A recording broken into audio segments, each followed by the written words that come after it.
you need to create the incentives for your employees to do something about it. So there needs to be both the information available and then the ability and the incentive to act on it. So all three of those have to be in place. I think what is helpful now is that there actually is transparency for the first time, and those insurer files have actual prices, and it'll take a while to look at, but it'll come out. It's coming. There is an incentive for employers to act because they now have that fiduciary duty in the new federal law. And technology is enabling us to now provide the actual price at the point of decision to enrollees and patients. So there's incentive at that level as well. So now you've got the information out there, the ability to act, and the incentive to do so. Now that ability point is what we're working on with getting rid of those anti-competitive contracting practices so that you can put that incentive into your design plans. I'll just jump in as well and say, Charles, you're right. You really do have to act, right? It's not just about knowing the data, right? And frankly, the federal law did not create some new fiduciary responsibility for employers that they didn't already have, right? This transparency stuff is very real, and you really have to do it. But I will say, like, it's so important that we act and do these things and enact these new legislations like we're working on in Texas, because CBO came out with a report just about a month and a half ago that said all transparency has been passed is going to move prices less than 0.5%. So, like, let's just be honest, right? Like, this transparency is only going to work if we act on it, and then as we as employers negotiating our plans for our employees and their families have to act and say, wait, this is the price you're charging me? No, I'm going to do it this way, right? Or the transparency we haven't talked about is on drugs at all. It's not even out there yet. They're going to start rolling out some allegedly at the end of this month. Nothing to the level of what hospitals and plans are doing.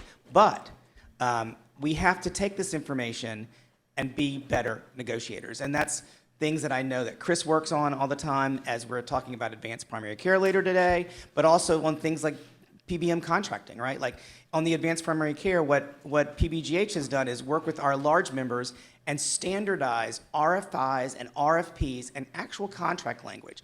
And then you actually start being able to move the needle if you say, okay, we're 25 million lives and we're Apple, Microsoft, and others, and actually we're all gonna use that RFP and we're gonna ask for that information. And if we don't get it, then we're not gonna negotiate with you anymore. So that's what we have to do. But it's really, really important that we add to that legislation like we're working on in Texas or at the federal level, because that's where we're gonna be able to actually move prices, I think. Peter, if you don't mind, I'll jump in just really quick. So I think in one of my logic or math classes, there's the concept of necessary but not sufficient, which I think is what transparency is. And so I'll give you a couple examples. The RAND study came out, and one of my colleagues at HBCH took the results to the hospital and said, man, you guys are charging too much. It's like, they didn't do anything. He took action, right? That's why this legislation that's going into place addresses some of these practices to try to loosen the grip that the powers that be have on the business environment, which is not fair. And I'll give you another example. How many of you guys have paid money for a transparency tool for the members in your plan? Couple of us, not many. It's money well spent, but it doesn't change behavior necessarily. You can see who the best hospitals are, who charges a reasonable price. I'll tell you what does change behavior. Pay money to the people to go to the right place. Even charging nothing isn't really what will drive it. So you need to push. You need levers to push that go beyond transparency. But without it, you can't do too much. I have a question as to what is being done legislatively to increase access to price transparency for physician providers. Because as a physician, I have no idea whether... Can you repeat your question? The question, hi. The question is if there's anything being done legislatively to increase accessibility to the transparency of pricing for physicians themselves, for providers. Because especially at the primary care level, when we're making referrals, I have no idea whether the orthopedic surgeon that I'm sending to is the most cost-effective or not. The employer and the employees might have that data, but the physician themselves does not. So what's being done on that level? Somebody else maybe can answer it, but let me just start by saying this. If you think the employers have the data, they do not. Right? We can't even, in PBM contracts, for example, we can't even get our own data back, claims data. Like we don't see it, right? And these are some of the pieces of legislation that we're trying to knock loose so that we actually will be able to get our own data and understand it. And now because of the transparency work that's gone on at the national level and then implementing and enforcing at the state level as well, I think you're going to start to see it. And then when you start seeing, CMS start enforcing it, right? Like the hospital data that Charles talked about, 60% of hospitals are not even, but they've actually now started bringing enforcement actions against hospitals at the federal level and slapping them with like $50 million fines and $100 million fines. And now all of a sudden, the hospitals are maybe thinking about it, right? And so that's going to start happening with plans. And I think when you have the plan data and it's usable, readable, we understand it, you'll be able to have that too. And other thing on the innovation side is there's a lot of great startups out there that are taking this data. Like I don't want to pick one or the other, but there's some really great ones. And if you want to ask me about them, after this, I'll be happy to share it with you. That actually are dicing and slicing this data and actually making it very consumable. So that's out there. Some of it's expensive, right? But some of it you can get through other organizations that they're working on, right? Like they're using the tool and they're making a free license for some of it. So this depends. But that probably didn't answer the question. I'll just jump in and say that I think that this is, that was a really salient question, is that, we know from empirical studies that, for example, price tools that put drug costs in front of physicians as you're in the EHR, as you're writing the order, it says the price of drug ABC is $1, $2, $4. We know that those influence physician prescribing behaviors, but you're right, with respect to our referral patterns, got to be integrated into the practice at the point of care. Great question. So I would say Senator Kolkhorst at the state level is filing a bill, from what I've heard, I haven't seen it yet, that would apply the price transparency requirements currently in place to hospitals to all providers. That may be helpful. However, that would still require you to go look up each individual provider that you might do a referral to. That's not centralized. The easiest spot for this is going to be working with the patient to access their own transparency through what will become available allegedly this January.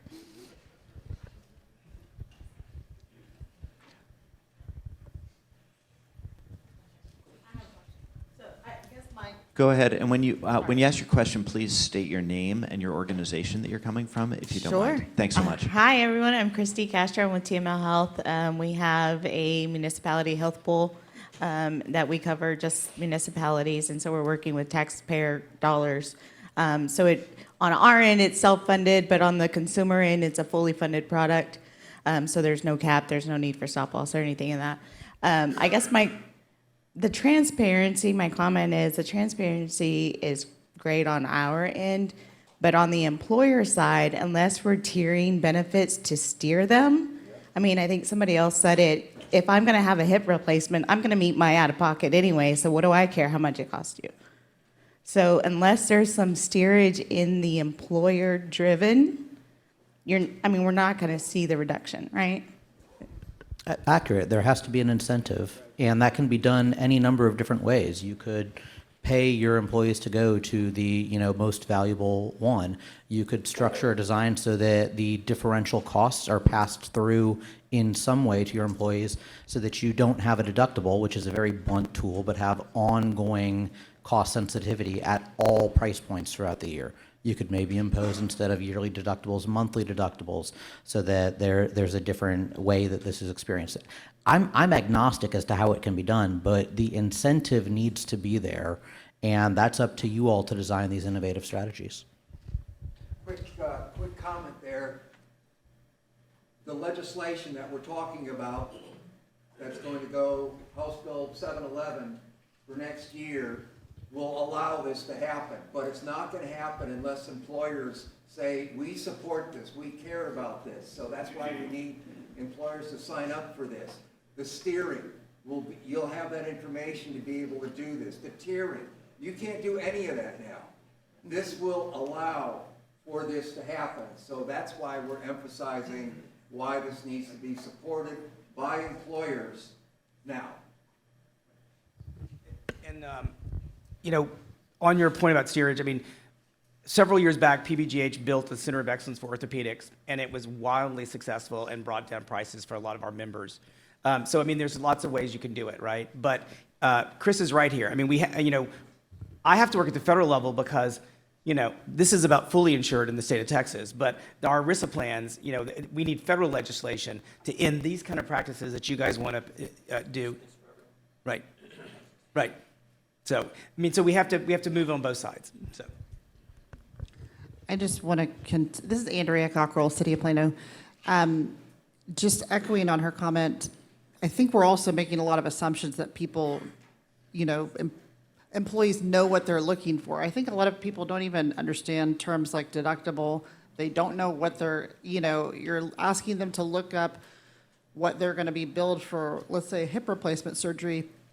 Are they going to know what codes are going to be billed? Like, how in the world are we going to expect them to reasonably get an estimate when maybe this hospital's cheaper over here, but this one's going to bill for all sorts of things that we don't know about? So I feel like until maybe there's more of a all-in bundled pricing for a procedure, I feel like that needs to be legislated as well. I guess it's more of a comment. So it's a great question. I'll just say one of the challenges in the price transparency data, even as it's becoming available, is that cleaning these data and actually ensuring that they are comparable across providers, across payers. Frequently these data have missing or out of range variables, and the cleaning is really intensive even in an area of big data and AI and machine learning. Getting these data into a usable, patient or provider-friendly, actionable format, it's a big task. Even for people when you have Google or Amazon or Apple working on this. This is not as easy as designing an iPhone, and designing an iPhone's not that easy. And it's also not like the folks that are supplying this data have any real incentive to standardize it and make it easy to find, right? I mean, so like if you just look at the plan stuff from July that Charles was talking about, we've looked at a lot of it. I mean, and it varies across, it's widely. You can't make sense of half of it, right? So but again, I was on the phone with CMS a few weeks ago talking about the drug data that's coming out, and the question was, are large employers ready to, because they're fiduciaries, they're the ones that are going to have to turn over this drug data. Are they ready to supply it to us at CMS? I mean, are you having problems? And because most large employers have multiple PBMs, and the PBMs don't want to, like, who's going to supply the data? It has to go in as just Apple. But they have, they have carve-outs. So there's like, and you can't get CVS to work with your specialty carve-out to work with your, right? So they've had to hire like a third party to aggregate it to send it in the right format to CMS. So, I mean, it's going to be a challenge. But my point to CMS was just started. Like, sure, we're going to have problems, but we got to get it out there, right? And then we'll figure out how to clean it up. One other thing I'd say is that not all of your enrollees are going to be the same. And we talk about the ability to comparison shop, and frequently we make analogies to grocery shopping. Most of us don't actually look and compare prices across all of the grocery stores we go to. But there's a small percentage of people that do. It's something like 2% of shoppers actually do this, and those 2% of shoppers keep prices relatively low for the rest of us. If we can get 2% of people to start doing this in healthcare, it'll have a huge spillover effect for the rest of us. And so if we enable that 2%, that's powerful, and then we can use maybe less hyper-efficient tools, but still steerage tools to drive the rest of them to those appropriate, valuable care. Hi, everyone. My name is Evelyn Lee from Mathematica. So just wanted to quickly follow up on Charles' point on the price shop. I think if the prices are universally high, then there's not much need for shopping. But that's not the case in healthcare systems. You typically see for like knee surgery a spread of 100% for the same service in the market. And so in this case, the cost of not shopping is particularly painful. So that's really the problem. And quickly going back to, I have a question for Alan. We are, as a company, collecting the plan price data, processing through and cleaning, huge amount of work. My question to you is, imagine that you have this data, all you want in front of you. Do you see, what kind of barriers do you see in terms of making action out of these data? For example, you mentioned the consolidation in healthcare market. Do you think bringing the data, to the providers in certain markets still is there's still challenges in negotiating the prices, even though the price will become transparent, but given the market powers in certain consolidated markets? No, I mean, you're absolutely, I mean, you're right. And so, I mean, I think once we have the data, we are, we've always had the fiduciary responsibility, just like on the pension side, to be a responsible fiduciary, which means we need to take the data and really try to negotiate and be better negotiators, right? Like, I think that's one thing. We have not had it before, whether it be, our negotiations with PBMs or with plans. We've not really had the data. We're now going to have it. I mean, I can promise you that lawyers are out there looking for who's not doing it so they can file the next class action, like I mentioned earlier. So I think we have a very much more visible role in being a better negotiator. But to your point about market consolidation and the private equity that's involved, I mean, that's where the market's failing, and that's why we need the legislation like we're working on here in Texas, but even at the federal level as well. We need better oversight of like mergers that are, under $100 million, which triggers FTC, for example, right? And so there's legislation in Congress to make that more. We need to understand MOUs in states, and states have the authority to act as well. And I know that's part of other states' activities. In California, for example, we were very involved with the Sutter litigation. I don't know if anyone is familiar with it, but I mean, we have our private employers receiving checks for $50 million from that settlement. It is a huge eye opener, I think, about the kinds of activities that have been happening in California, and that state and Washington and Indiana and others, they're much further along this journey than as Texas begins it. But I think that's where you can see it heading, right? Like you can see that the change that will have to occur because of it. Great. So one of the unenviable tasks of being the session facilitator is having to tell you when our time is up. So, huge thank you to all of our panelists. I think they'll be sticking around, and you can chat with them live and in person off mic. And again, phenomenal. Thanks so much, everybody, for the phenomenal questions. And I will turn it back to Chris.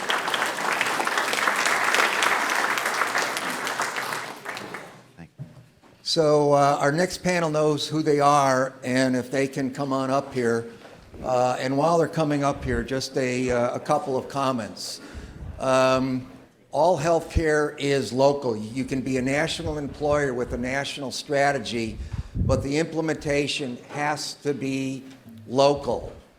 And there's a reason that Haven failed. Chase, Amazon, Berkshire Hathaway. There is no national solution. It has to be local, and the legislation has to be local, and we're looking forward to getting this legislation passed. Again, in those books, you can redeem your $50 gift card. If you find the little Holy Grail card, collect that at the table. Is Carrie Conway in here? Yes, right here. Carrie is going to be at the table during the break, so you can visit her. She's glad to talk to you. Sign up to support what we're trying to do here in Texas. And we received a grant to do this, and I'm serving as executive director of that organization as well, because our grantors think that Texas is a lead state in the country. They're betting on Texas to get something done. So we can do it with employer support. So our next panel here, we're talking about total cost of care through different strategies. Ovik talked about this in a granular scale. We're going to go a little more granular right now. And one of those we think, and HBCH really supports advanced primary care. And so that's what this panel is all about. We've got some of the best leaders in the country on this. Josh, why don't you introduce yourself? We're working with Josh, by the way. He's a CEO of, it's called Rule of Three out of Atlanta. We're working with him on our SMART network, which has a foundation of advanced primary care. And Josh, you take it from there, and who needs a microphone? I think we've got, no, we're good. Yeah, no, that would be good, Chris, actually, because I think we only have 3. If you don't mind just dropping yours to Nate there. Talk about unenviable tasks. The government, healthcare despair, legislative improvement, the law and how we need to change that. And now we get to talk about advanced primary care. So hopefully we'll bring a bit of uplifting conversation to the way that the last couple of hours have gone, although really terrific commentary has been shared. I think my hope is that you'll find this a really intriguing discussion. My understanding, Chris, is that we could not do the steel cage match that I was hoping for, where these 4 advanced primary care leaders all go in, one comes out. Is that Rice banned that? That's why we're doing chairs. Just briefly about my firm, we're a healthcare advisory firm. We're not broker consultants. We work across providers, plans, employers all around the country, business coalitions all around the country, and advocacy organizations thinking about the transformation of healthcare. And this, in our minds, is an important tentpole of that. How do you think about primary care and its ability to advance beyond the way that traditional medicine has been delivered and coordinated across the continuum? And at least in my estimation, there are 4 phenomenal leaders up here to lead us through the conversation today. I'll let each of them introduce themselves and briefly describe the organizations with whom they represent.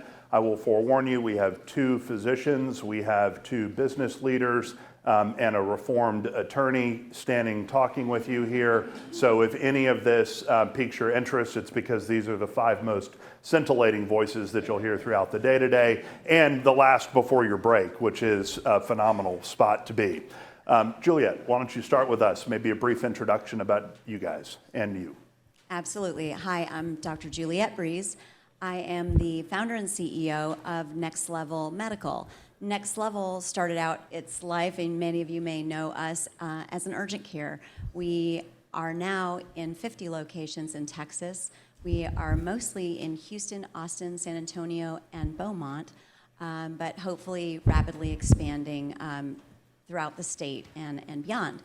To be honest, I'll just sort of tell you why we went from being in urgent care to pivoting into advanced primary care, and it comes down to the fact that, as many of you know who have employees that are using the healthcare system, it's confusing. And as an urgent care, we were taking care of a lot of people who are walking in every day with high blood pressure, with high sugars, with other things that they had no idea they had. And our first question that we ask when anyone walks into an urgent care is, do you have a primary care doctor? And over the years, and we've been in business now for over 9 years, the answer has become more and more frequently, no, I do not have a primary care doctor. So we decided, hey, we're actually in a great position here to become that doctor for some of these people. And the other thing that we were kind of noticing, and we've talked about it this morning, is this idea of price transparency. the idea that people are so afraid of how much they're going to pay for their health care that they stay at home and they don't come in. So we thought, all right, we have the facilities, we're here, we are available 7 days a week. Can we provide primary care as well as urgent care? And we decided to do that in an employer-based model, and that's what we've done. So we've gone out to employers and have many employers in Houston area that have memberships with us, and their employees access our services for $0. We'll probably get into more of whether $0 is a good idea or not, but that's what we're doing in our world. Thanks, Juliet. Rashika? Yeah, hi, it's so great to be here. I'm Rushikar Fernandopoulos. I'm also a primary care doctor, still practice, based in Boston. The weather's much nicer here than in Boston right now, so it's nice to be here.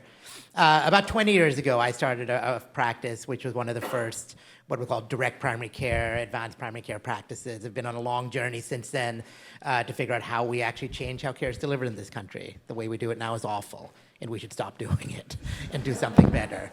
And it's been a long We could transition. just end there, Rashika. Yeah, exactly. Yeah. So we started. I'm telling you, it's uplifting. This is the uplifting part of the day. So we started doing things retail, where people would come and pay us a membership fee. We then started working with self-insured employers, people like the Boeing Company and some of the union trusts, and then we moved into the Medicare Advantage space. You heard Avik talk about how this is a great place for innovation, and it's where patients can make a choice. So we've built a number, and the company started. It's called Renaissance Health, turned into Iora Health. About a year ago, we merged with another advanced primary care company called One Medical. One Medical, Iora together has about 200 practices across the country in 30 different markets, designed from scratch, built for purpose, to do all the things we're about to talk about. So very excited to be here. Thank you. And we've got a dozen locations here in Houston, a couple in Austin, and starting in Dallas. Thanks. Ryan? Yeah.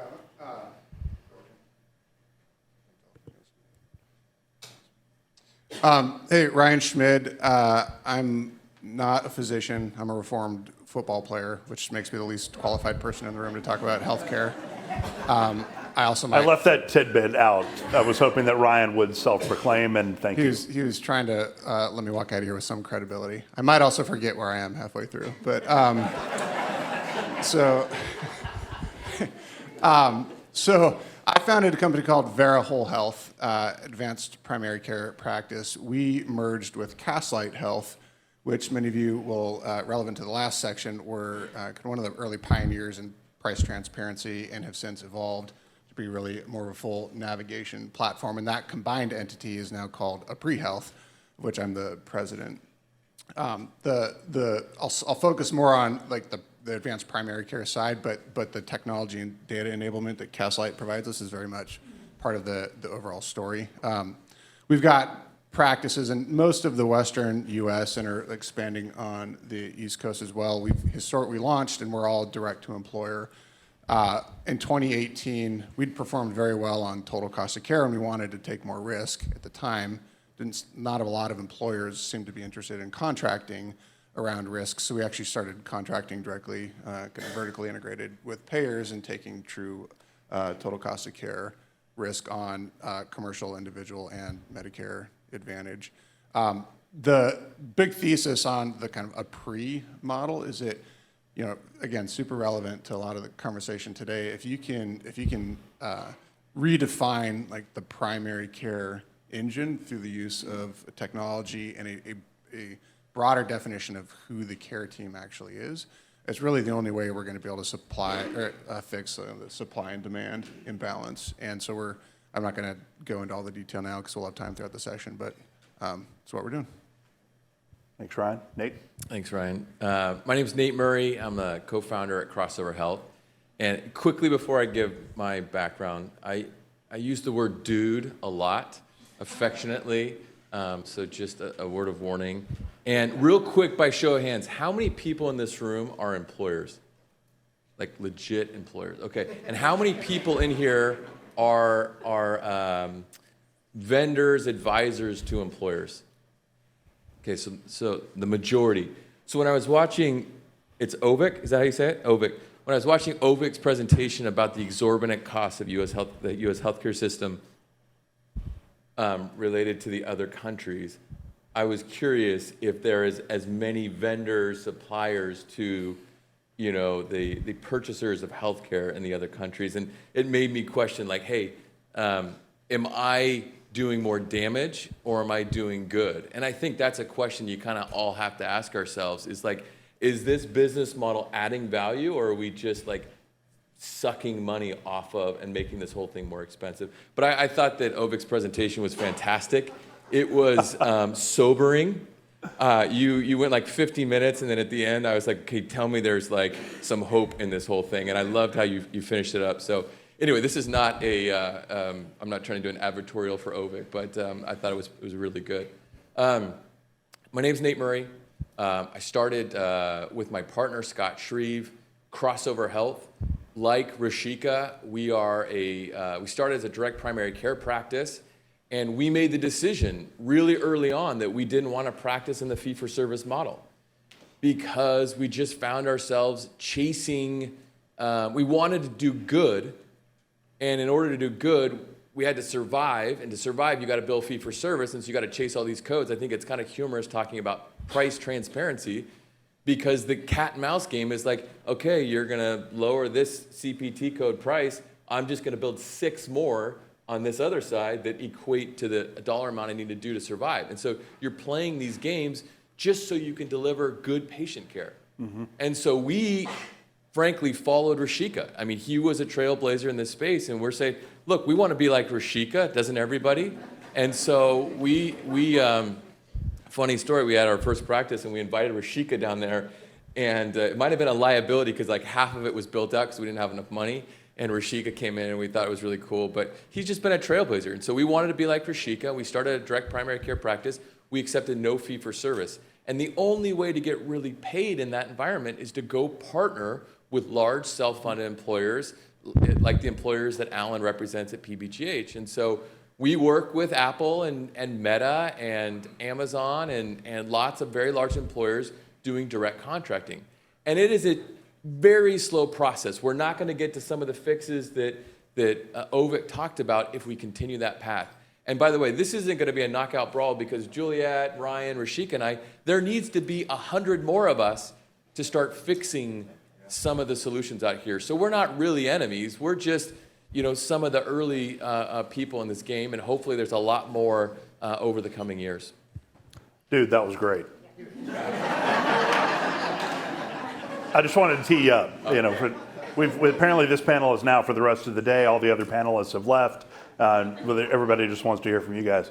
I was with a client about, a year and a half ago, maybe 2 years ago, and our team was doing some work with them, and a health system client, and one of the things that we put on the table was you needed to get better at advanced primary care as a phrase. And the client looked at us and said, I'm looking at my partner, Phil, the client looked at us and said, well, that's offensive. Total head-scratching moment to us because we embrace advanced primary care as one of the solutions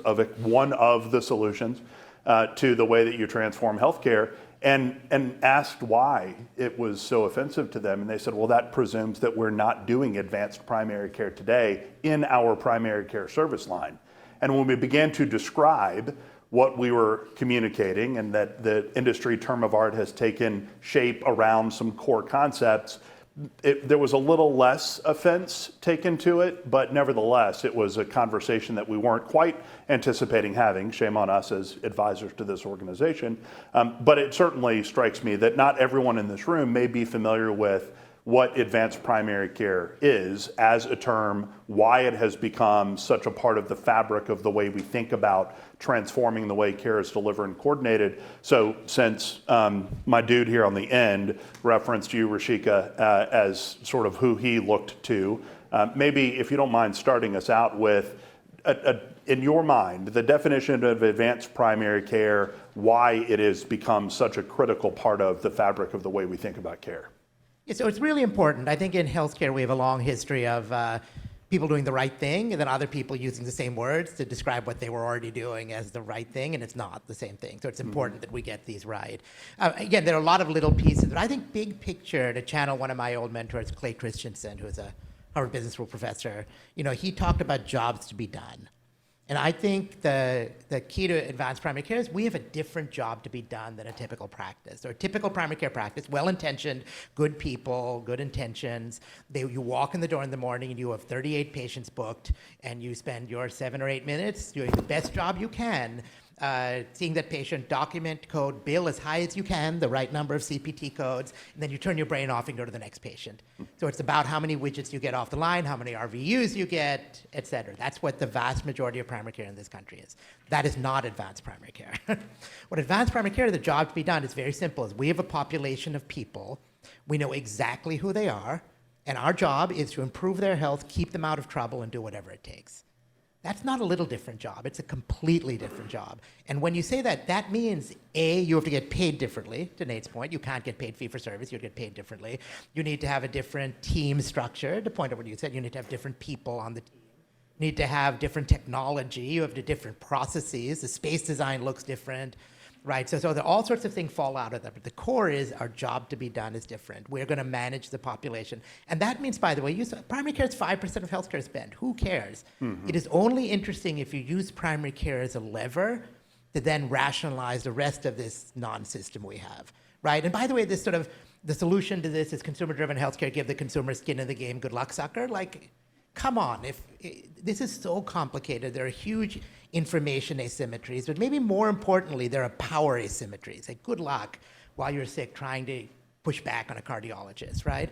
What we can do, the point of advanced primary care is not just do primary care well, which we should, but then help that patient, consumer, member, whatever you want to call it, navigate the rest of the system because we can, and they have trouble doing it. Let me jump in on that question too. I agree with everything that Rashika said, but I think there's something that's critical that it needs to start with, and that is the payment model. It's hard to do everything that Rashika said, and he described it, if you're chasing those CPT codes.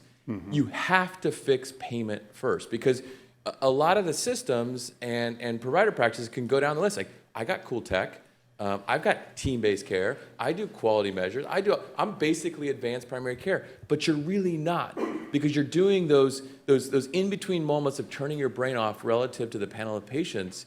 It really excludes you from being advanced primary care.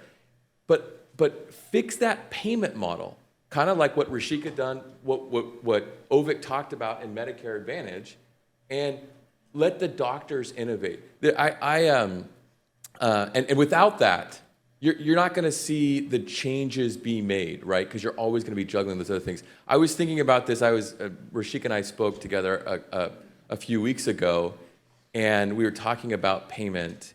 And I remember getting on the airplane afterward, and they do the talk, and they say, hey, look, I've got 4 kids, 4 boys, and they say, hey, put your mask on. If there's an emergency, put your mask on first. And I'm like, dude, I'm a dad. I'm taking care of my kids first. That's like the natural reaction. But then you realize, as a parent, you can do nothing to save your kids if you've got no oxygen in your body and something bad is going on, right? And it's the same thing that happens in primary care. You cannot treat your patients well if you have no oxygen, if you're still receiving fee for service. You've got to fix that payment model to something similar to what Ovik was talking about with Medicare Advantage, a fixed fee payment model to be able to start to solve this advanced primary care problem. Juliet? I want to jump in on that Please. too. Well, actually just emphasize one point, which is this is a different model. This is not, I'm a patient, I decide when I'm coming in and I pick any time on your schedule, and the doctor just kind of goes with whatever lands where it lands. This is about us as physicians, having been paid prior to everything, we are there to then outreach, to actually get those patients in. Someone made a comment about lifestyle and about, all of the things that we are seeing with the health of the population, and we can't wait for patients to decide when they are needing us. Honestly, if we have a different model of care, then we can do that outreach and get them in quicker and more effectively and block the hospitalizations that happen further down the line. No one thinks they're sick until they're in the hospital. So, Juliet, well said, yeah. Yeah, and Rashika, just 2 other things that. One is, we have to get out of this fee-for-service treadmill. Two, we need to, I say, double or triple down on the resources going to primary care, right? So primary care is 4 to 6% of total healthcare spend. That's ridiculous, right? It means 95% of what we're spending is failure of primary care. That's like a really dumb investment philosophy, right? And so again, invest the right amount in it. By the way we pay for this is not to ask for more resource in healthcare, but all of us have shown over and over again, when you do this sort of model right, we see dramatic drops in downstream utilization, 40% drops in hospitalizations, 50% drop in ER visits, channeling people to the right place with the right pricing and not the wrong pricing, et cetera. So it more than pays for itself. There's 10 years of it, 20 years of evidence for this, so it works. The other piece is, I think it's really important, this is comprehensive primary care. The way the market's going now is what I call fragmentation, and so many employers going after these piecemeal solutions. We're going to have a chatbot company that people can chat with. We're going to have a telemedicine-only company. We're going to have a home visit-only company. We're going to do a diabetes company. We're going to do, right, splitting by disease, by modality, by, and the dirty little secret is the same patient has all of those things and all of those needs. And I think it's silly and actually counterproductive to sort of split these things up. And to be honest, if you have good advanced primary care, you don't need any of these jokers, right? Because if we do this right, we're able to communicate with people through email and text and video. We're able to take care of diabetes and hypertension. We're able to do this across ages. So again, it's a comprehensive solution, which is going a little against what the market's doing right now. I affectionately refer to that as a dog's breakfast, all the point solutions that are out there, right? You want to be benevolent as an employer and give them everything, but then you kind of go to the fridge, you open the fridge, you put everything in the dog's dish, and you're like, this is what you get to eat from. And that's kind of what we do as employers, right? We're just giving them everything. It's also what I do for myself. I totally get your point, Nate, but I'm just saying. Yeah. Ryan, pick up maybe on the dog breakfast comment for a minute. I got nothing on that. That was correct. I will the room. quote you. I will quote you on that. That was good. Ryan, maybe focus on the transparency component of where you see that being critical. Yeah. But if you don't mind correcting the room on it is a pre-health, not après-health, right? So you don't go to an après-health clinic and then there's a drink afterwards. That's and right. There's not a jacuzzi there. That's right. It's not at the end of a ski slope somewhere. You got it. That would be effective, One-stop shop. comprehensive One-stop primary shop. care. Okay. A pre-health, yes, sir. That's funny. Just depends on who you ask, really. It totally does. So, picking up on the transparency thread. So, I'm gonna actually riff off of a previous comment and go there. The idea that like primary care is a loss leader for systems to capture share and then bill, refer you downstream to make a bunch of money on you. So it's like all of health, not all, but like with the exception of some folks like us, like it's a catchment tool, right? And advanced primary care is responsible for outcome for a population, not just individual members. And so, like, then how you think about the role that data and transparency can play in that. By aggregating, at a minimum, claims and clinical data, advanced primary care practices can really understand both at like a macro level, like what are the needs within a population, but then really drill down to specific like individuals relative to like gaps in care and treatment programs and so forth. And so a good advanced primary care practice is going to leverage that and then proactively outreach to impactable members, like we call it, and think of it as personalization.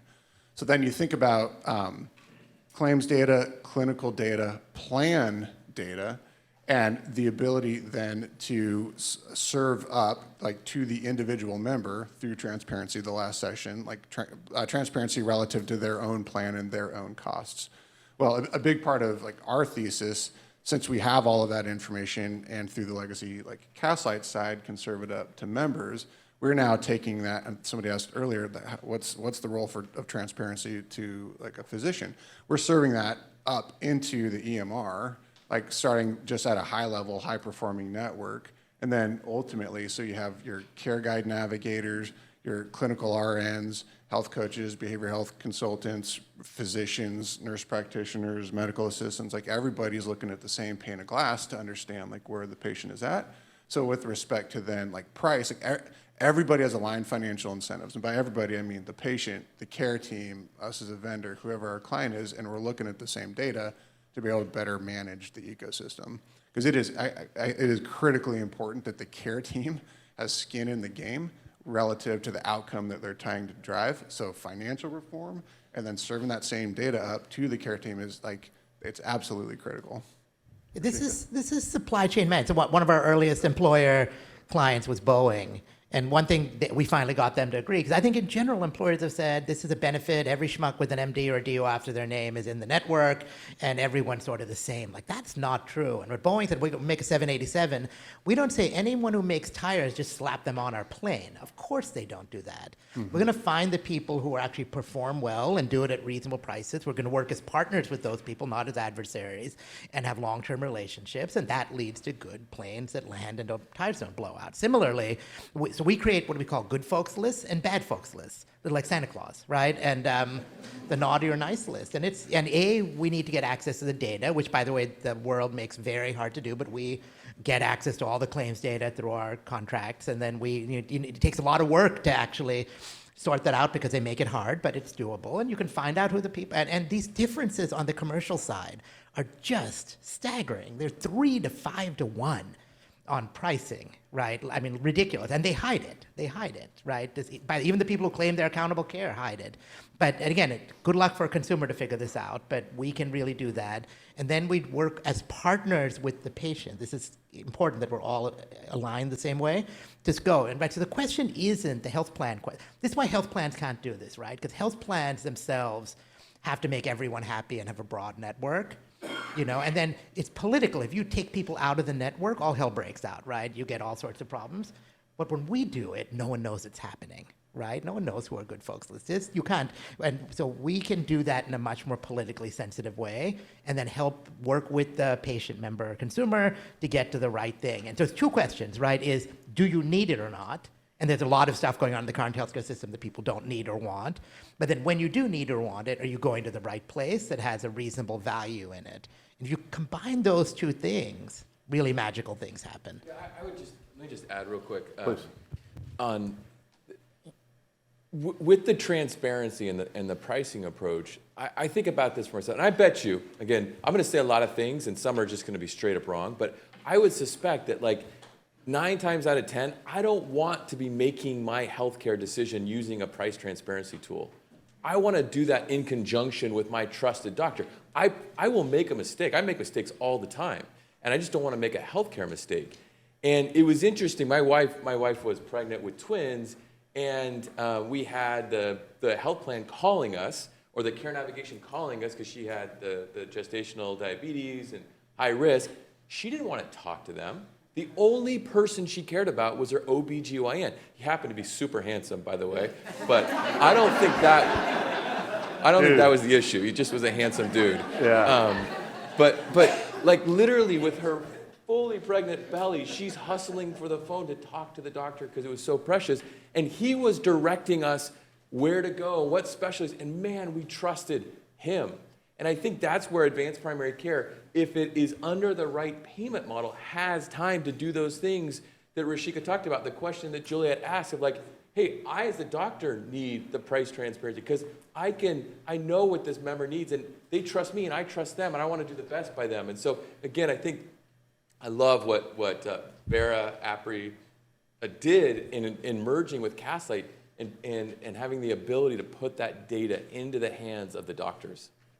The goal isn't, this is why it's important, it isn't to find the cheapest place, right? This is your health. So what we think about, so if you have a rare look, so we're in Boston, they're the huge health system which charges 3 times the market price, but it's got a really great brand. So the question isn't should you never send people there?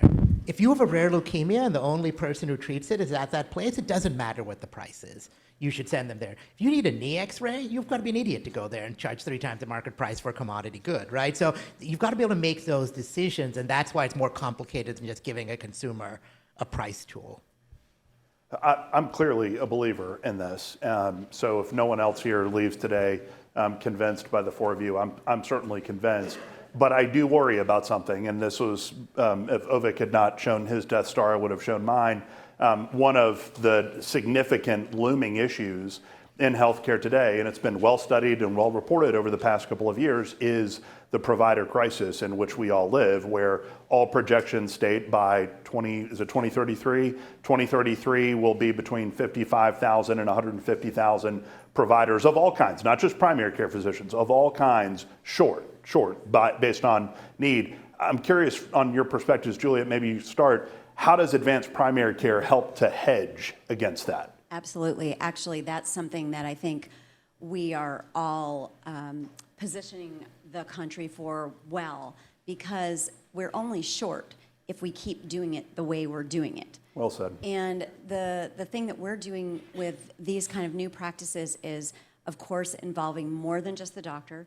There's so many more touch points that happen with the patient, so they feel cared for even when they're not directly in front of the physician themselves. Also, I think that when we're talking about the physician involvement, the physician can have a role that, with the extension of technology, everybody's working on technology. That's the way our world is going, and it has, in general, made our world better, right? So as a doctor, I can have more connection with my patient in their home. I can have more data coming into me that I don't have to have them walk into my office for. The patients feel that they have a more convenient and sort of reliable care team and care service because we're available a lot more than in the traditional realm. So even though there are less doctors, I think what we're doing and what we're setting the stage for is actually better care with fewer people. Shika? Yes, and so there are two pieces. In the short run, it's absolutely that. Is we can leverage technology, we can leverage other members of the team to take off. You ask, the dirty little secret for most primary care is you ask most primary care doctors, what percentage of your time are you doing things that requires all of that many years of training? The answer is like 20 or 30%. Right, so literally it's 70 to 80% that we could unload with the right technology. By the way, the current technology in healthcare, the Epics and Cerners of the world, actually makes the problem worse, right? They're actually not the right technology. And it's because what they're trying to do is optimize fee-for-service and billing codes. They're not trying to solve the problem we're trying to solve, which is how do we actually improve health and how do we, so by the way, so these government mandates and meaningful use are actually counterproductive. They make us use the crappy systems, right? So it's also why global payment is so important because it allows us to innovate. If you said, we'll pay for X and not Y, we get straitjacketed. If you say, we're going to give you a global payment, now you're accountable for outcomes, we all can now innovate. And by the way, all of our models look a little different. The principles are similar, but that's fine, right? That's the way this should work. And some are better, and the things that work, we learn from each other. We change all the time, right? But the second point is, we will make primary care a much more attractive thing to go into, right? In every other country in the world, all those other countries that are big slide, there are twice as many primary care doctors as specialists. Mm-hmm. In the US, we have the flip. And why is that? Because we have this crazy political RBRVS, which actually pays specialists twice as much. I think that is politically impossible to fix because there are 29 specialists and 2 primary care doctors on said committee. Good luck getting that change. So what we do, our end around, is take global risk. Now they all work for us.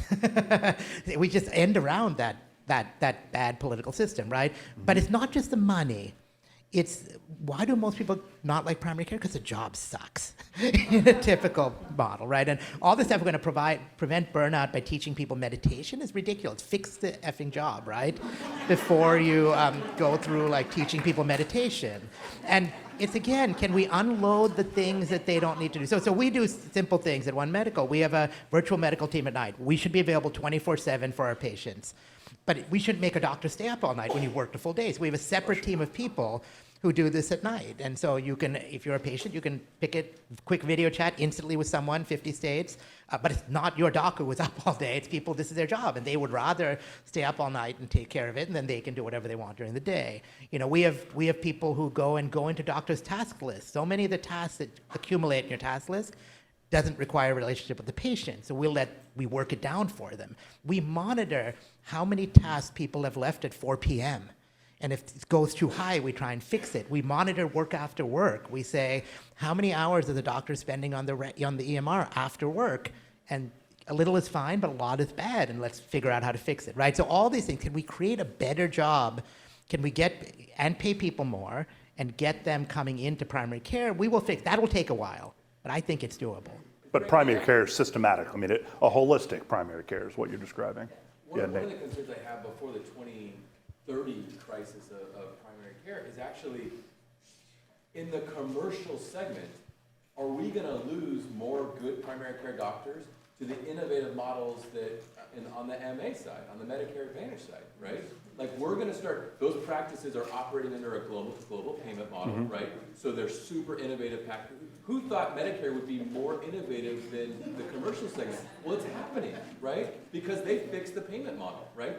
They got rid of a lot of the subsidies and in that Medicare Advantage structure. So I'm actually more concerned about losing commercial. You employers think you can play top dollar, but they're going over to the Medicare Advantage side because they get to panel up, take care of a panel of patients. That's awesome, right? They're not focusing on those fee-for-service codes. They get paid a salary. There's a lot of exciting things that are happening there. And so unless that we start to see more of this pivot to the commercial segment, then we're going to have pressure issues happening long before that 2030 date. Yeah, not to dispute the Medicare Advantage point, but Medicare Advantage is certainly not without its challenges. It's got challenges. And it's been certainly well documented of late, all of the maneuverings that are more than on the margins, which is why every major Medicare Advantage player in the market right now, save but I think one, is being sued in some way, shape, or form right now because of their Medicare Advantage practices. Are sued. Right, exactly. But I think you've really finally made it when you've been sued. But nevertheless, we're just sued. It's the way it happens. But I think the point you're making is a valid one. And the notion of how do you think about that side of care, the Medicare Advantage, the aging population, where commercial is pulling is one side, but each of you represent an employer lens through which you can at least attempt to offer something that is competitive to that, equally competitive to it, right? Well, I was going to, exactly right. There are like 2 purchasers in the country that allow for doctors and practices to be accountable for outcome. It's Medicare Advantage and employers, self-funded employers. Like you're the other lever. I think the last panel said, like, if we don't, we're it, like we're last. Like if we don't get it right, like the government will solve it eventually. I think that was Ovik this morning. So point being, what are the levers that make Medicare Advantage work? And like, how do you replicate that on the commercial side? And like, we can get into it, but how you get to contract is not that complicated, especially when you have like a PBGH that has a template that allows for accountability in the commercial. Because I can tell you firsthand, like, yes, 100%. If you are a value-oriented primary care practice in this country, you're focusing most of your energy, attention, and capacity on Medicare Advantage. Because the economics on commercial are terrible. Except for us. It is a loss. We're the dumb ones. We don't do any Medicare Advantage. Good no for one sent me that memo. But Thanks a lot, guys. It's okay, Juliet. We'll talk after this. Why is the employer, so let's maybe end on this, and I want to take a few questions from the audience. I'm sure that folks are clamoring to get at you guys. Why is the role of the employer so important in the way that we think about the direction that healthcare is moving? I think at least for me, it was no better captured. There was a recent Harvard Business Review article called "The Telehealth Era Has Only Just Begun." Robert Pearl out of the Permanente Group and Brian Whaling out of Intermountain Healthcare in Utah, co-authors of the article. They talk about a tech-enabled future, but more importantly, they talk about the notion of an integrated, prepaid, team-based delivery model. And their hypothesis in this article that they're testing is providers aren't going to bring that. Plans aren't going to bring that. It's employers who are the ripest constituent to bring change. So maybe, Juliet, start with you, and then we'll go down the line. Why is the role of the employer so important now? That's actually interesting. I'm going to have to read that article because I started this journey because I am an employer and I have 1,000 employees, and my healthcare costs as a healthcare company were rising and becoming untenable. So I was looking to solve my own problem. So I feel like as an employer, I put my employer hat on and I said, Juliet, what are you going to do about these rising costs? And we ended up putting our own employees in this model where the basic health care was covered for them, and then beyond that, we were basically trying to manage the population. We were managing our downstream costs with really aggressive team-based approach upstream attention. So if you are an employer and you can find a group that will do that for you, that is going to be very important. If you are an employer who is not looking for that, not talking to a practice that's doing that, then you're really missing an opportunity to try to squelch your rising costs. I'm living proof. We had incredible price savings, cost savings once we got into this. We have customers now. We just started a customer had an average ER spend. They're a 3,500 member group. They were spending $164,000 a month on emergency room visits. They switched over to our plan. They're now at $64,000 a month. That's unbelievable, and that was just a really quick win. I mean, we're talking about amazing wins from everyone up here. Rashika, I want to tee you up a little bit differently on this one. So you built Iora. Iora merges with One Medical. All the while that's happening, it was referenced just briefly earlier, the artist formerly known as Haven emerged out of Amazon, Berkshire Hathaway, and JP Morgan Chase. I'm going to get you in on this too, Ryan, in a second, so don't think you're going to get off the hook here on the JP Morgan Chase piece. But now in the wake of that, both Amazon and JP Morgan have made some very different decisions to go at employers differently. Amazon Care was formed and folded out of the wake of Haven's demise, and now One Medical and Iora exist with employers as a part of the acquired portfolios, and additionally Amazon Clinic has emerged. Where does employer sit now as Amazon, as what we describe it as one of the big four in healthcare? How important is that in your mind for employers to be a constituent there? Yeah, I mean, so first of all, to be clear, One Medical Iora was announced in late July that we're going to be acquired by Amazon. We have not yet closed that deal. Right. So I do not work for Amazon. I do not. Good asterisk. Good I do not asterisk. speak But for I'm just Amazon. assuming that the Justice Department has no problem with that whatsoever. Do not speak for Amazon or the like. So anything I will say will be purely speculation, like as anyone can. But clearly, it is not a secret to anyone that the way we do healthcare in this country, and particularly on the commercial side, right? So again, I think on the Medicare side, we have seen in the last 10 years, and I'd like to take a little credit for this, is amazing movement on the Medicare side of innovation and people taking risk of total cost of care, and there's good data that this is working. Are there some crooks playing shenanigans about risk coding? Absolutely, but that will happen and we'll fix those rules. But in general, we're at least moving. The employer space, despite all the rhetoric for the last 10 or 20 years, there's been virtually no movement to actually doing what we're doing on the Medicare side, sort of full risk, accountable care, cost of care. I think it's a stunning dearth of creativity and courage, to be quite honest, on the employer space, right? What's the problem? I think there's the medical industrial complex, as I will call it, which are the health systems and the health plans, and to be honest, the consultants and the like. That Nate's first comment. It's basically a healthcare dog breakfast. It's a dog, yeah, no, and it's pigs feeding at the trough, right? And I think, and too many employers listen to these jokers, and they are not your fiduciary. They're not acting in a fiduciary manner, right? By the way, health plans make a percentage of the premium. Percentage of a bigger number is a bigger number, right? So they do not have your interests at heart. And I think we've finally, the few employers we've gotten to really move aggressive this way, finally realized, like, wait a second, they work for us, not the other way around. So if they're not willing and able to be with our agenda, we should find someone who will. Right, so I think if we want to fix healthcare in this country, I think Ovik made this point, we have to fix both the Medicare and the commercial side.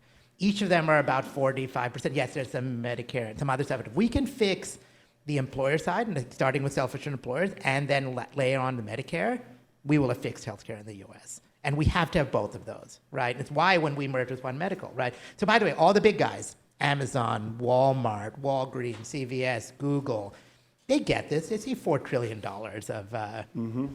of spend going up faster than inflation, done in an incredibly unconsumer-centric way, done with antiquated, ridiculous technology that you'd be ashamed to show, your kids.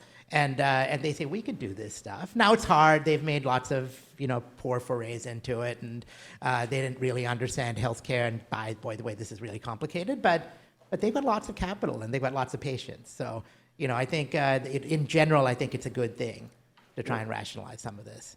Great point. So and also, Ryan, that sort of the demise of Haven, JP Morgan Chase said, well, we're going to think about this a little differently too. Establish Morgan Health, making articulated investment choices in value-based care, employer-oriented initiatives, bringing you guys into Columbus as an example of that to really think differently or uniquely about JP Morgan Chase lives in the Columbus market, investing in some specific areas, but with a clear edict. The employer moves and we need to move with them because they deserve it. Why is the employer's role so important?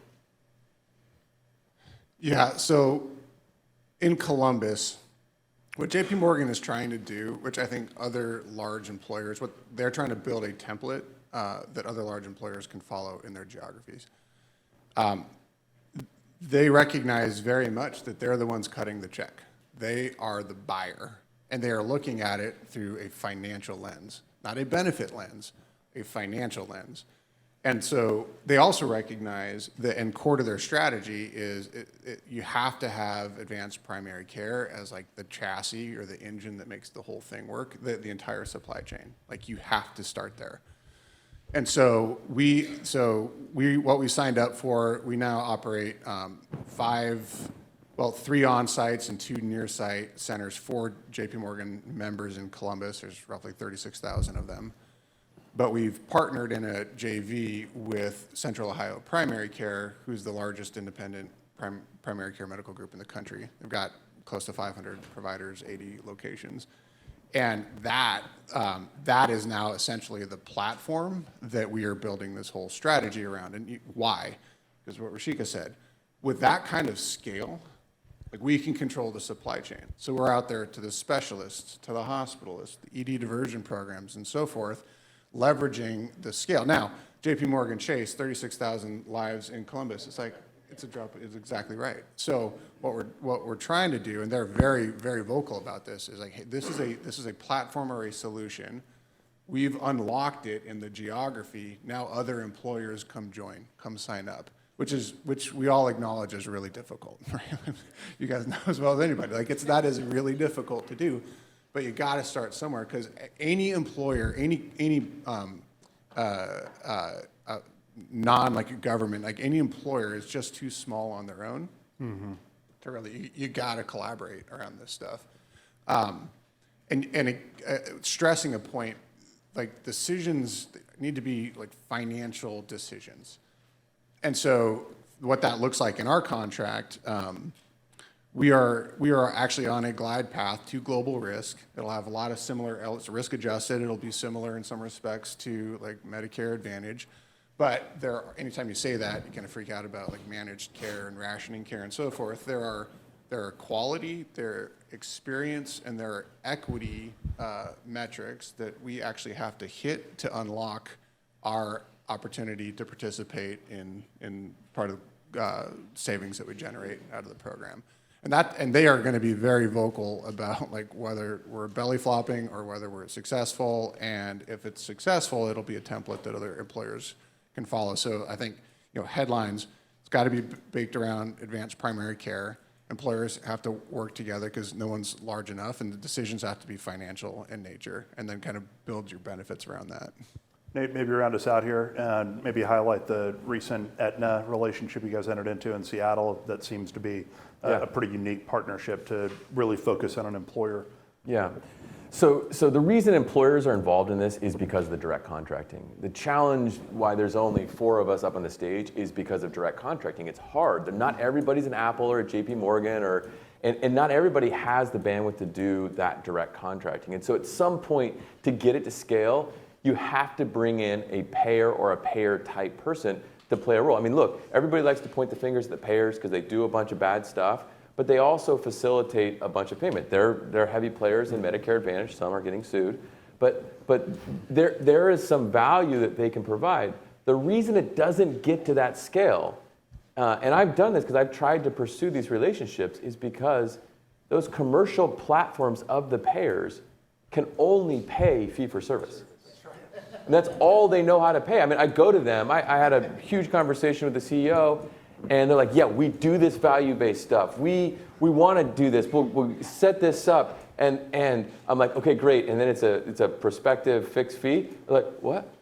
We don't do that. It's fee for service. You build a code, and then after the fact, we bundle it together and we make it look, and then we give you this little care management fee that makes it value based. Really. That's what makes it value based is the $4 PMPM. Right. Now it's poof.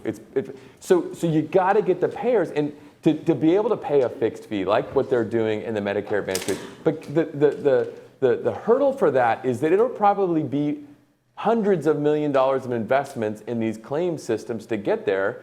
And unless a tidal wave of employers are pushing on that, they're not going to do it. And so the pathway to get there is having people like PBGH get aggregations of employers and people like Chris's organization to get aggregation of employers to say, no, we're going to do it this way. Do the direct contracting. You create that momentum. I mean, Medicare Advantage was nothing 15, 16, 17 years ago. And now look where it is, right? It's really grown. So it's going to take some time. The one other thing I just want to end on a point is that if you think you're going to bolt on advanced primary care, you walk out of this room today, it's like, all I need is an advanced primary care, I'm like, plug it in, and I'm good to go. You're wrong, okay? You're totally wrong. Remember, you want to create a good experience. And so if you got a PPO, and then you staple advanced primary care to the butt of the PPO, it's just not going to work. I would really encourage you to think about the entire structure of the plan design. What's the member experience? Build primary care foundational, not as an afterthought to it. We actually took Rashika's advice. We didn't listen to the consultants who said just bolt it on. We designed our own plan. We call it Crossover First. And we made primary care foundational to the entire plan design. There is no member responsibility on mental health, primary care, physical medicine, health coaching, none. And we actually did something crazy and we said, hey, look, if we refer you, if Juliet's one of my doctors and she refers you in network, there's zero member responsibility on that referral. Okay? If you can go choose to pick any doctor in this network that you want, but if we refer you, there's no member responsibility. And so you've got to think about that member, structure the whole thing. Don't just bolt it on. And there's ways to do that. And so I would say, look, employers, you got to keep leading out for now, but pound on your payers, work with collaboratives and organizations to get the payers to invest in prospective fixed fee payment models in the commercial space. Great. Thank you all very much. Chris, you're jumping under your seat there, I know. Yes. A couple of questions here I think we have time for. Mike, please. Here comes the smart network push. Yeah, well, it is, and it's also a push because we're supposed to end at 10:55, and we have a really... Look, our panel ran on time, we have a really good panel coming up, but Josh was right. I am going to give a smart network push. Yep. The reason this panel came together is I was in Chicago a couple months ago in August, and these three organizations were represented, and another one.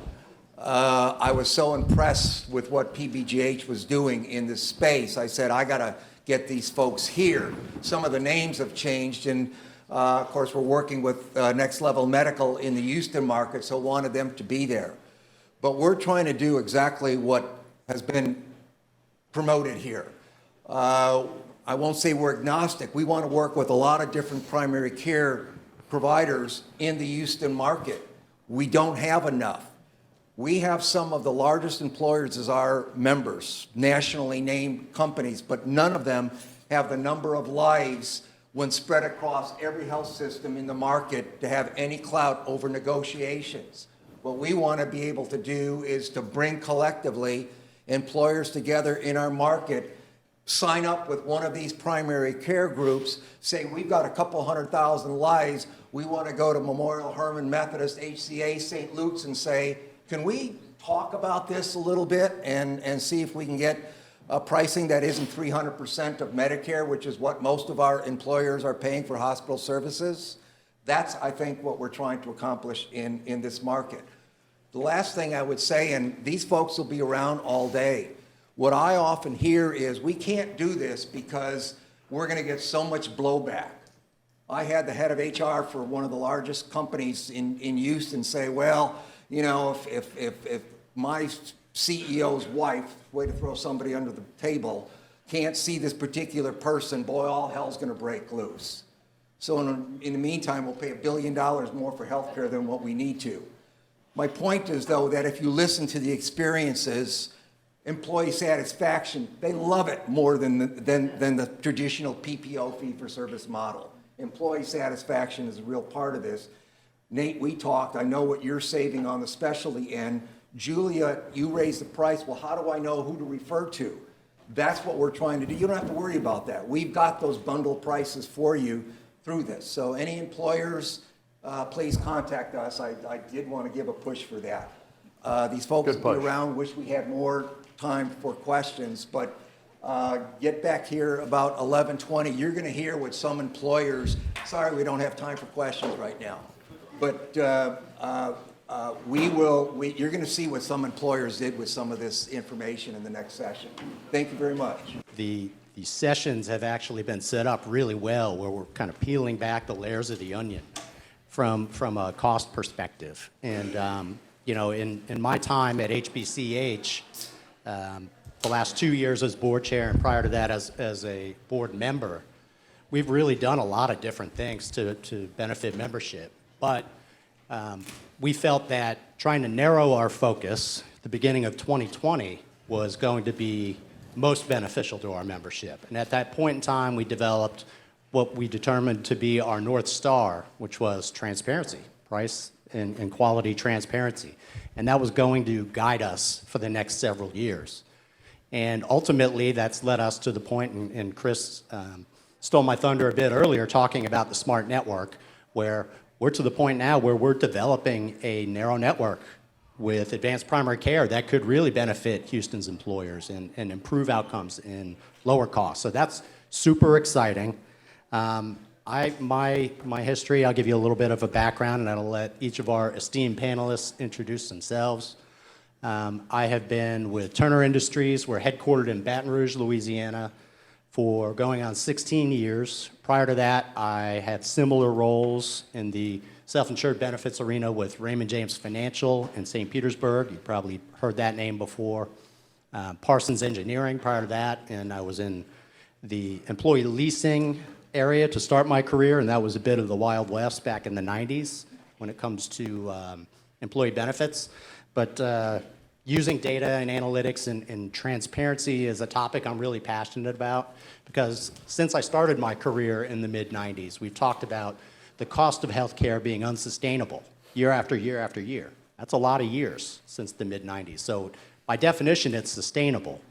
What it isn't is supportable by the facts. And you know, some of the things that we've talked about today, I think everyone's in real lockstep. And the panel today will be great, and I look forward to it. So I'll hand it over to Hugh, and he can jump in here. Yeah, just by a little bit of background, grew up, well, first of all, I was a youth counselor with juvenile delinquents in New York City, so if anybody gets out of hand, I do know how to restrain you. Right. Yeah, there you go. Yeah, I should have went out and got him.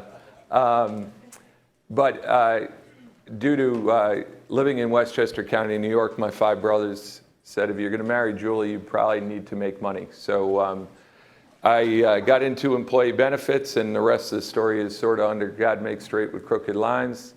One day, my bosses said, we need you to run retirement services. So I went from health insurance underwriter, 25-year hiatus in the retirement industry, and that will become pertinent, I think, during the panel discussion, because that industry got CAA in 2006. Really, the way I found my way back to healthcare after really changing the retirement industry through transparency and disclosure was the fact that healthcare has defunded every single benefit in financial wellness. So when I started as an older guy, 100% of every benefit was employer paid, and now even healthcare is not employer paid. And I knew if we were going to solve for financial wellness, we needed to look into the data, find the fraud, waste, and abuse, and to solve for, through data, not opinions, what were the corrective actions to take. So thrilled to be here. Thanks for having me. Good morning. My name is Cora Upsall, and I am the director of 32BJ Health Fund. So I am the employer on the panel, and I think, not always, everyone's employers, but I think I come as the employer experience today. 32BJ Health Fund is a Taft-Hartley benefit fund out of New York City. We are a union fund that's 100 with no premium sharing, which means the employers pay 100% of the healthcare benefits. And we represent about 150,000 union members and their families, so about 200,000 belly buttons in our benefit of a $1.5 billion health fund. So we spend $1.5 billion in healthcare, or anticipate doing that this year. And that is all inclusive of all of our benefits. I always say, we've done a couple of really, we've focused a lot on data, and we'll talk about that later, but really we've done that to really determine how do we contain our costs. We know based on our data that 44% of what we spent in 2019 was on inpatient and outpatient hospital pricing. And so we recognize in our data really that we've had to look at ways to contain our costs and ensure that, as I will probably say a second time because this is my current favorite thing, is the pie when it comes to benefits. And if we can shrink the amount that we pay on healthcare, that allows the union and the employers to be able to negotiate higher wages and other elements of their benefits. And I would say our most recent claim to fame is, as of the first of the year, we kicked out New York Presbyterian Hospital System and all of their affiliated physicians. So you all are from Texas. I don't know Texas and Houston hospitals. I'm sure there's some really expensive hospital that's the big dog that also, I see a bunch of people nodding. Several. That would be New York Presbyterian. They're the most expensive hospital system. They would argue that they're the highest quality. I think the data, people can research that on their own. But we ended up removing them and all of their affiliated physicians. So not just the physicians owned by them, but by any physician that only had privileges through New York Presbyterian from our network as of the first of the year. That impacted about 25,000 members in our plan.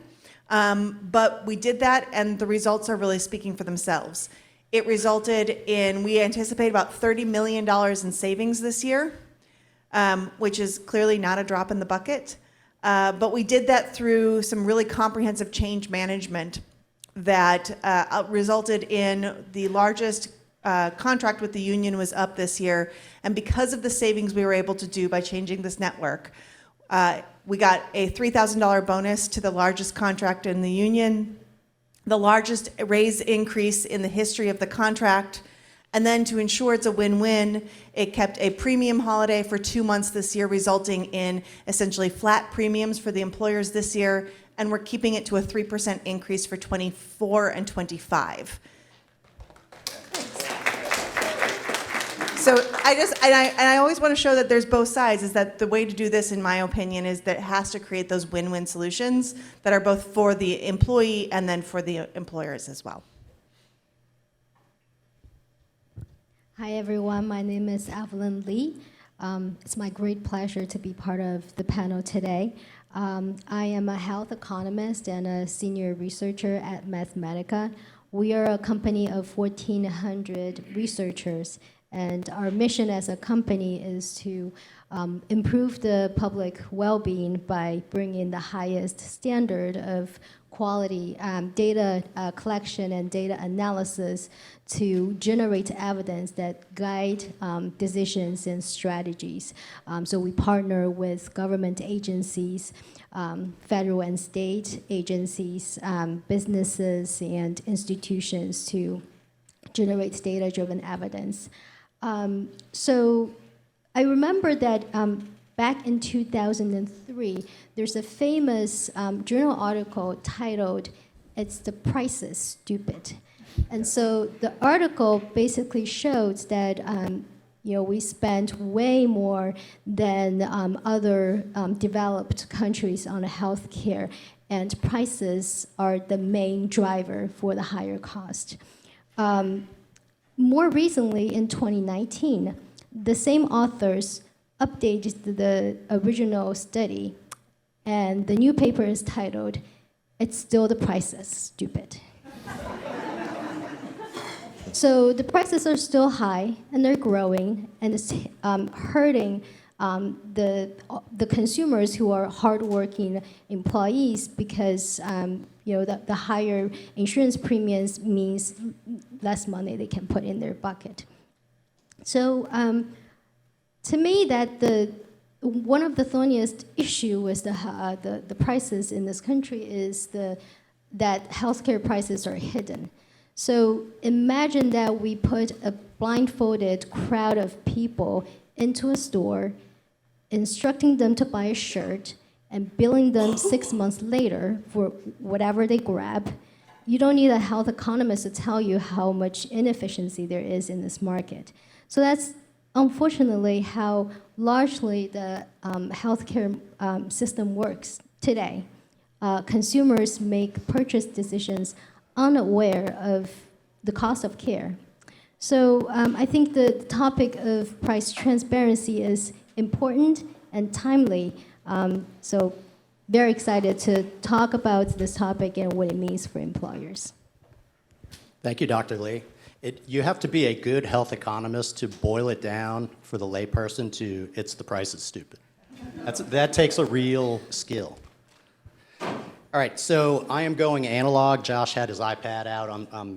I'm being shown up by him, but we'll go this way. So Hugh, we'll start with you with something of an obvious question, but why is transparency important? And given your experience with financial well-being and retirement plans, the PPA, as we've talked about, how do you envision CAA impacting plan sponsors as fiduciaries? And this was touched on at a panel earlier today, and it's interesting to hear that we have suits in the works. So what do you think?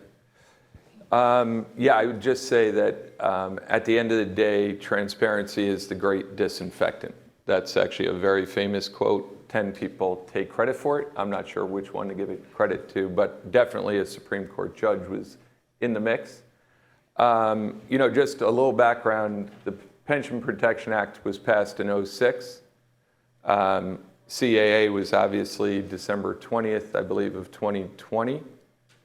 So I always, probably because I, always have a fear of being discovered an imposter, I'll quote Donna Shalala and Alex Azar.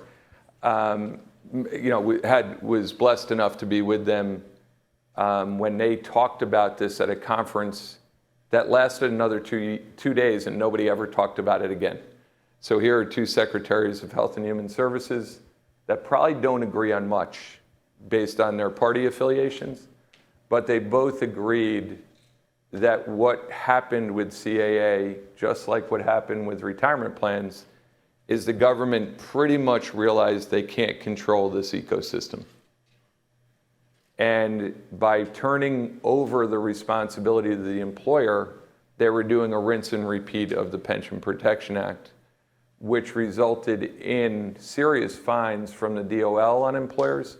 But the DOL was actually beaten by the class action attorneys on going after large employers with their employees being the plaintiffs. Why? Because as a fiduciary, I actually teach a 3-day course at Wake Forest on this, but a lay fiduciary, bottom line, you need to finish every sentence with, I can prove through my process I worked in the best interest of the participant. Okay? So that's really, at the end of the day, the DOL cares very little about the impact on an employer, but I do believe that when you align the best interest of the employee, you're actually aligning with the best interest of the employer. That process cut out 80% of the expense ratios in investments in a 401k, 403b, or a 457 plan. Okay, so sometimes when I'm with a bunch of healthcare people, I've been back in the game for about 4 years in healthcare. I was a psych major, so they would call it learned helplessness, where people will just be like, well, that's just the way it is. That's the way carriers work. Like, I hate the fact we call carriers payers. They don't pay for anything, right? Like, I don't know why we call them that. They adjudicate claims and employers pay the claims, right? So really, when you become a fiduciary and you need to meet that standard, CAA gave you 2 bounce passes. Number one, which by the way, no employer, I would say 1% of employers in America are acting on these bounce passes today. And that we have 1,500 clients with fully loaded data, so I'm not just making up these opinions. But number one, the gag orders in your ASO contracts are supposed to be removed. And by the end of this year, you need to attest to them being removed. So you should have, as a fiduciary, free right to all of your data with no restrictions. We examine every ASO contract in the country. We have massive coverage of those contracts. They prohibit you from being an effective fiduciary. Okay, so you need to pay attention to that. And candidly, some of your advisors are not paying attention to that because some of your advisors are conflicted. So the second bounce pass is you need to understand who you're paying in your plan and what they get paid in direct compensation, which you probably know. But you need to be able to attest to the fact that you know what indirect comp they're getting paid. Why is that so important? And I promise I'll stop soon. Why is that so important? It's not necessarily because it's inappropriate they're getting paid that amount of money. You need to understand if the person that you're relying on for guidance is conflicted. Okay, so I'll use terms under ERISA that have never been used in healthcare before, but you're looking for prohibitive transactions. You're looking for things the Department of Labor and the plaintiff's attorneys will sue you over, okay? And then the last two pieces of CA are very basic, and very complicated, by the way. And we've already seen the PBMs dance around the requirements. Somebody mentioned it earlier. You have every right to know rebates at a drug level. And you, regardless of whether you flip the keys to a PBM for federal reporting, as a fiduciary, you haven't limited your liability at all. Okay, so I just want to give you a heads up on that one. And then the other one is mental health and substance abuse parity. Once again, we're seeing a lot of people, when plan sponsors ask them about that, hide under their desks. That actually is really important, whether you can get that through your carrier or you actually have to pay a third party. The Department of Labor is already doing soft audits around that issue. And I was on a panel with an ERISA attorney from the DOL. They are going to find a large employer in early 2023 and make an example out of them. And that's exactly what they did in 2008 when the retirement legislation came out. So this is truly deja vu for me. But for every plan sponsor, I'm sure you have an appropriate, prudent committee going for your retirement plan. That same level of diligence needs to happen in your healthcare plan. Sorry to roll on. No, go for it. you were supposed to be the optimistic. I am optimistic. That's the second question. My optimism is about to come out in spades. Okay. Yeah. All right, this question's for Dr. Lee. So what tools and data on transparency exist to help plan sponsors? Yeah, there are a couple of tools that exist. So the RAND study that was led by employers showed that employers routinely pay 2 times to 5 times of what Medicare pays for hospital care. Now, last year, the Employer Forum of Indiana partnered with Mathematica to create the SAGE transparency tool that integrates the RAND pricing data with other data sources to help employers and consumers to understand better not just the price information, but putting price together along with the quality information to really better understand the value of hospital care they're looking for. And more recently, the National Academy for State Health Policy partnered with us to create the hospital cost tool that reports and visualize a whole range of hospital financial metrics, including the hospital break-even points. So that information helps us all understand better what would be fair prices if the current prices are too high. What would be the fair prices after taking into account of the underlying cost of operating the hospitals. So if you are the employers and haven't taken a look at these tools, I would highly recommend that you take a look. To follow up on that, the machine readable files have been kind of laughably implemented and just gigantic. We can't really look at them, can't use them in any meaningful way. Tell us a little bit about the rules on the provider side of the house, Dr. Lee, that may impact these things. Can plan sponsors find a way to make that data usable? Yeah, so just by way of background and at a risk of repeating what other panelists have previously talked about, like Charles, the great timeline that he showed on the kind of from the policy perspective. So a couple of federal rules been put in place in recent years to address the price transparency issue. So the first one is for the providers, and the hospitals are required to post their prices for 300 common shoppable services.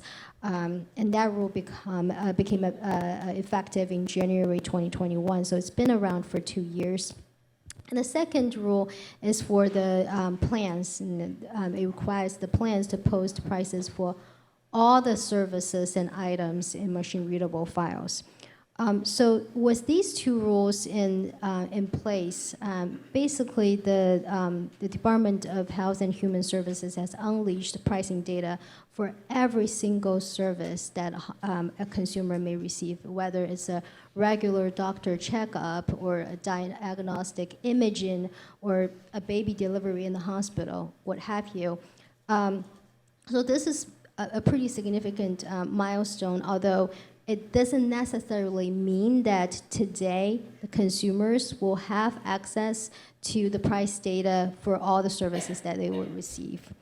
The concern is that the scale and the complexity of data that has hit the public domain in the last 6 months is tremendous, and it's not for the general public to use, and it's not easy to work with.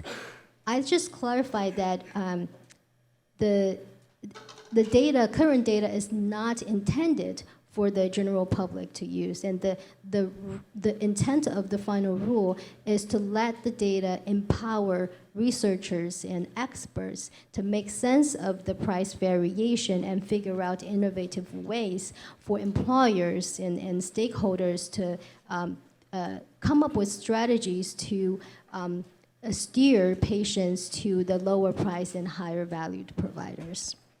Hey, Dan, can I jump in? Absolutely. So Evelyn was absolutely correct from a researcher perspective, but I will tell you from an employer perspective, the data is not helpful. And so I will, kind of echo what she's saying. And I think that I will tell you that we have looked at, if we look at the hospital prices in New York City, we have 5 academic medical centers. Only 3 of the hospitals are reporting right now, of the hospital systems are reporting. One reports their cash price, and one, I don't know what it's just NA. It's just, but we've also had to leverage, we're talking about the different tools. We've purchased the data from Turquoise to be able to use their data, who's taking this information in. And it's been very helpful, but what I can tell you is, I agree, it is not useful from an employer perspective. And I think the other piece of that is whether it's useful is, once you have the data, what can you do with it? And this really becomes a question of what is your third-party administrator? I'm a self-funded plan, and I know exactly, I shared some of our preliminary data with our third-party administrator, and they said to me, well, you don't understand, healthcare is really complicated, and that doesn't tell the whole story. Fair.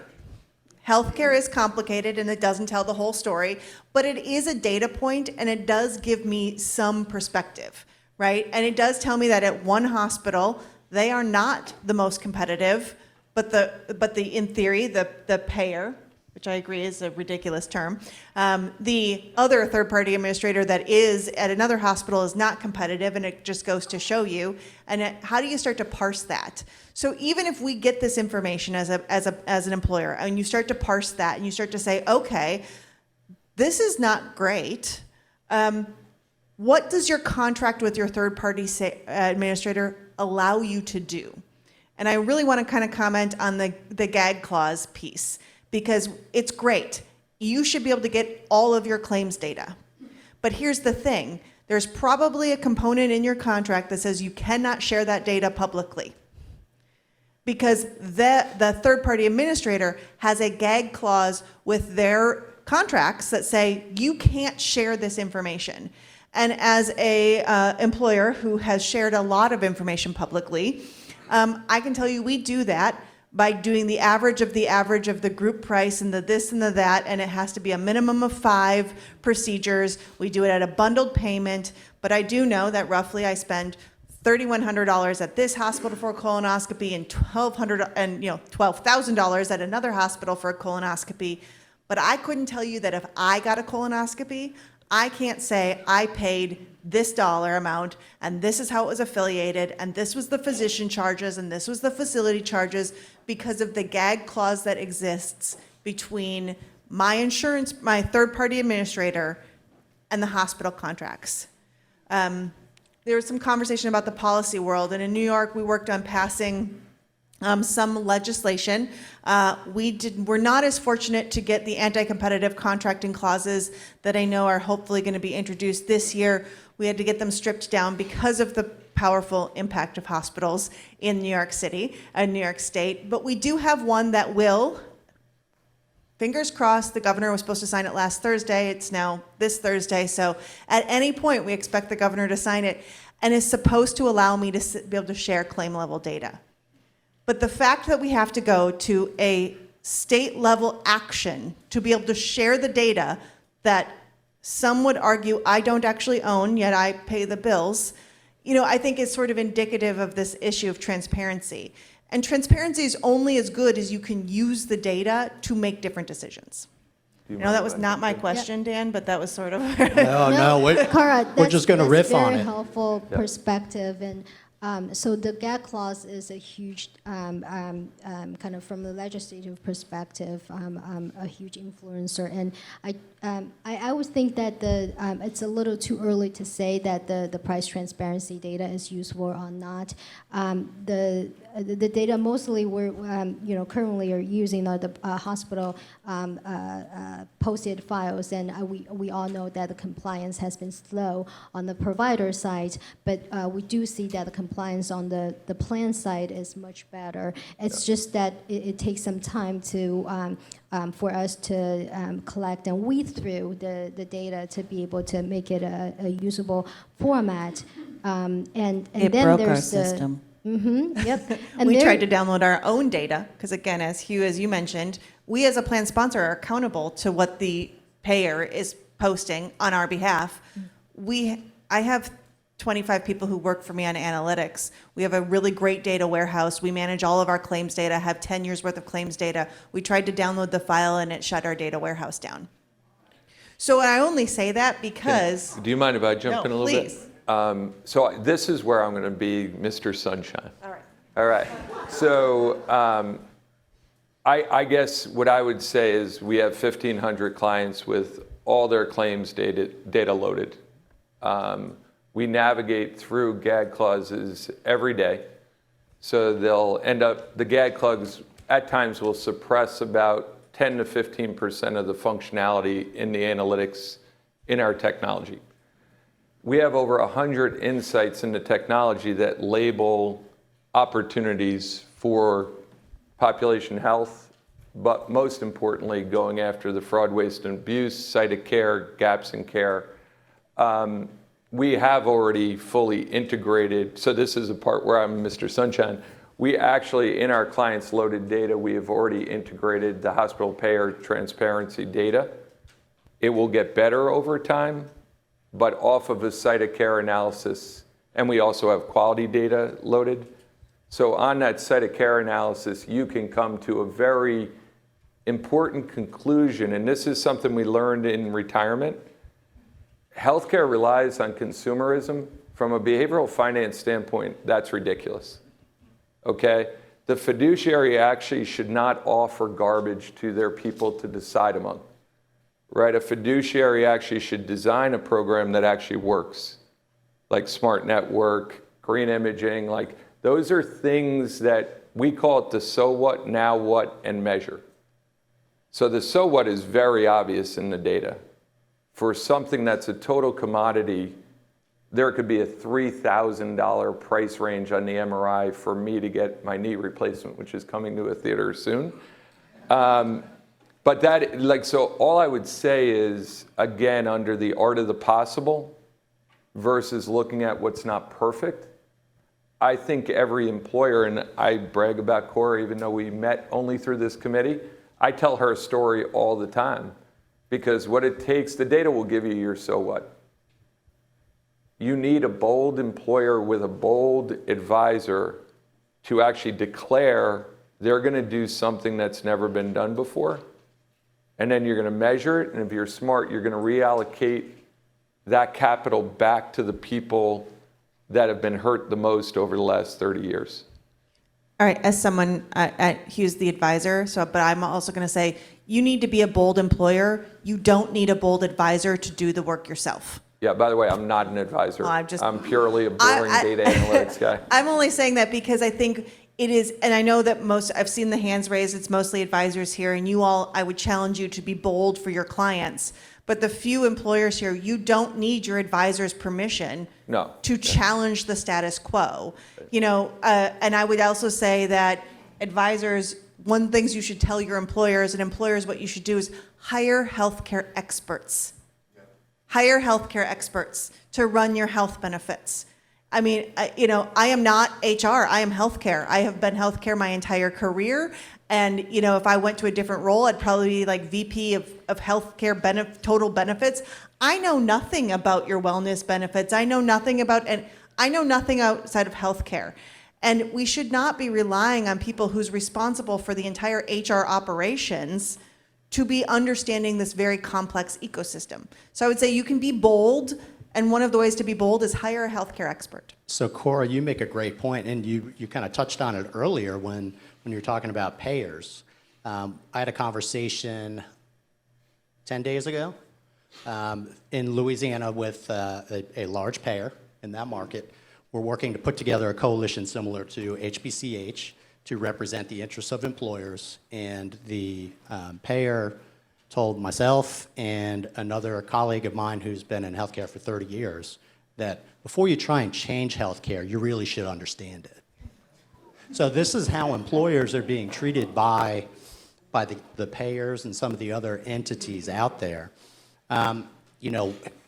Speaking from Turner Industries' perspective, we have 18,000 employees, roughly half of them are on our health plan. So you're talking about almost 30,000 total lives all in.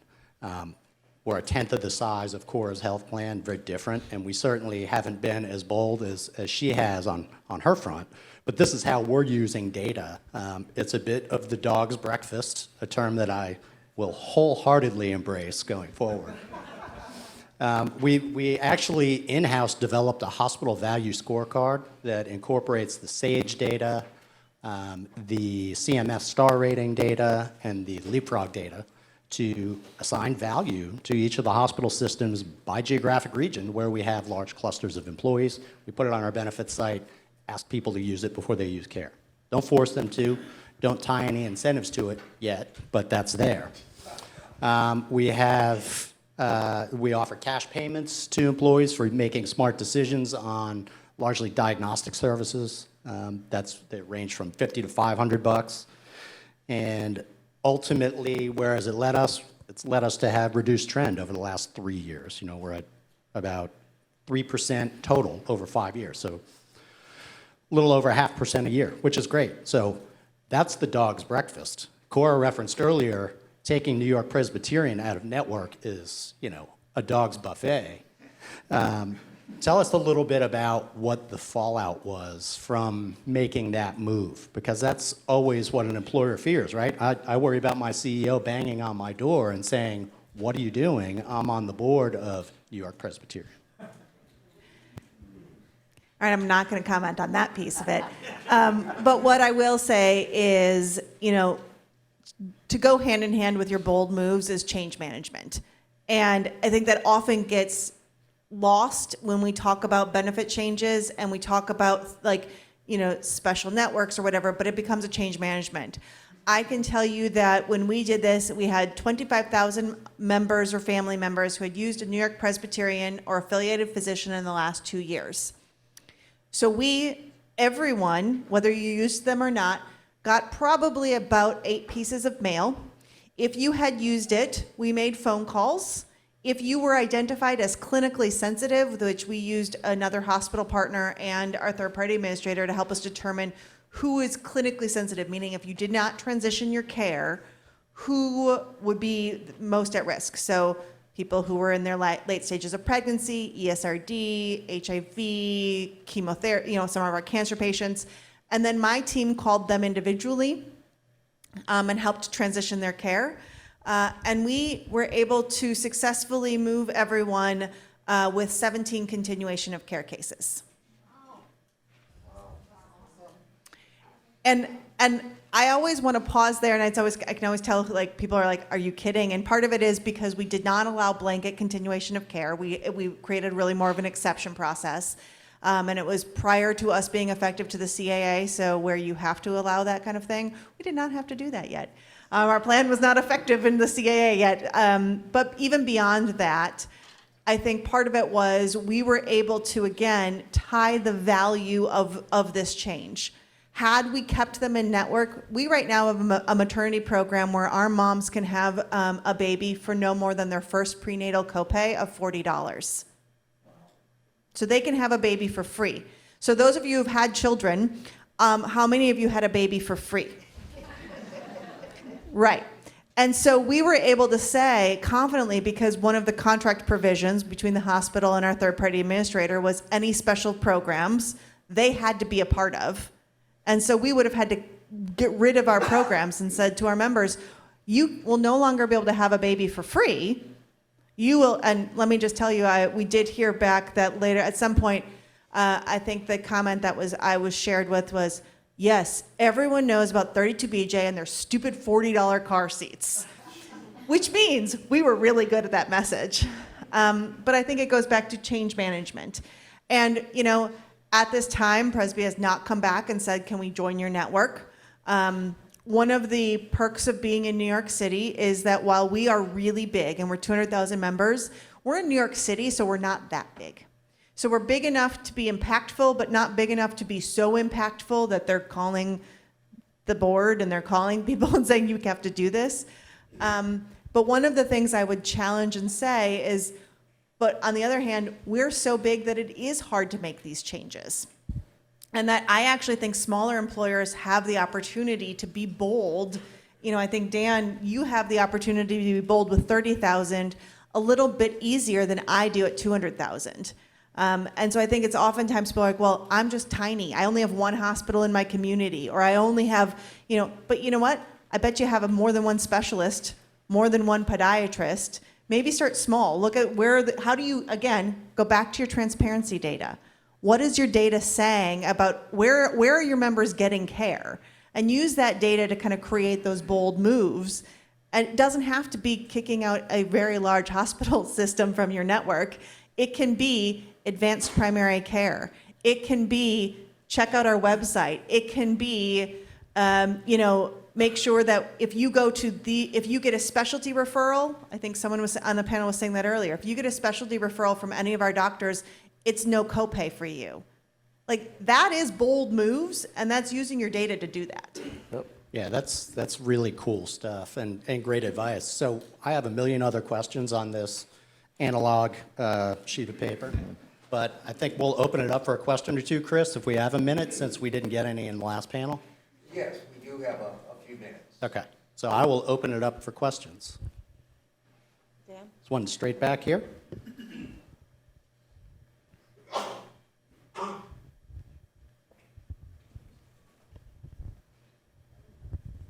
Will Thomas with Hydrogen Health. By no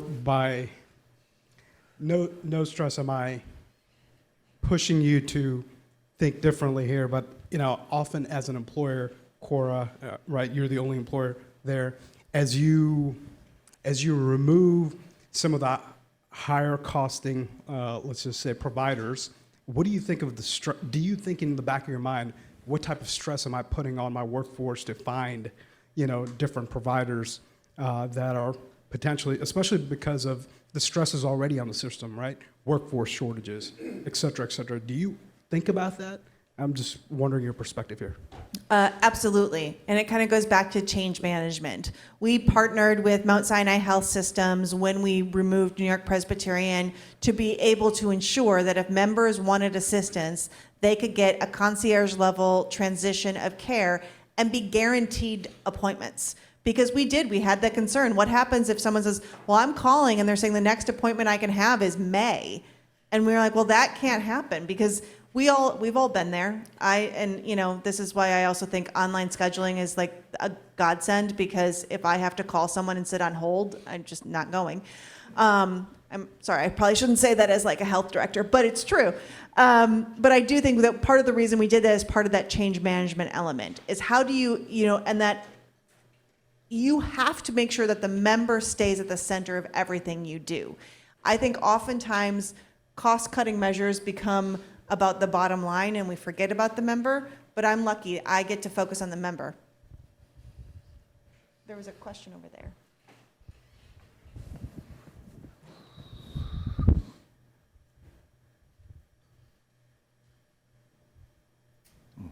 I'm going to play devil's advocate. And being one of the oldest members in the audience here, I've been studying healthcare for 50 years. I've been involved in so many initiatives over the last 50 years at the federal, state, and local level, whether it be with transparency, cost, quality. And honestly, very little has changed a dime. There are some good programs here and there, but the reality is very little has changed in the last 50 years, certainly in the last 30 years. The last 30 years, I've spent most of my career trying to figure out ways to transparency being one, the other two. I've also studied, I was the chief medical officer at GE, and we spent billions and billions of dollars on healthcare globally. And some of the healthcare systems around the world are actually pretty good, some of the national health systems. So the devil advocate question here is, why not go to a national health system? And I say a national health system with a private sector supplemental, because I don't see the current world in the US moving in a direction that's really going to change the needle. And my children would be perfectly fine with that. Getting one of the biggest problems outside in the US, the biggest complaint with national health systems is time to care. Well, I don't know how many of you have tried to get care in this country in a timely manner. It could be literally, I spoke to a surgeon the other day, it was over a year. It's a prominent, good surgeon. The delays are enormous. Yeah. So I'm saying this as devil's advocate because I understand the downside to it. But frankly, I don't see any other way to moving the needle here. Ovik may agree with you based on his comments earlier today. If we don't solve this, we will have something like that, and maybe that's what we at HBCH begin advocating for, because we have this window here. It's a new age of transparency. I hope we can move the needle. If not, Ben, I totally agree with you. That's Dr. Ben Hoffman. Yeah, I agree this gentleman's argument, though, that price is only one piece of the puzzle. It doesn't, price transparency alone doesn't solve the whole issue. I do think that the data has the potential to empower consumers to make more rational decisions about their healthcare choices, and the employers in this audience, you are mega consumers, and I would urge you to take more active role and responsibility to make actions based on the data that's coming out, become available. Yeah, and I would just say the laws aren't going to get you there anytime quick, right? If that's what I took from the first panel. These are real dollars, and it's real human capital risk management, this continued cost shift onto the employee from an employee retention standpoint, from an employer viability standpoint. And I would just say the good news is, I think last quarter, the clients loaded with us, I think, saved well over $250 million. So going after your data and seeing where the low-hanging fruit is that has very little employee disruption, and if you do the plan designs correct, have huge benefits for the employee, I don't know why you'd wait, regardless of what the industry taught you in the last 30 or 50 years.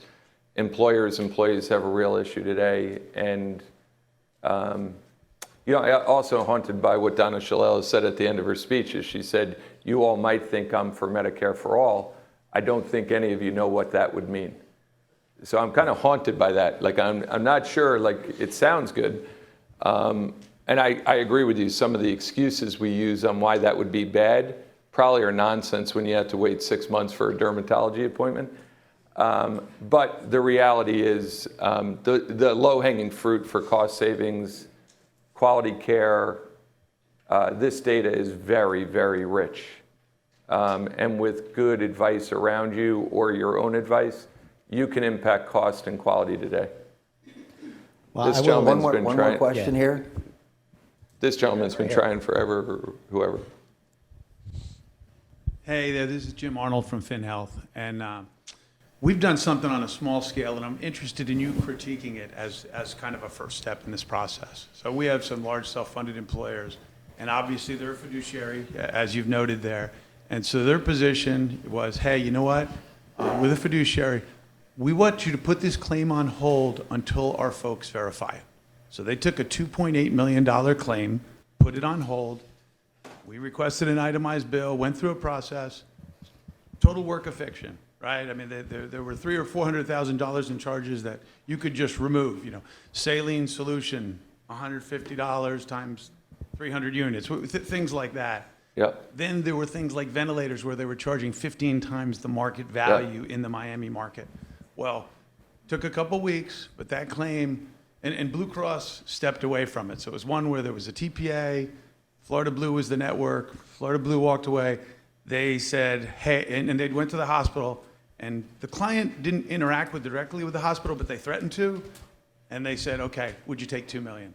So analyze the bill, put it in front of them, but you got to do it on a prepayment because that seems to be the only time when you have the authority to do it. We're doing it with 3 employers, but the question is, how do you scale that, right?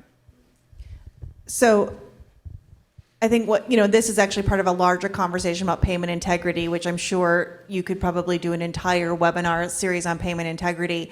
And I will tell you the challenge with payment integrity is going to be employers or advisors getting payment integrity solutions put into the contracts with the third-party administrators. So I think you're gonna, unfortunately, oftentimes it has to be done outside the process, in part because if you go inside the process, your third-party administrator will tell you they have a payment integrity solution. That's it, ... I'm trying to make sure I don't offend anyone significantly here. But I think the concept of payment integrity, I think, is a valuable one, and it's probably something, Chris, that you could bring back to this larger group. Yeah. That's like, that opens up a whole can of worms that I don't know if we can address in 2 seconds. No, especially with lunch waiting. Yeah. Yeah. Yep. They all send Yeah. it daily or weekly. Yep. So you can get them to do it even if it isn't built into the That is, for those of you who know Marty McCary, Dr. McCary, he's a big proponent of this, big fan of Marty's. There's a wonderful podcast that it's called Relentless Health Value. If you haven't heard it, I urge all of you to check it out from the employer's end. To me, it's the best one out there, and not just because I'm going to be on it on January 12th. She is fantastic. So, Chris, when you go on Stacey Richter's podcast, are you going to be advocating for single payer like you just did? No, but we are talking about it's focused on legislative policy. I'm messing with So I don't want to keep folks from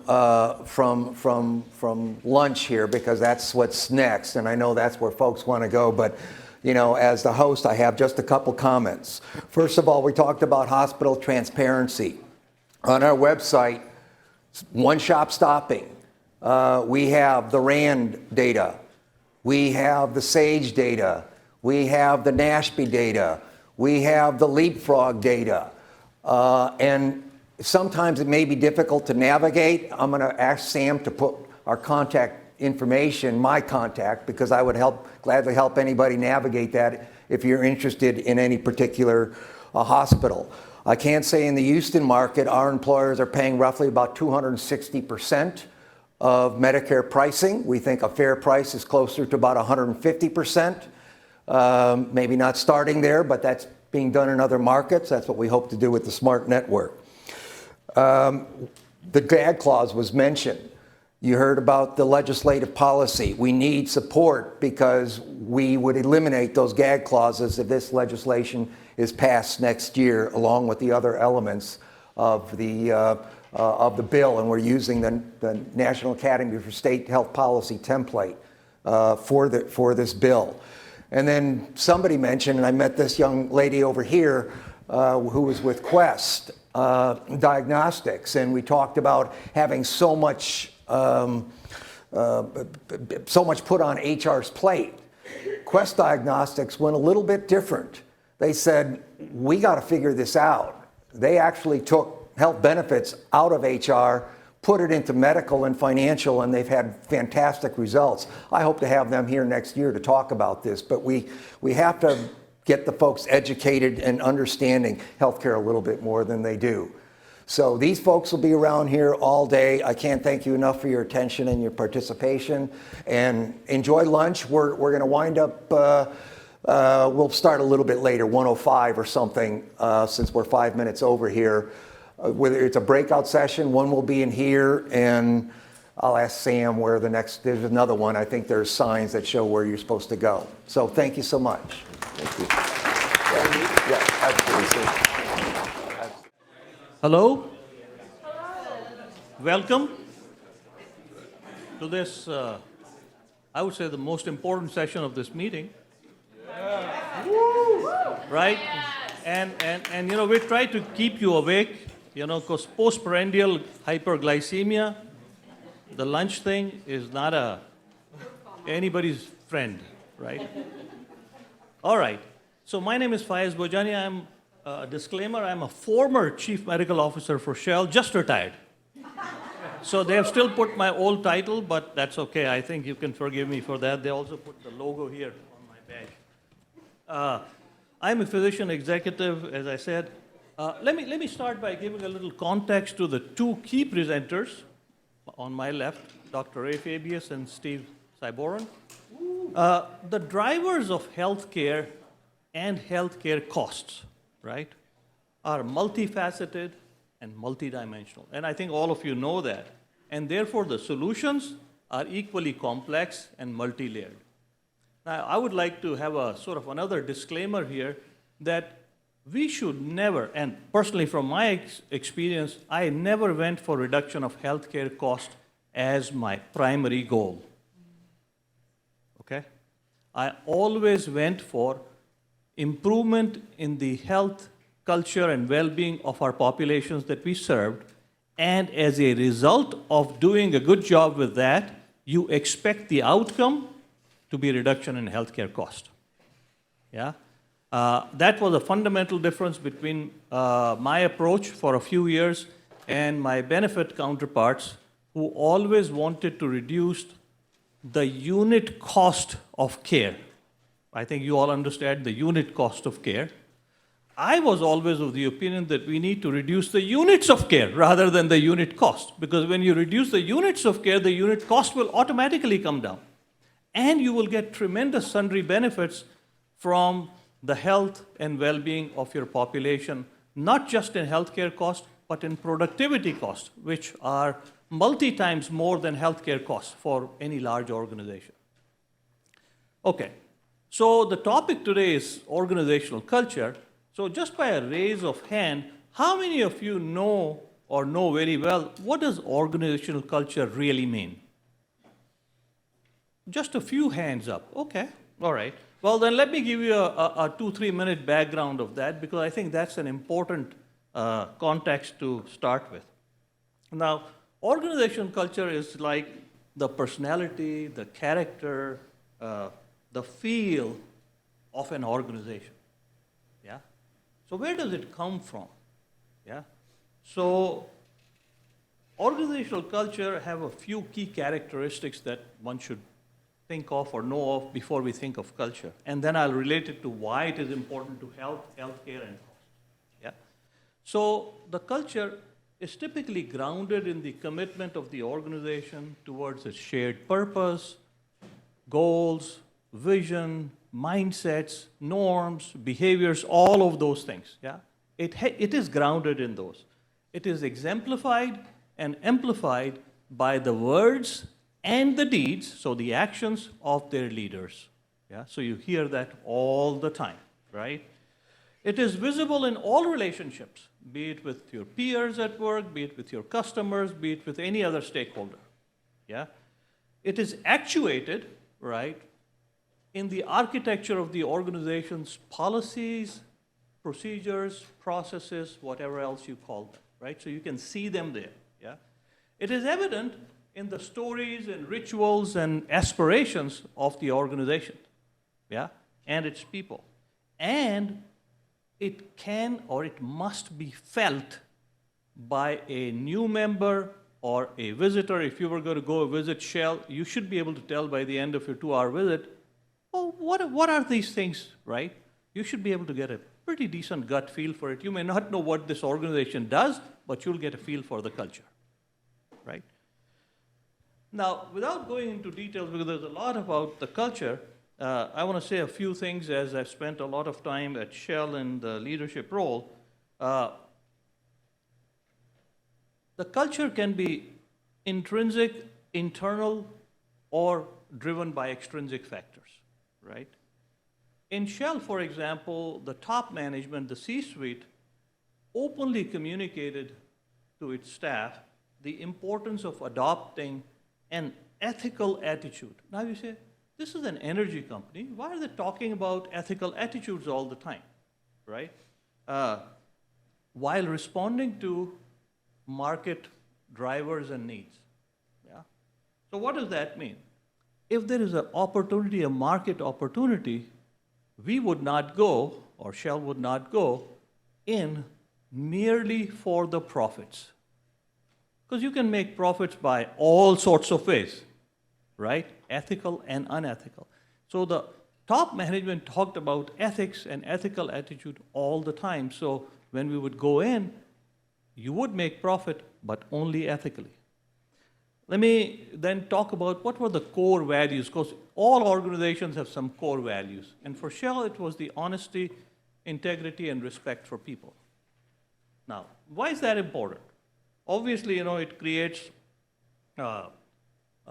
trust, openness, relationships, teamwork, professionalism, all of the above, right?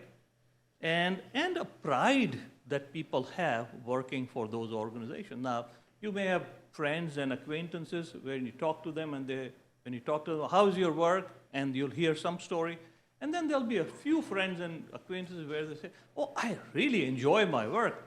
The organization is benevolent. The organization is fantastic. The people around me. So, that's the piece that is very important to see in any culture. Another example I would give of this is, in many parts of the world, there is a culture of what is known as facilitation payments. I would call them bribes, right?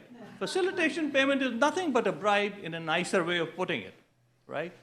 Now, if you work in an organization like where we have business in 80 countries and projects all across the world, there is a norm in many countries where you have to grease the palm for facilitation payment.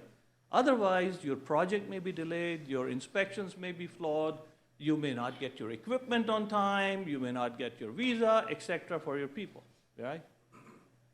For decades, Shell has said, we will not offer any facilitation payments for any reason, even if our business is delayed.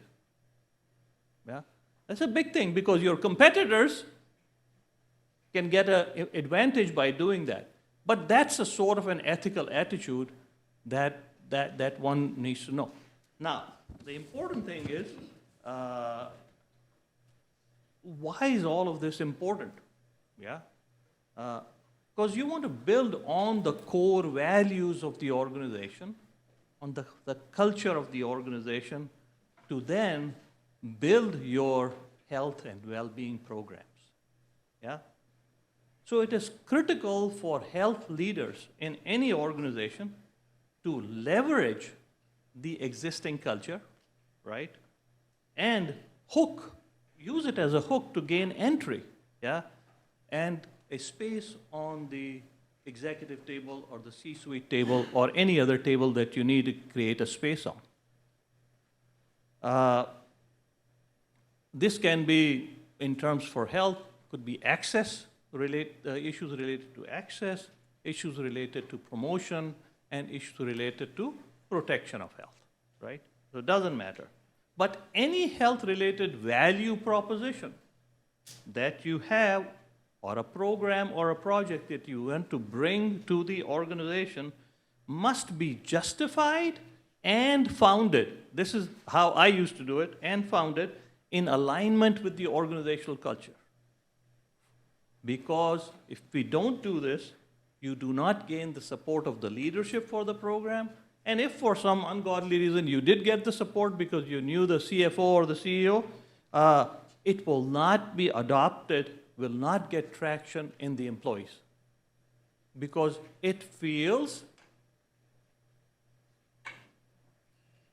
non-authentic and foreign to them, right? It's an alien concept. So those are the basic things one needs to understand before you embark on developing any program around that. So for this session, I have the pleasure of introducing two terrific speakers, as I said, who have a deep understanding, familiarity, and knowledge in both the corporate cultures or organizational cultures and health and well-being programs.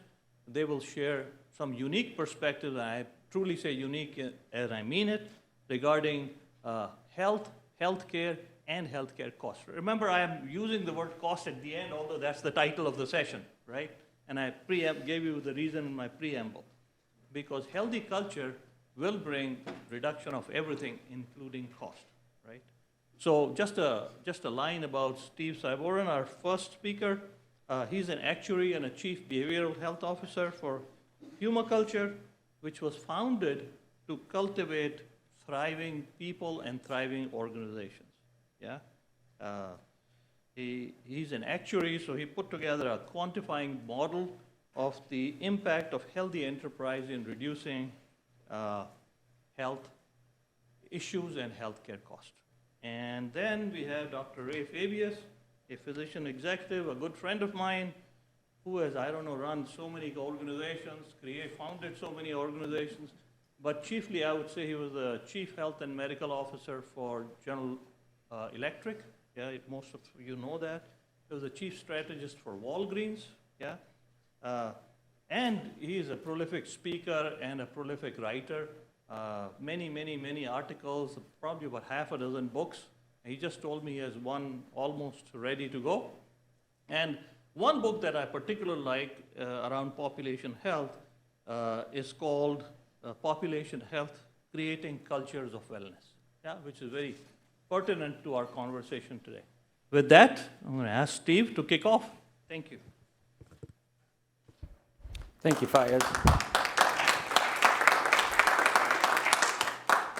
So I'm going to be talking about my journey and how I came to this concept of humaculture, and then Ray is going to talk about his journey and his approach to creating cultures of health and well-being. So our objectives today is to help you understand how important it is to be intentional about the cultures that you're trying to create. Apply it every day with operational rigor, and then you will see success, not only in your culture, but in everything you do. If you really are intentional about your culture, you're going to see success in all of your initiatives, and everything you do will be much more successful. I want to start with a little story. I started my career at one of the major actuarial firms, and in 1999, I transitioned to a smaller, but one of the largest private actuarial firms.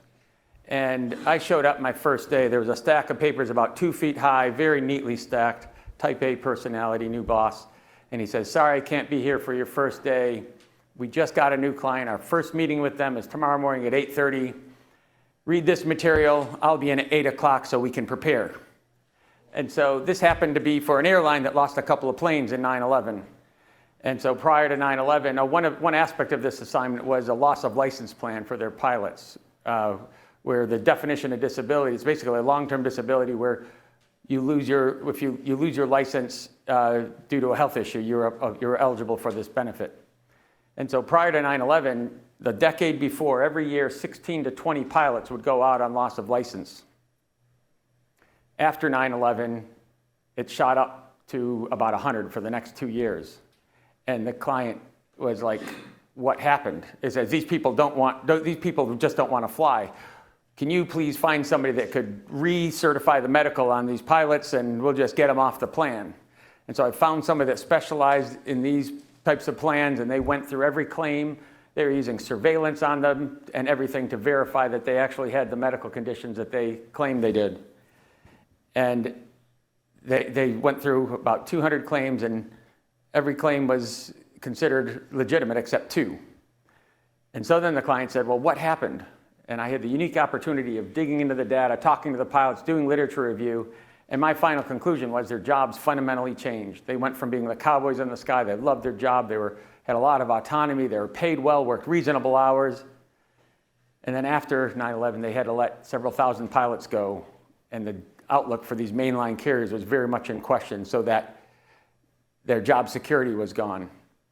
They then had to negotiate significant pay and benefit reductions and work longer hours, so the balance of what they were getting for their effort and commitment was out of whack. After that, they had highly publicized executive bonuses, so needless to say, that climate of trust and respect was shattered.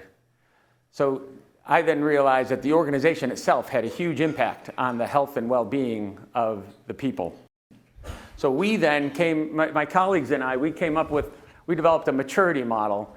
We actually had 6 dimensions or 6 characteristics that we developed, but we did a study focusing on these because we thought they could all be handled by the benefits or HR leader and without too much difficulty. And we asked them a series of questions, probably between 1 and 3 questions to each of the boxes about how effective they are at doing these things. Then we also gathered some independent outcome metrics to test it. And so our 3 stages, the first is very reactive. You're waiting for health or well-being or absence or some kind of breakdown in the person to occur, and then you're dealing with it after it's occurred. The second is more proactive in that you're understanding and identifying those things, those risks or the conditions that are going to lead to the breakdown, and you're trying to manage or mitigate that risk. And then the third is even beyond those risks. What are you doing to optimize behavior and health? And then we have these different characteristics. And by raise of hand, how many of you would say your primary focus when you're trying to manage your health plan is on that top left where you're providing high quality and cost-effective treatment? Okay, so a few of you. Interestingly, we looked at each of these cells to the overall, to the outcomes that we had 5 different outcomes that we were looking at. Every cell on here was correlated with at least one, generally more in this third column. These were generally 3 to 5 correlated. These were generally 2 to 3. These were generally 1 to 2. Except there's one cell on here that wasn't correlated with any, and it's that top one, health plans focus on treatment. So what are you doing to provide high quality and cost-effective care? And I think this gets to Dr. Fayez's supposition that once somebody's in the health system, they're going to be expensive, even if you manage it really well. And that was my final conclusion, is that you can only manage cost so well. So what we did is we started to think about, well, how do you really shift their thinking? And so we really need to get away from the traditional fatalistic approach to things in thinking about how do we deal with health costs or absence or discipline issues after they've occurred, and how do we be more proactive, and really how do we create a sense of engagement and motivation and performance, the health and fitness of our people, as opposed to just dealing with costs after they've occurred. We got to move away from driving our decisions based on what the competition is doing. How many of you have ever heard of somebody achieving excellence by striving to be average? Anyone? Okay. But that's what most organizations do. They look at what everyone else is doing and say, okay, well then we must do what everyone else does. That doesn't create any competitive advantage for you. So we really need to think about how are we going to create something that's going to give us a competitive advantage. And your thinking changes. We got to get away from just looking at costs and how are we going to get to outcomes and workforce outcomes, not just health outcomes, but workforce outcomes, health being one of them, and not health costs, but true health. Are they motivated and productive? Are they ready to work? So when I went out on my own in 2016, I met somebody that started his business about the same time, and somebody introduced us together, and he is an organic gardener. And he maintains a 5,000 square foot garden, all organically, no artificial pesticides, herbicides, fertilizers, fungicides, anything. He's able to do it all organically. And when he heard me tell that story about the pilots over and over, probably dozens, maybe 100 times, he said, everything you say sounds a lot like organic gardening. If we think about the organization as soil and the people as plants and the products and services they're producing as the fruit or the harvest, it's a pretty good analogy. Then we went through about a year of kicking this idea around, running through a lot of my case studies, some of the research that I did, the various research studies I did, and it actually is a really good analogy for it. So we came up with these 7 dimensions of humiculture, and there's perfect analogies almost in horticulture, and everything that I've done could be explained from horticulture terms, plus things that I didn't have good research on. We could find analogies or research in horticulture that could support those ideas. So, and every one of these are intricately related to each other. So anything that we do, whether it's redesigning a vision plan or thinking about the operations of a new division or a company, we've got to think about all of these aspects. So the real assets is your space and fertility. You've got only so many assets that you can do, and you've got to invest those properly. The rewards, which is our nutrient distribution, that's our pay, benefits, the value to customers. We got to think about how we're going to take those assets and invest them in our organization to get the best outcomes. And we need to think about all of these other aspects. When you're investing in one place, you're maybe not investing somewhere else, and there's always opportunity costs that we need to think about. So we developed then a process for how do you create such an organization. So much of my consulting career was let's think about the problems and let's try to address the problem. And one time I was working with an internationally renowned health system, university health system, and they came to me after I came up with this concept. I was speaking at a national conference on this healthy campus, and they came to me and said, we want you to help us take our initiatives to the next level. And they were one of the most advanced at the time, and they said, and so our national practice leader put something together, and it was very much, let's assess where you are, and then we'll figure out where you go. And I said, that's not what they're going to want. But he said, no, this is what we're going to do, because he was a national practice leader, so he got to say. And I said, so they came back and said, no, I don't want to do that. I said, I want to start with a vision. I don't want to get anchored in what we're doing today. And so what we wound up doing is when we got together with their academic leaders, their health leaders, their administrators, and when we came up, they said, we want to transform our city from the city of medicine into the city of health. And then the investments they made were so different than what you would think of in terms of a typical wellness or even organizational strategy. But we need to start with a vision, then analyze where we are relative to that vision. Then we can prioritize and optimize to achieve that vision. And when I think about culture, A lot of people think about culture in terms of health, cultural health. How do we get the best trust, the best leadership, so that we could create a non-toxic work environment? How do we optimize team capability, et cetera? What a lot of organizations don't think about is how do we create an aligned organization, aligned culture? So these are all on scale of bad to good. Nobody's going to say low trust is a good thing. Poor leadership is a good thing. So you want to optimize all these. These on the left, though, are all things that are on scale of good to good. So if you think about customer orientation, are you transactional or are you customer intimate? If you don't understand this and don't hire accordingly, you could create a very toxic and unhealthy organization. So if you're, let's say, a McDonald's and you're hiring people to work behind the counter, and they need to get through as many people through a busy lunch hour as possible, but you hire somebody that's customer intimate and they're striking up a 5-minute conversation with everyone that comes through, how do you think they're going to do professionally in that role? How is that store going to do if they hire a bunch of people to work behind those registers and they're really focused on that intimate relationship? They're not going to do well. That's going to create stress, anxiety. They're not going to perform as well. And that's going to ultimately have a deterioration in their health and the ultimate culture of the organization.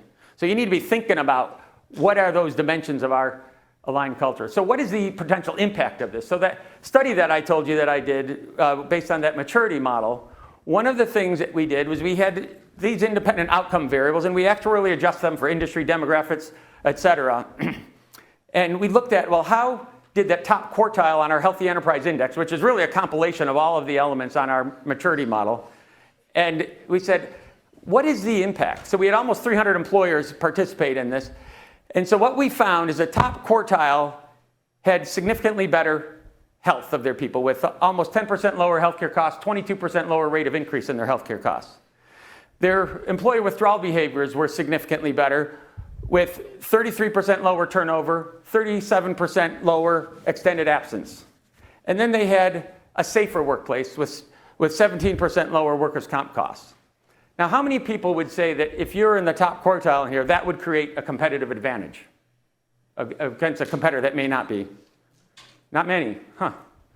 Okay, I would think that if you could reduce those costs, that would create a competitive, that's one example of competitive advantage. But it's also the people that you're getting into these positions that's going to make a big difference as well. So how do you get to this change? The things that I found really make a difference is you've got to have a vision, an inspiring vision that everyone coalesces around, something with purpose. You got to have everyone bring consensus. Everyone has to have consensus around this vision, and everyone needs to be pulling in the same direction. You got to bring the right skills to the table. Everyone has to have an incentive, not necessarily monetary incentive, but everyone needs to have an incentive to support that vision and drive towards that vision. You got to make sure you're able to invest the right resources. And it isn't necessarily you've got to invest new resources. All of you are investing ungodly amounts of money in your people already. I've never done it where I'd said, actually, once or twice I have done it where they were only putting in new investments. And those were the least successful initiatives that I had. Every time that I've done this, it's more a reallocation of assets, and you get the best results that way. And then you got to have an action plan that you work continuously. When you get all those that works, if you don't, you're going to wind up with confusion, sabotage, anxiety, resistance, frustration, or you're going to feel like you're on a treadmill. And you don't want that because you're not going to drive results that way. So real quick, I'm going to just do a quick couple of examples where we've applied this. So this was a 12,000 employee health system.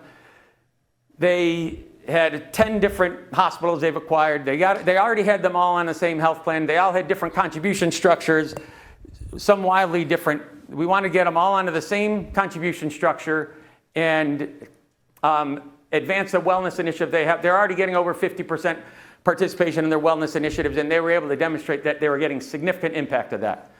So what they came to us, they said, we want you to help us drive this to another level, get us all consolidated on this, comply with the ACA requirements around wellness incentives and other ACA requirements to avoid any penalties. And then what we were able to do then through the process, we applied a lot of behavioral economics through the design and communication of this, but we were able to get them to 98% participation in their biometric screenings, which included all 5 metabolic syndrome measures as well as cotinine testing. And we were able to document that we got them to 75% risk-free of all 6 measures. And their costs actually, we designed it to be cost neutral.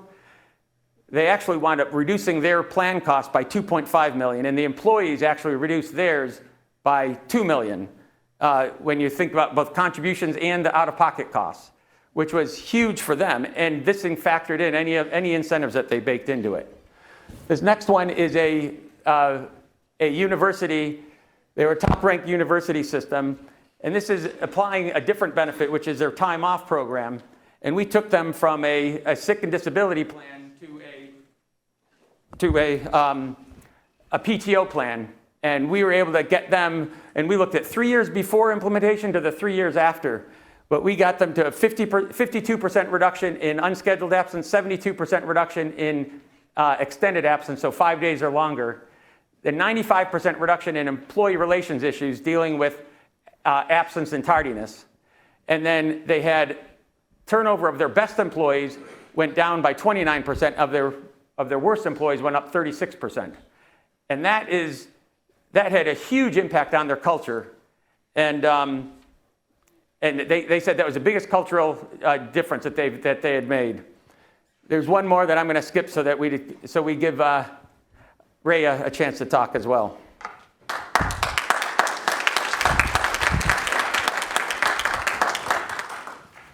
First, I want to say how grateful I am to be able to share the stage with Fayez and with Steve. And I want to thank Chris for giving me this opportunity to share some of our thoughts and research as well. The remarkable point that to begin with, to share with you, is that until recently, I didn't really know Steve and the work that he was doing, and Chris actually brought the two of us together.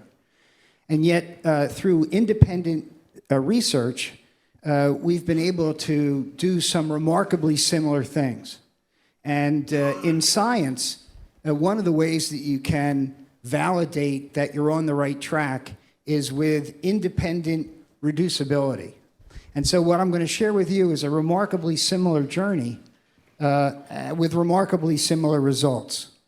And so about 10 years ago, I started this company called Health Next under the thesis that there are some companies who have had sustainably flat healthcare costs for extended periods. I know that sounds incredulous, but I will tell you that when I was the chief medical officer of what was until recently called IBM Watson Health, when I was the chief medical officer, it was called Truven. Today it's called Meritive. Through a series of transactions, we were managing the data for about half of the Fortune 500 companies. And when you dive deep into that data, initially we were able to find 8 companies that were generating that orange line in the left upper corner. And adjusting for inflation, their healthcare costs were going down. So something special was going on in these companies. And like Steve said, as opposed to trying to compare companies to the average, which incredibly some even data analysis companies call a benchmark, that's not a benchmark. What we decided to do was to study these benchmark organizations and develop a methodology to let other companies have the same success. And this is really no different than the great business book called Good to Great. How many people know this business book? Okay. What's that business book say? It says we're going to study good companies that became great and develop a methodology for all good companies to become great. That's really what Jim Collins' organization was all about. So 10 years ago, Health Next started on this journey to study all of the literature, and there are some seminal things that have been written. Thankfully, some of these benchmark companies have taken the time to produce research, like Johnson & Johnson and Navistar. And then we were on our way to first doing tertiary research, meaning study the research of others, and then secondary research, doing some study with others, and then doing our own primary research.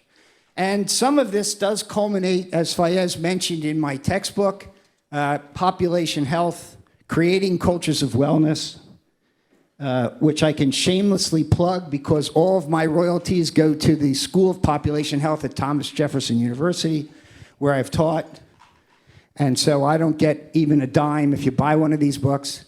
But it is now actually used by 165 medical schools and graduate schools across the country. So maybe the greatest part of all of this work is we are creating a next generation of experts that understand much more deeply what we're trying to convey to all of you today.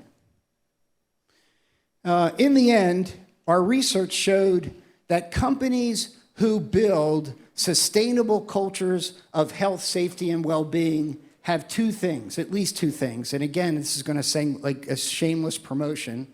But one of the things that they had, and this was emphasized in our earlier sessions, one of the things they had was a physician executive or health executive expert guiding the way.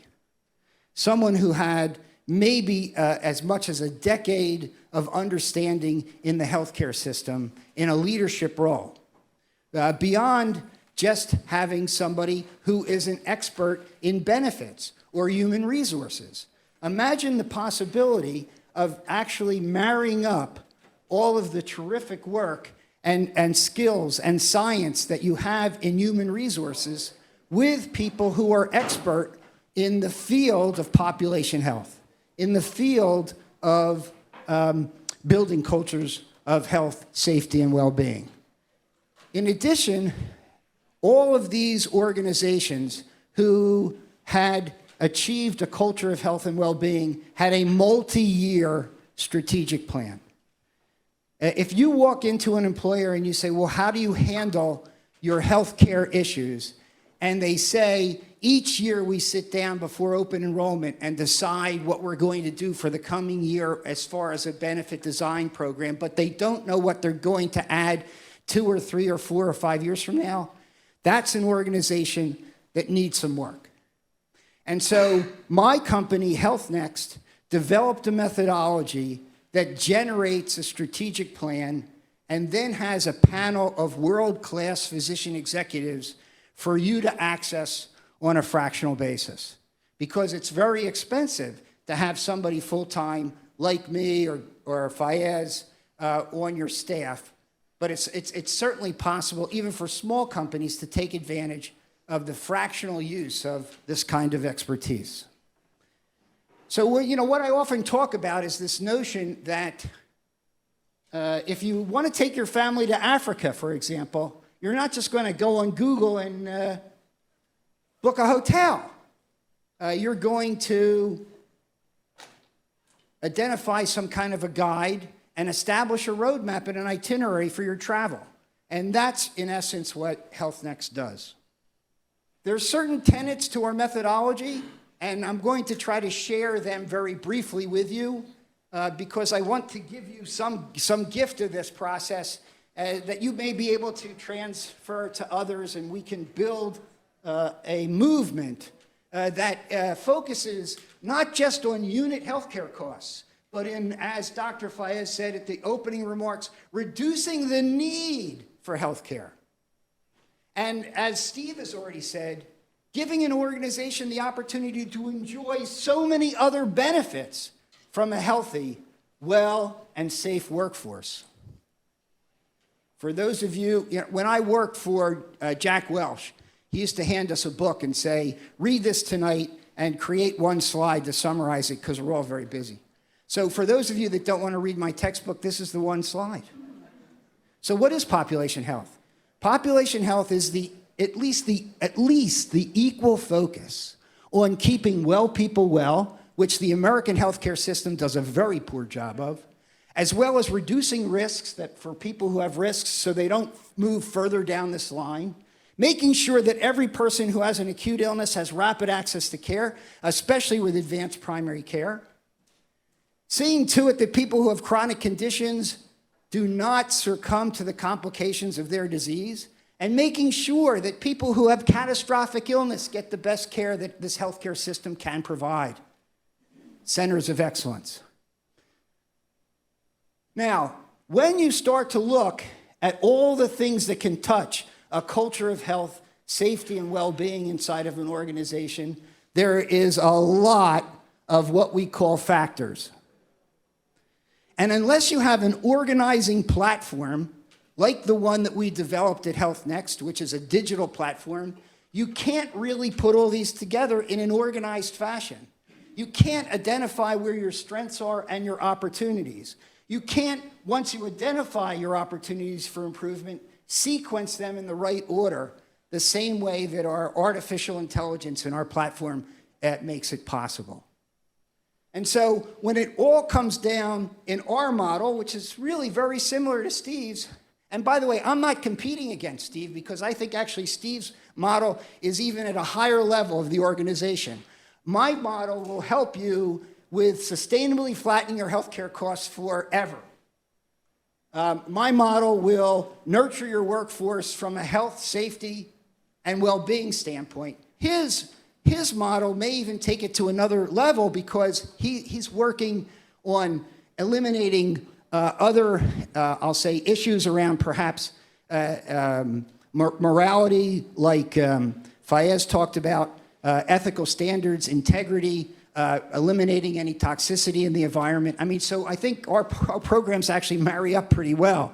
But anyway, this isn't that different than what he presented to you. When we look at all the factors that contribute to a culture of health and well-being, it really comes down to what we call these 10 pillars. And as everybody has mentioned, it starts with leadership support and management alignment. Recently, there was a white paper written by Deloitte. The title of the paper was, "Dear CEO, you can no longer delegate all issues around health, safety, and well-being to your human resources and environmental health and safety teams. You got to be actively involved." And by the way, in the research that we have done at Health Next, the C-suite is remarkably ignorant of the actual illness burden of their workforce. They have no idea what percentage of their workforce is overweight or obese. They have no idea what percentage of their workforce is overly consuming alcohol. They have no idea what percentage of their workforce is basically sedentary. They have some idea of what percentage of their workforce are high-cost claimants, because that sometimes gets to their attention. They have some kind of an idea that something like 20% of their workforce may have a chronic condition, but they don't know what chronic conditions, and they don't know the relative prevalence of those things. We have to get them much more aware and involved, and then we work our way from there.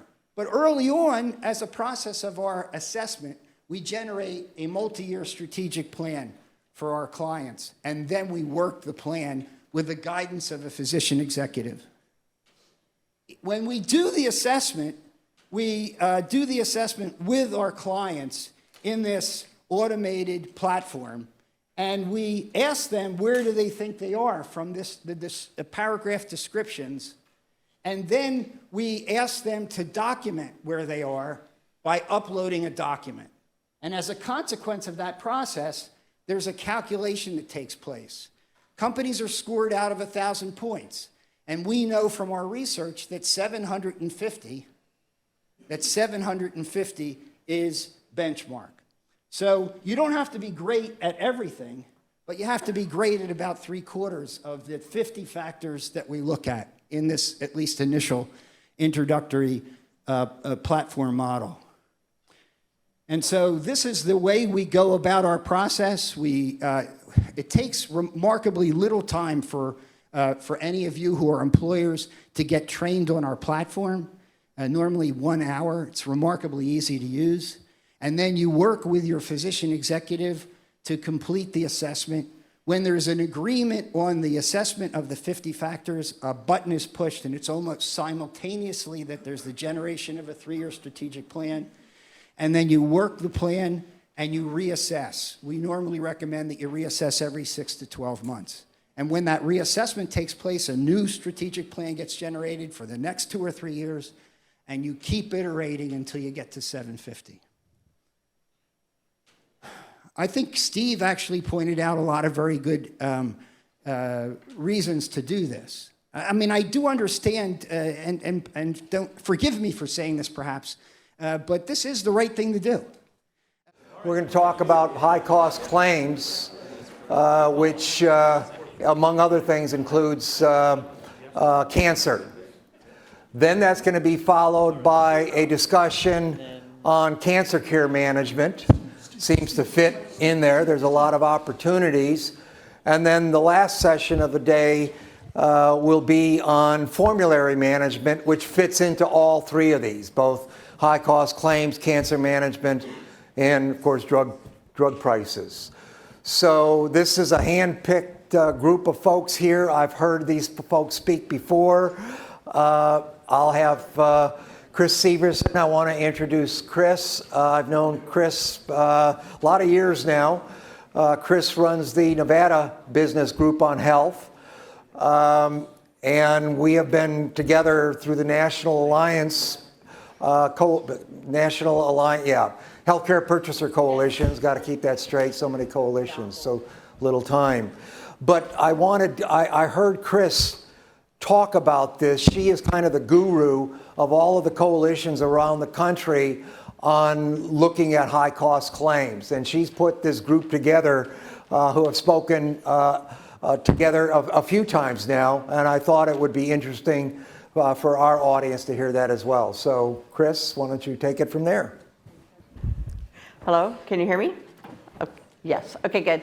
As Chris said, my name is Chris Severson. I'm with the Nevada Business Group on Health, which we're pretty darn small, I have to say. We're a staff of 2, so there's not very many of us, and we represent a group of mostly self-insured small to mid-sized employers in the northern Nevada market, so it's Reno, Carson City area. And several years ago, my employers came to me and said, we are desperate for help. We have no way to control these high-cost claims. I came from a benefit background, and I was at a 600-person city before I moved over to the coalition, and we'd budget just roughly, 4 big claims a year, right, for that size population. I don't know how sophisticated everybody else was, but for me, that's what it tended to be, about 4 a year. Well, 4 is a pipe dream now, and the number of claims are rising, but also the nature of the claims. We did not have the large pharmacy claims that are out there nowadays. So the market has definitely changed.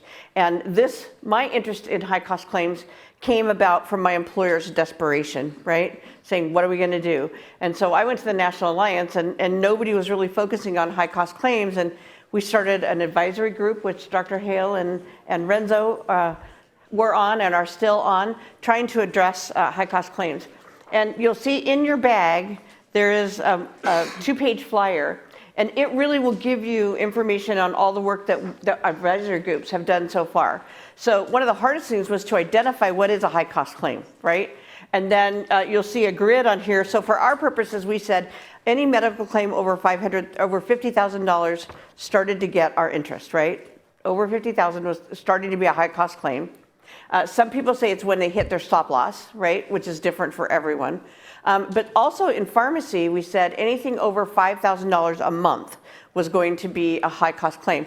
That number, I think, is really now small, right? So it's just growing and growing. Part of the problem was ACA, when it was repealed or changed, they took off the lifetime cap on claims. And that's what really has hit my employers. So selfishly, this is a project that I undertook for my coalition, and then found that this was a big problem that a lot of people were facing. So take a look at the flyer if you can. We also tried to put names around it. So you'll see on there that we have those of long-term duration versus short-term duration, and those with limited options or some readily available options. So when we think high-cost claims, there's some that just come right to the top. Chris mentioned cancer. Oftentimes those are both in the medical and the pharmacy. Preterm babies, right? Those are in our medical. What else do we normally think of? Christine is going to go over all the different high-cost claims, but we're trying to take an approach of first identifying what those are and then trying to think of what we can do about it. And one of the things that we really noticed was the things that we relied on in the past, such as stop loss, really are not working anymore, right? In my mind, right? So I don't know about you, but for the employers in the room, our stop loss levels kept growing, right? So not only did the threshold of high cost claims go up, but also your premiums went up as well. So, and then this whole thing of lasering came about, right? So they'll pay it for the first year. I can see you're really feeling me, aren't you? Yep. So that, feeling me. So the stop loss just really is not working anymore. So what we're going to talk about today is a little bit about what the high cost claims are in the U.S. Dr. Hale's going to give us kind of a state of the union. Hugh is going to talk about data, because for those of you that don't know, data is king, and he works with Innovu, and they're really doing some innovative things in data. And then we've asked Renzo to be on the panel to talk about pharmacy, and he's got some good ideas for managing high-cost claims in the pharmacy area. So with that, so there's my experts. And then we also have Ray from Pfizer, who's going to come up at the end and talk to us a little bit about what Pfizer is doing as well. So the National Alliance did a survey of employers, and they said, and high-cost claims was in the survey, and they said that nearly 8 out of 10 employers consider drug prices, high-cost claims, and hospital prices the 3 significant threat to affordability of care, right? And if you don't think that I heard earlier about them talking about Medicare for all. If you think that cannot be a reality, it may be, if we cannot get a handle on high-cost claims, because employers are no longer going to be able to fund benefits for their employees. They also asked strategies to mitigate high-cost claims. And most people think, oh, well, our TPA or our broker, right, they're really looking at it. But I don't think anybody is really having them actively manage their high-cost claims. There's a difference, right? There's a difference between them looking at it and telling you versus actually managing. And I know that that's especially true in my coalition. The highest area of focus in the next couple of years would be precision medicine, which is really, you'll hear us talk about right diagnosis and right care all the time. Because oftentimes when you get into these high-cost drugs especially, the right diagnosis is key. Because they'll start you on medication, it doesn't work. They'll start you on another medication, that doesn't work. And you kind of go what I call the shotgun approach, right? We're talking now about precision medicine, but where we can actually identify exactly what kind of cancer or what disease you have. And not only that, but what treatment it will work. I know I was on a panel with a lady from Pfizer a month ago, and they were talking about doing something which I thought was very innovative, which was a warranty program on drugs, right? So if you've got the right diagnosis and they put you on a drug and it doesn't work, they're considering a program that would pay you back for the cost of the drugs. So that's new. I think that's kind of exciting. And then, let's see, navigating and auditing, we're going to talk about. And most employers still think that they're managing it. And I would argue that most employers are watching it. We had a roundtable last week with my employers, and their approach to high-cost claims is hope and pray. I kid you not. I kid you not. You were on the phone. And they said hope and pray. That's because they have no real strategies. So that's what we're going to talk about today. It hopefully will help get you through. So I'm going to introduce Dr. Hale. And Dr. Hale and I have been together, like I said, on this journey 2 years, probably? 2.5, almost 3. 2.5, almost 3? Yeah. Okay. So it's a ongoing process. So if you could go ahead, you want to? Okay. Hi, everyone. Chris, and Chris today. Let me go to the next slide. I'm going to try to keep this brief. This is all I do every single day, like all I do. So I could obviously talk about this for hours, but I'm going to be super quick so we can get to some of the strategies that are to be presented. My role here is really to tell you kind of what we're seeing across the landscape. So I am one of the medical directors for Locked-In Dunning Benefits, and I work not only with our Dunning portion of the Locked-In business, but all of our Locked-In clients that are self-funded. And I have a team of 40 or so individuals that we dig in on about 1% of the most clinically complex, and shout out to the prior panel before this if you were in this room, because they were talking about the importance of having that right diagnosis and so forth. So the most clinically complex and most costly members on our self-funded clients plans, and we do an individual patient strategy for each of them. So really that super deep dive. So we see a lot. We see this, like we can literally see it unfolding across the country. A couple of stats up here that I think are really important to take into consideration. First of all, somewhere between 0.5% and 1% of a typical plan's cost, and I will say this is very highly reliable, especially the larger the employer is, make up about 1/3 of plan costs. Think about that. 0.5% make up 1/3 of your plan costs. So this is and it also historically was the population. I think part of the reason for the hope and pray is people have historically been told, sorry for your luck, here's the bill, right? And I would say if people tell you that, tell them, no, there are things we can do. They are different, right, than a lot of the folks then say the 8%, so the other fun stats, 8% makes up 80% of a typical plan cost. Well, the 8% is very different than the 0.5%.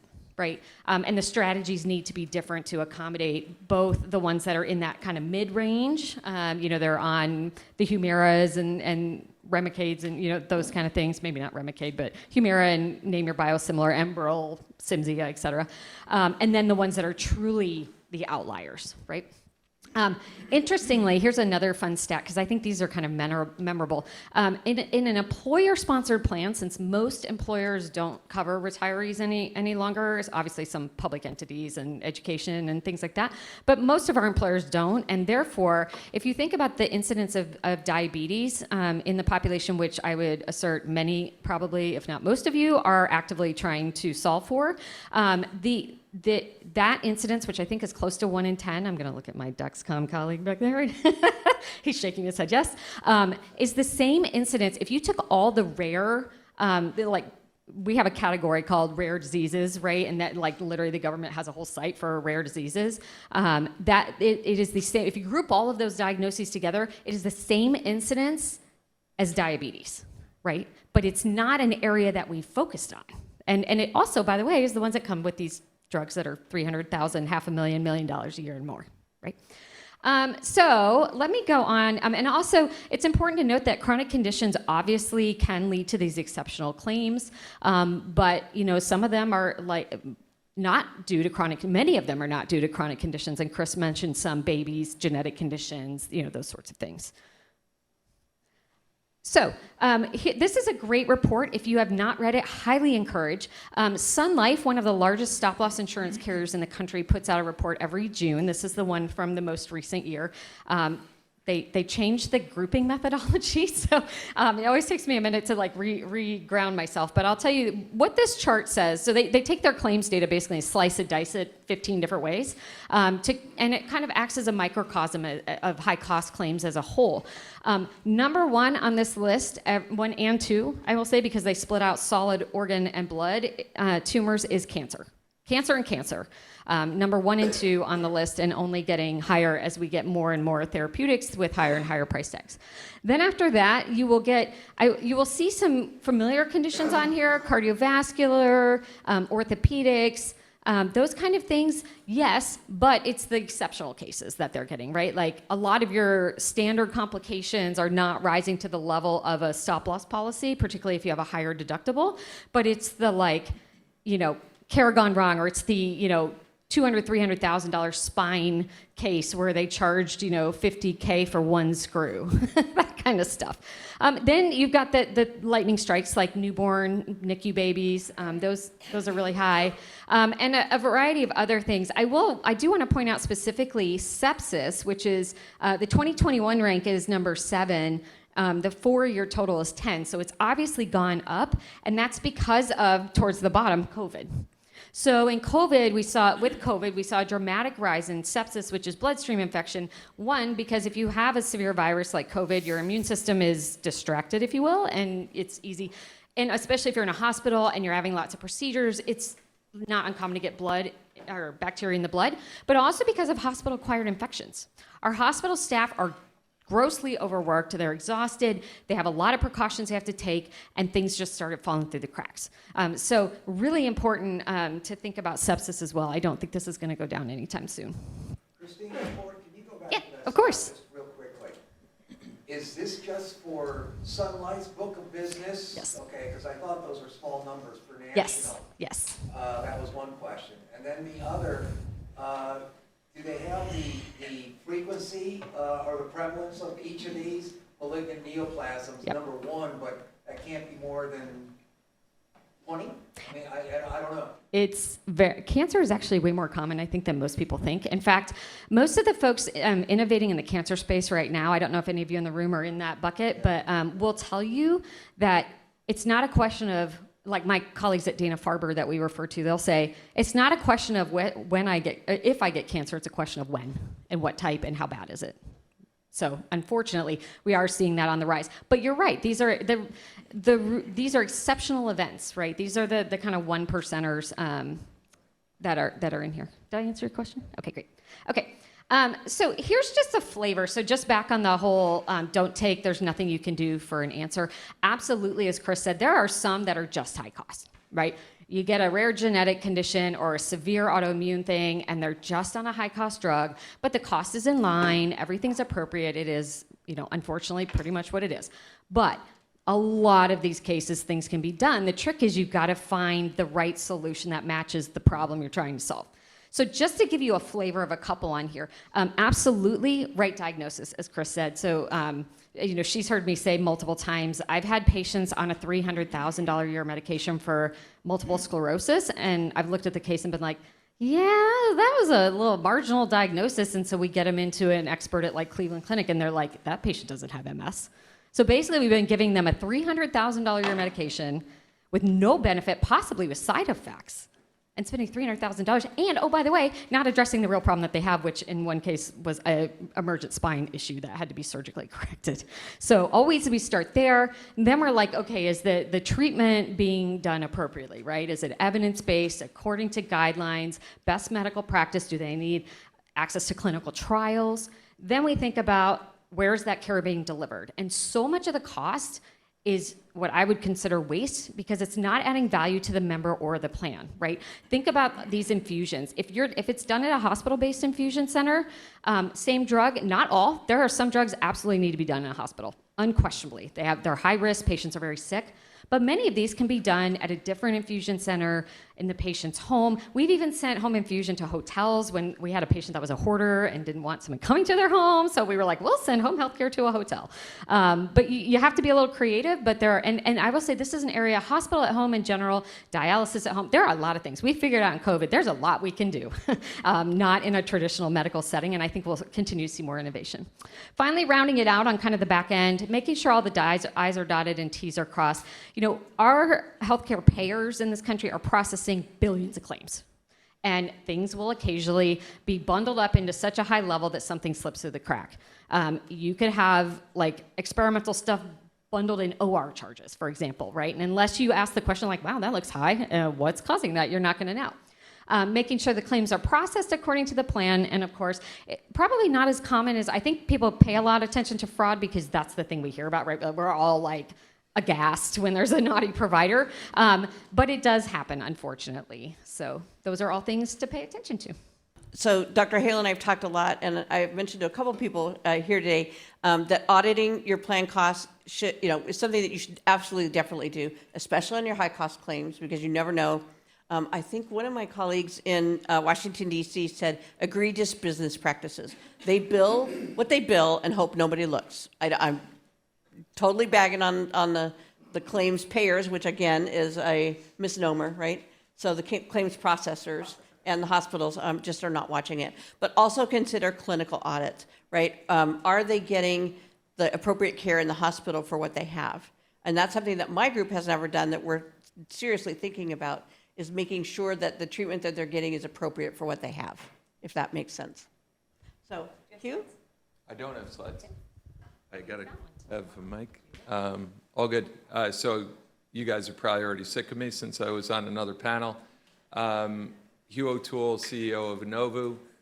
So the reason I love being on this panel is because these guys look at the art of the possible, not on why we can't get anything done. So really what I would just say is what Inovu does is identify allow for a solution to be put in place, and then measure the outcome. But that all starts, like my number one message for anybody in the room is you own your data. Okay, don't let anybody, in the break during lunch, people were explaining to me, no, I have a contract and I don't own my data, my carrier owns my data. That was never true, but post-CAA, that's absolutely not true.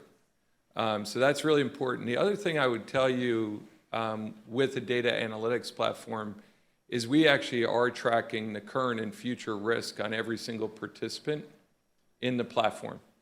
So over 4.5 million people. And the reason that's important, and really the quadrant, there's two quadrants. There's high current risk, high future risk. And that's where a ton of what you're talking about, you definitely intervene. That's where we're looking at whether the diagnosis is right, is the treatment right, and then we do a ton of benchmarking on the actual cost for treatment. The other piece of this, though, that's really what the part I love, is the low current risk, high future risk, because you can actually get in front of the risk. I know you live your life in both of those quadrants, but then from those quadrants, you get right down. In our system, we de-identify every single member so that you can work with your consultant to come up with the techniques you're going to use, but then you can re-identify that data for whoever is going to intervene. So you should always just keep in your mind the idea of data and how it interacts with experts like these guys is it's going to identify where that consultant should spend their time. They'll always know you better than the data knows you and know what organizationally would be acceptable. But then you're going to validate that the methodology that the intervention is going to use works. From there, everybody that actually does anything for on your plan should be giving you an indicator for which participants they've touched. Why that's important is at the end of your great consulting, we then can go back to you and say, based on subpopulation filtering, so I just use the example that's beaten to death all the time. If you have people that don't have diabetes, right, you have your total population, then you have a subpopulation of people that are adhering to their therapy, then you have a population that are non-adherent, and in that population, you might put in a point solution or use the carrier's program. I don't want you to think I have a preference. But that indicator of who they're working with should allow you to make a distinction between those four subpopulations on whether you're getting a return on your investment, both from a cost perspective, but also from an outcomes perspective. And all of these things, and this is, I just want everybody to leave, because I'll feel bad if I leave Houston and you don't get this. There's been a lot of talk about the inability to load data sets and the inability to integrate that with the hospital payer public data. I just want you to know that's totally possible, and that gives you a level of benchmarking that old guys like me have been waiting 30 years to get our hands on. And that allows your consultant, your solution set to be totally accountable. And that's really, at the end of the day, you're into procurement and you're into accountability for anybody that says they're going to work with you and your participant. That I'll turn it over to, I think, Renzo. Thanks, Hugh. I just want to, if you didn't catch the nugget in Hugh's presentation, and that is that they have developed a risk stratification program so that they can say, these people are already high claims, but based on this data, these are employees or members that may become high risk. And so that was one of the strong messages that I have is you need to be proactive, right? Hope and pray is not working anymore. So now you need to look at it. The other that Dr. Halen and I have talked about quite often is, for those of you that also manage work comp, right? When I was in benefits, we managed work comp to the nth degree, right? We had weekly meetings with the work comp provider and the doctors, and what's the plan, and where are we going, and what do we think the costs are. Why don't we do that with our healthcare? Right? None of us do this in healthcare, right? I mean, it just makes no sense to us. So Dr. Hale actually has an example of a company that said, I can't handle it anymore.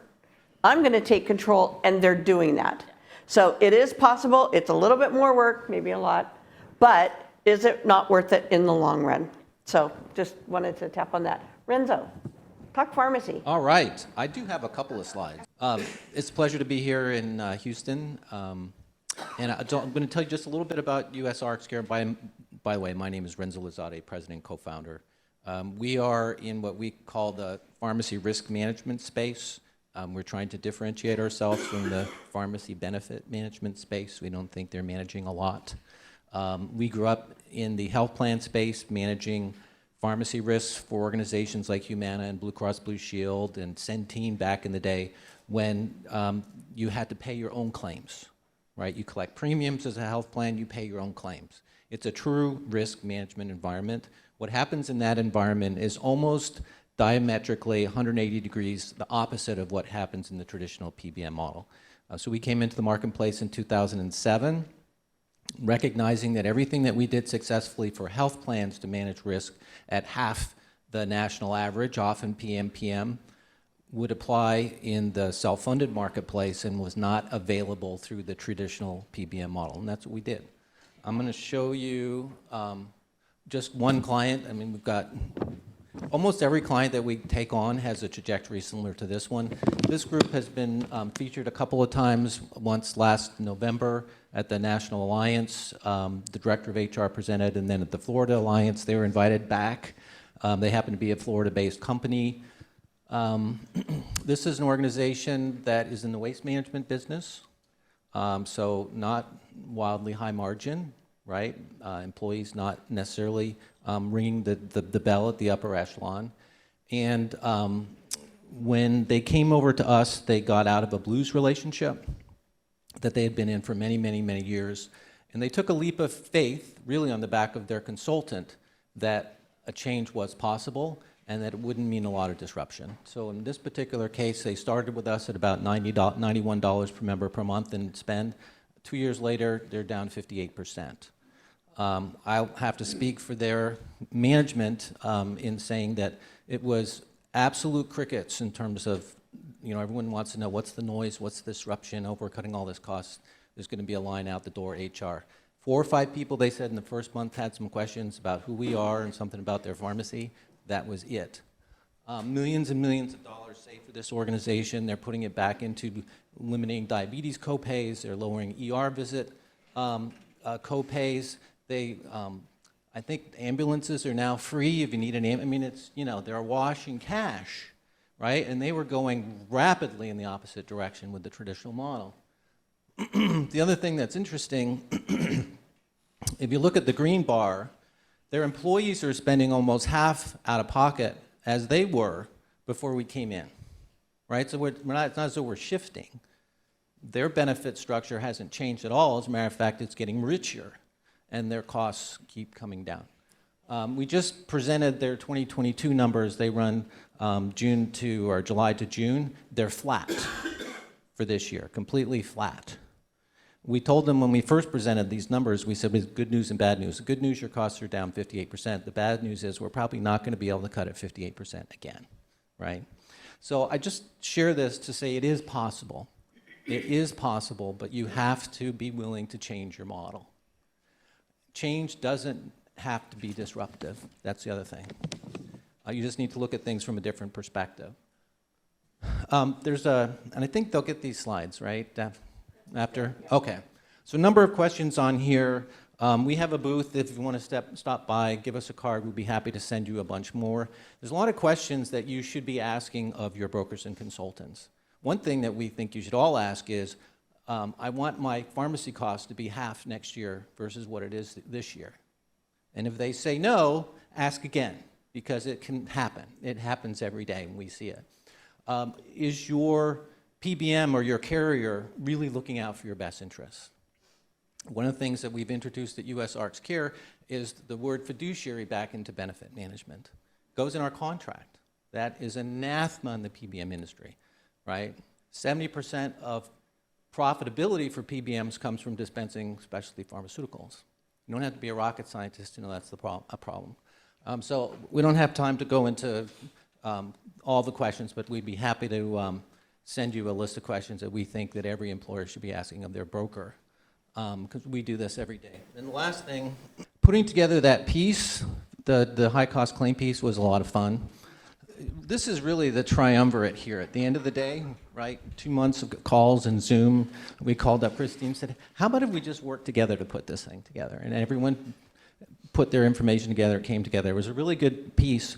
If you don't have it, no matter who you are in the industry, get a copy. You can come by our booth. We're happy to provide one.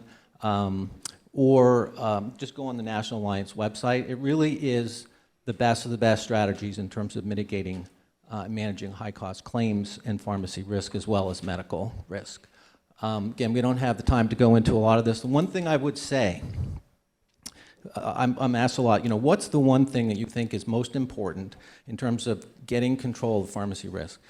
The number one thing you can do, and this was talked about here in some respects, is you need to separate the profiteering from the clinical decision, right? You can't have the gatekeeper also dispensing in the case of, it's like expecting the hospital to manage their own costs, right? We got rid of that 30 years ago.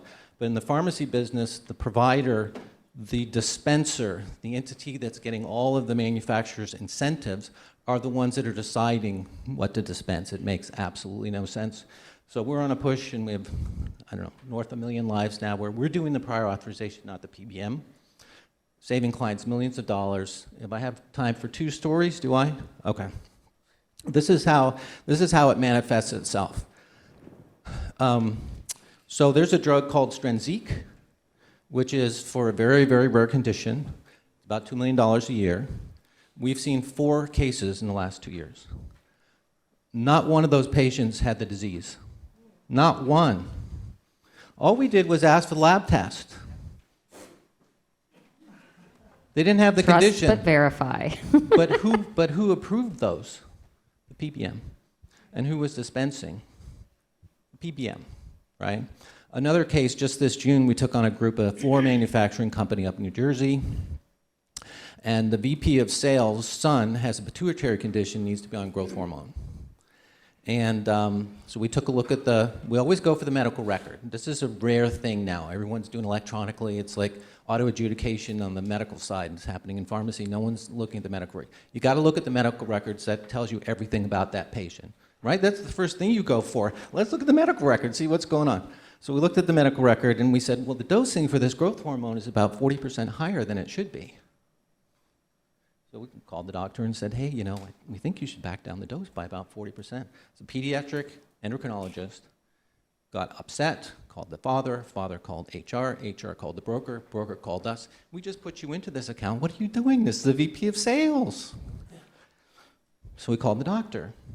Turns out the doctor had dosed that growth hormone based on another manufacturer's drug. So the dose came down, saved the client 40%. But again, who approved it? The PBM. Right? So if you think the incentives have no impact on your cost, think again. I was supposed to talk about pipeline. There's over 3,000 gene therapies in development. 147 in phase 3, which is the dosing phase, where they're about ready to go to the FDA. We just got a new one for hemophilia B, $3.5 million, 1 injection. Hopefully it's a cure, but if you add all that, it's about $20 billion just got added to the system. Now that'll offset some costs, but the economists have yet to decide whether it's the right price. If you think it's bad, wait 2 years, because this is where the train is headed for a wreck. You need to prepare now to get all of the protections in place. Separate the clinical from the dispensing. Getting the drug right is not just words, there's action. There's a lot of things you can do from a pricing perspective, a sourcing perspective. I don't have the time to go into that, but the types of results that I presented can be achieved all day long because there's that much waste in the system. Thanks, Renzo. I did want to mention again, if you want to, in your packet, the contracting and the plan suggestions that Lorenzo has in his slide are also on here. So if you want to have a takeaway. Renzo, I think for me, again, one of the real life things that's going on in my world is I have a couple of small employers, and one in particular has said, we will not cover any drug over $5,000 unless it's life-sustaining, period. So I know there's a drug out there, don't know the name, I'm not a clinician, that will prevent your 2-year-old from going blind, your toddler, right? Well, as an employer, how do you say, sorry, we're not going to cover that, right? Even though the cost of the drug is tremendous. But employers are having to make those decisions because they just can't pay for it anymore. So there's got to be a different way. And if you've got something that you're doing that is working really well, let me know. If you want to be part of the work group, the employer work group, let me know. Because this is ongoing. This is not going to end anytime soon. So, Ray, did you want to come on up and here? Thanks. Hi, everyone. Ray Casambre with Pfizer. I made a lot of notes throughout the day, but I'm just going to mention a couple, and then I'm going to let you quickly know what Pfizer's doing with its own employees, because I'm going to ask you to potentially do the same thing, or at least think about it. So the first thing I wrote down was any high-cost claims strategy must include a COVID strategy. We saw it, right? Number 8 on the list. The other thing is, it kind of ties into prevention, which Steve and Dr. Ray and Dr. Bujani talked about in the other session. You got to start with prevention. So what is Pfizer doing with its own employees? And really, it's very simple. We're educating. We're educating people about what the new booster is. We're not mandating it at Pfizer that employees get it, but we're educating them because we believe that people will make the right decision. As Dr. Ray said, it's the right thing to do, right? And getting vaccinated, it's not just an employer concern. If you're a vendor here, or a vendor partner, or your other manufacturer, getting vaccinated, COVID, it's a very personal kind of thing too. So think about it for your employees, but also think about it as a person and whether or not you want to get that. So educated on the booster. The second thing that we're pointing out, and again, this goes to some of the chronic conditions that were mentioned earlier, if you do happen to get COVID, and we're telling our employees this, if you are obese or diabetic or have any number of risk conditions, you really need to be aware that you need to go see your doctor really, really quick, right? 3 days, 5 days? So educating our employees, we know that that will drive down absenteeism and everything else. So those are the two things that we're doing. Now for employers, we're taking what we're doing and we're offering it to other employers. So we have materials, they were in your bag. One talks about what employers can do. So you can share it with your well-being folks, you can share that particular piece with other people within your HR department. And then there's another piece that talks to individuals. Like it says things like, hey, if you're 5 years old or older, CDC says you should get the booster, right? That kind of stuff. And that was in your bag. You can always go to our website. My contact information is, I think it's on the in the app. So reach out. But sincerely, whether or not you get a Pfizer antiviral if you get sick, or whether or not you get a Pfizer vaccine, I mean, at a personal level, it doesn't matter to me. But really think about it. If you do decide, but just get vaccinated. Okay, I think I've said enough. Am I back on? Hold on. I wanted to just, there is a little bit of light at the tunnel. So with this work group that we put together, one of our pharmacy reps, because we have pharmacy people as affiliate members to the coalition, he said, a lot of drugs, a lot of these specialty drugs are weight-based, right? And I think, Renzo, you talked about that they were giving the wrong dosage, right, based on weight.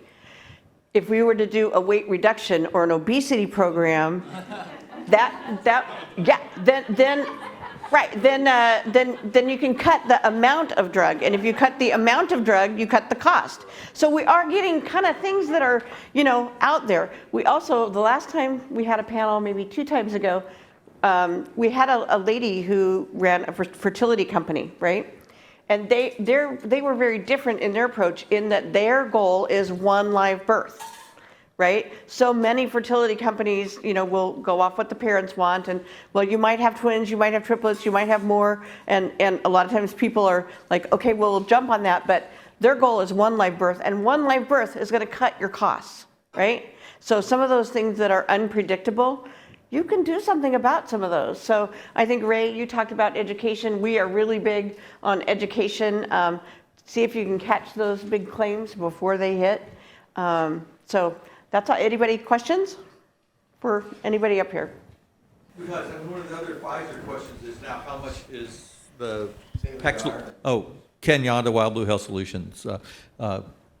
We're helping to develop the smart network for Houston Business Coalition on Health. So one of the big questions I think all employers have got to have now is with Paxlovid going to start having to pay for that. It's like been given to people. Does anybody have a sense of what, I'm kind of looking also at other people up there, how many people, how much is it going to cost per dose? What is the potential added cost? And I don't think it's going to be high cost claims. I hope it doesn't cost as much as so. Yeah. Right. But I think it's worth a little bit of it. Well, no, I think I didn't say it very well, but it's worth discussion because of the employers. So I just like to hear what. And one of the things that we've talked about almost everything around high cost claims, but one of them was, do you remember when the first hepatitis drug came out, right? And we were all like shell shocked at the cost. But what did that prevent later on, right? They didn't have to have transplants. They didn't have to go on dialysis or whatever. I'm not a clinician again. But sometimes the cost of these drugs are worth it, even though they're very high cost. But do your homework as far as, this is what the drug costs, this is my medical costs in theory if we don't treat it, and this is my medical costs if we do. So sometimes that's a trade-off that people don't even think about, right? So thank you. If I could add one just on the vaccine quick. Very interesting. This is a ticky-tack thing that was worth $1 million to a school consortium. In our ANOVA universe, it's pretty much $70 to $120. That carrier was charging $540 for the vaccine. So you just got to pay attention. Like, definitely getting the vaccine is worth paying for. You just got to make sure you know what you're paying for it. And that's not on the drug manufacturer. Yeah. Did you have a question? Catherine Grigsby with Oncology Consultants, private, independent oncology practice in Houston, Texas. And I'm amazed that you were able to get decreases of drug costs when there has been nothing but increases in the immunotherapy drugs and everything in the past 6 or 7 years that have really, no one has control over that except the drug manufacturers, and then of course they want to recoup everything they can get when they create these drugs for 15, 20 years of clinical trials. But people with cancer that would have died within 2 or 3 years are living 5, 10, 20 years now on these drugs. So there is no way that you can stop the clinician that is an expert in dispensing these drugs in a community setting, not an outpatient hospital setting, from being part of what a patient needs for a cancer diagnosis with evidence-based medicine. There's national, global, evidence-based medicine for oncology, except for when you go to stage 4, 3, which you have to depend on the experience of the oncologist. And Well, that's what I mean, I think it's misleading to think drug prices are going to go down. And I just don't want to mislead people on that. No. No. Renzo, address that, and then I need to close here. Okay. First of all, if the rest of healthcare would follow the paradigm of oncology, we'd be a lot better off, right? So we follow the NCCN guidelines to the T, unless there's a reason. You know, there's always a case-by-case exception, right? Exactly. But if we had that for the rest of healthcare, we'd be a lot better off, right? I mean, we look at the literature, we look at what the associations have to say. The number one mechanism for lowering drug costs like that and maintaining it is just eliminating waste. Yeah. The misdiagnosed, the overcharging. We didn't talk about the medical side, but there's a lot of opportunity there. Just eliminating waste and getting the drug right. We just don't see a lot of it happening outside of oncology. So I'm glad you mentioned that. Let me just say that. I can tell you that the population in Houston with COVID, we're getting these patients stage 3 and 4. Okay? Yeah. Not stage 1 or 2, stage 3 or 4. So because of you COVID. make two good points. By the way, you were not a paid spokesman for our next session, which is on cancer care management. And the session following that is on formulary management. So there's a theme here, if you can't tell by design. But as we put these programs together, we don't just ask for vendors to reach out to us and see if they want to be on these panels. I have heard and I'm familiar with these folks and have followed them. We're trying to provide the best of the best here in our discussions, and I think certainly today we have certainly hit that target. This is a huge issue. So we are going to have, let's start at, give an extra 5 minutes. Let's start at 3:20 for our wrap-up sessions before we close out. But as you can see, we've had a theme here on how we can manage total cost of care. So I want to thank this panel so much, and Thank you, for Chris. coming from Nevada. And Thanks, guys. So forth. And a lot of the data that's been presented, cancer care is one of the top expenses for employers, and is of great concern that those increased costs are going to be very challenging to manage in the future. So my name's Robert Baird. I'm with the National Cancer Treatment Alliance, and we are a network of independent community oncology practices to connect self-insured employers with those practices in markets where employees live and work. And that's a pretty broad statement, but we've got a lot of different strategies to do that that's really, somewhat related to this that we can get into. And we've got a great panel of experts here from different backgrounds, from the manufacturing side, from the provider side, and also from the pharmacy benefit side. So they're going to take some time we're going to go down the line here, and they're going to introduce themselves and a little bit about their organization, and then we're going to get into some discussions about some of the issues facing us in cancer care as employers, providers, and other stakeholders, and also some potential ideas and some strategies to help mitigate those costs and help bend that cost curve. So thank you. So go ahead, Alti. Hi, everyone. Glad to be here. My name is Alti Rahman, Practice Administrator for Oncology Consultants. We're primarily in the Houston market with 12 sites of care here and then 2 sites of care down in South Texas in Corpus Christi.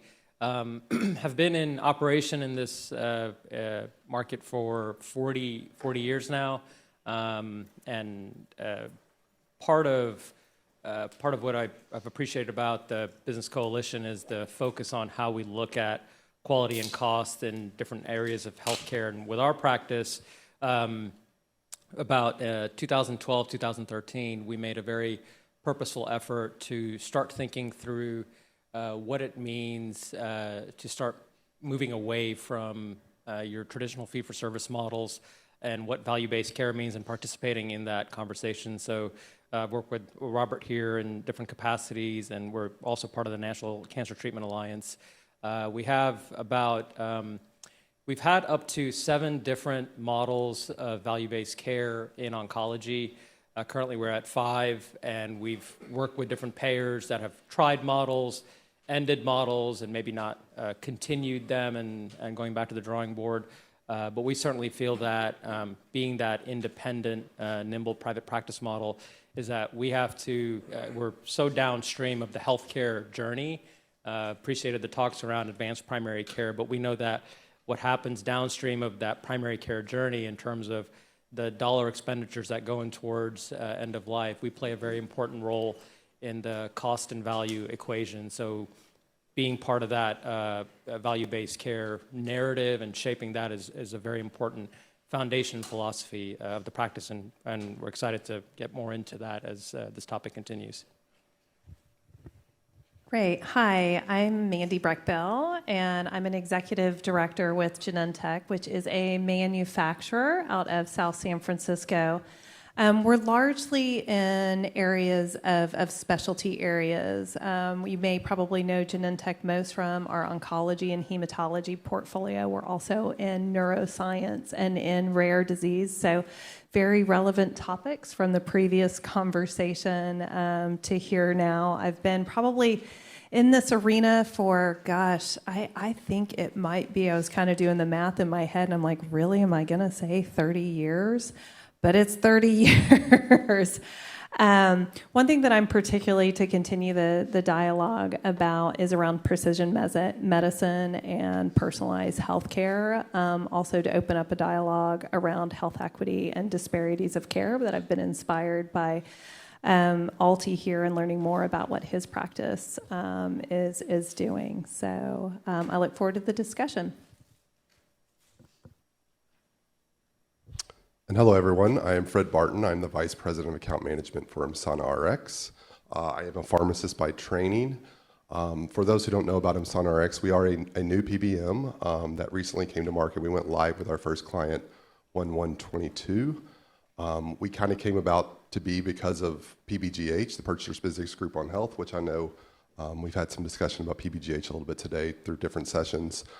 For those who aren't familiar with PBGH, it's a nonprofit coalition of about 40 jumbo employers, the likes of Boeing, Apple, Microsoft, that are really out on a mission to fix things in healthcare. They've been around for about 30 years, and then PBGH in the last 5 years has really started focusing on pharmacy spend, the highest rising costs in healthcare. PBGH represents 21 million Americans, and they also spend about $350 billion in healthcare every year. And so really, the board directors of PBGH went to Elizabeth Mitchell, the CEO of PBGH, and said, hey, we need to create a solution for our pharmacy spend. And it seems that all of the ideas that we're coming up with and trying to implement really are not working. So rather than trying to continue to create solutions, let's kind of create a market-driven solution, become part of the problem. And so that's kind of how Emsana RX was created. Well, thank you. And then, as we talked about, some of the challenges that employers face when dealing with their employees that have cancer, there's cost barriers, there's, it was brought up earlier, COVID impacts, delayed screening relating to later stage diagnosis. And we were just going to have a quick discussion on some of the access challenges that employers may have with patients, causing delays in care, again, then adding to increased costs, and then some strategies on managing those delays and some of those challenges that employer faces. So whoever wants to start talking about some of the challenges they see that employers face in dealing, from your perspective, in dealing with employees that have cancer. Well, I guess I could start from a pharmacy perspective. So there was a recent study done, I believe it was by IQVIA, that 24% of prescriptions need some sort of intervention at the pharmacy counter. And so let's think about that. That's 1 in 4 prescriptions that patients have trouble getting access to for one reason or another. Now we know that percentage is much higher in cancer care and specialty medications. So that's your standard medications. So already there's that disruption and those barriers. And really, the pharmacy landscape has changed so much over the last 20 years. And a lot of it is because of the vertical integration within the healthcare system, right? So you now have health plans that own PBMs, that own GPOs, that contract with pharma, that they own the specialty pharmacies that have to dispense the drugs. They own the copay maximizer programs that the patients have to go through to get the specialty drugs.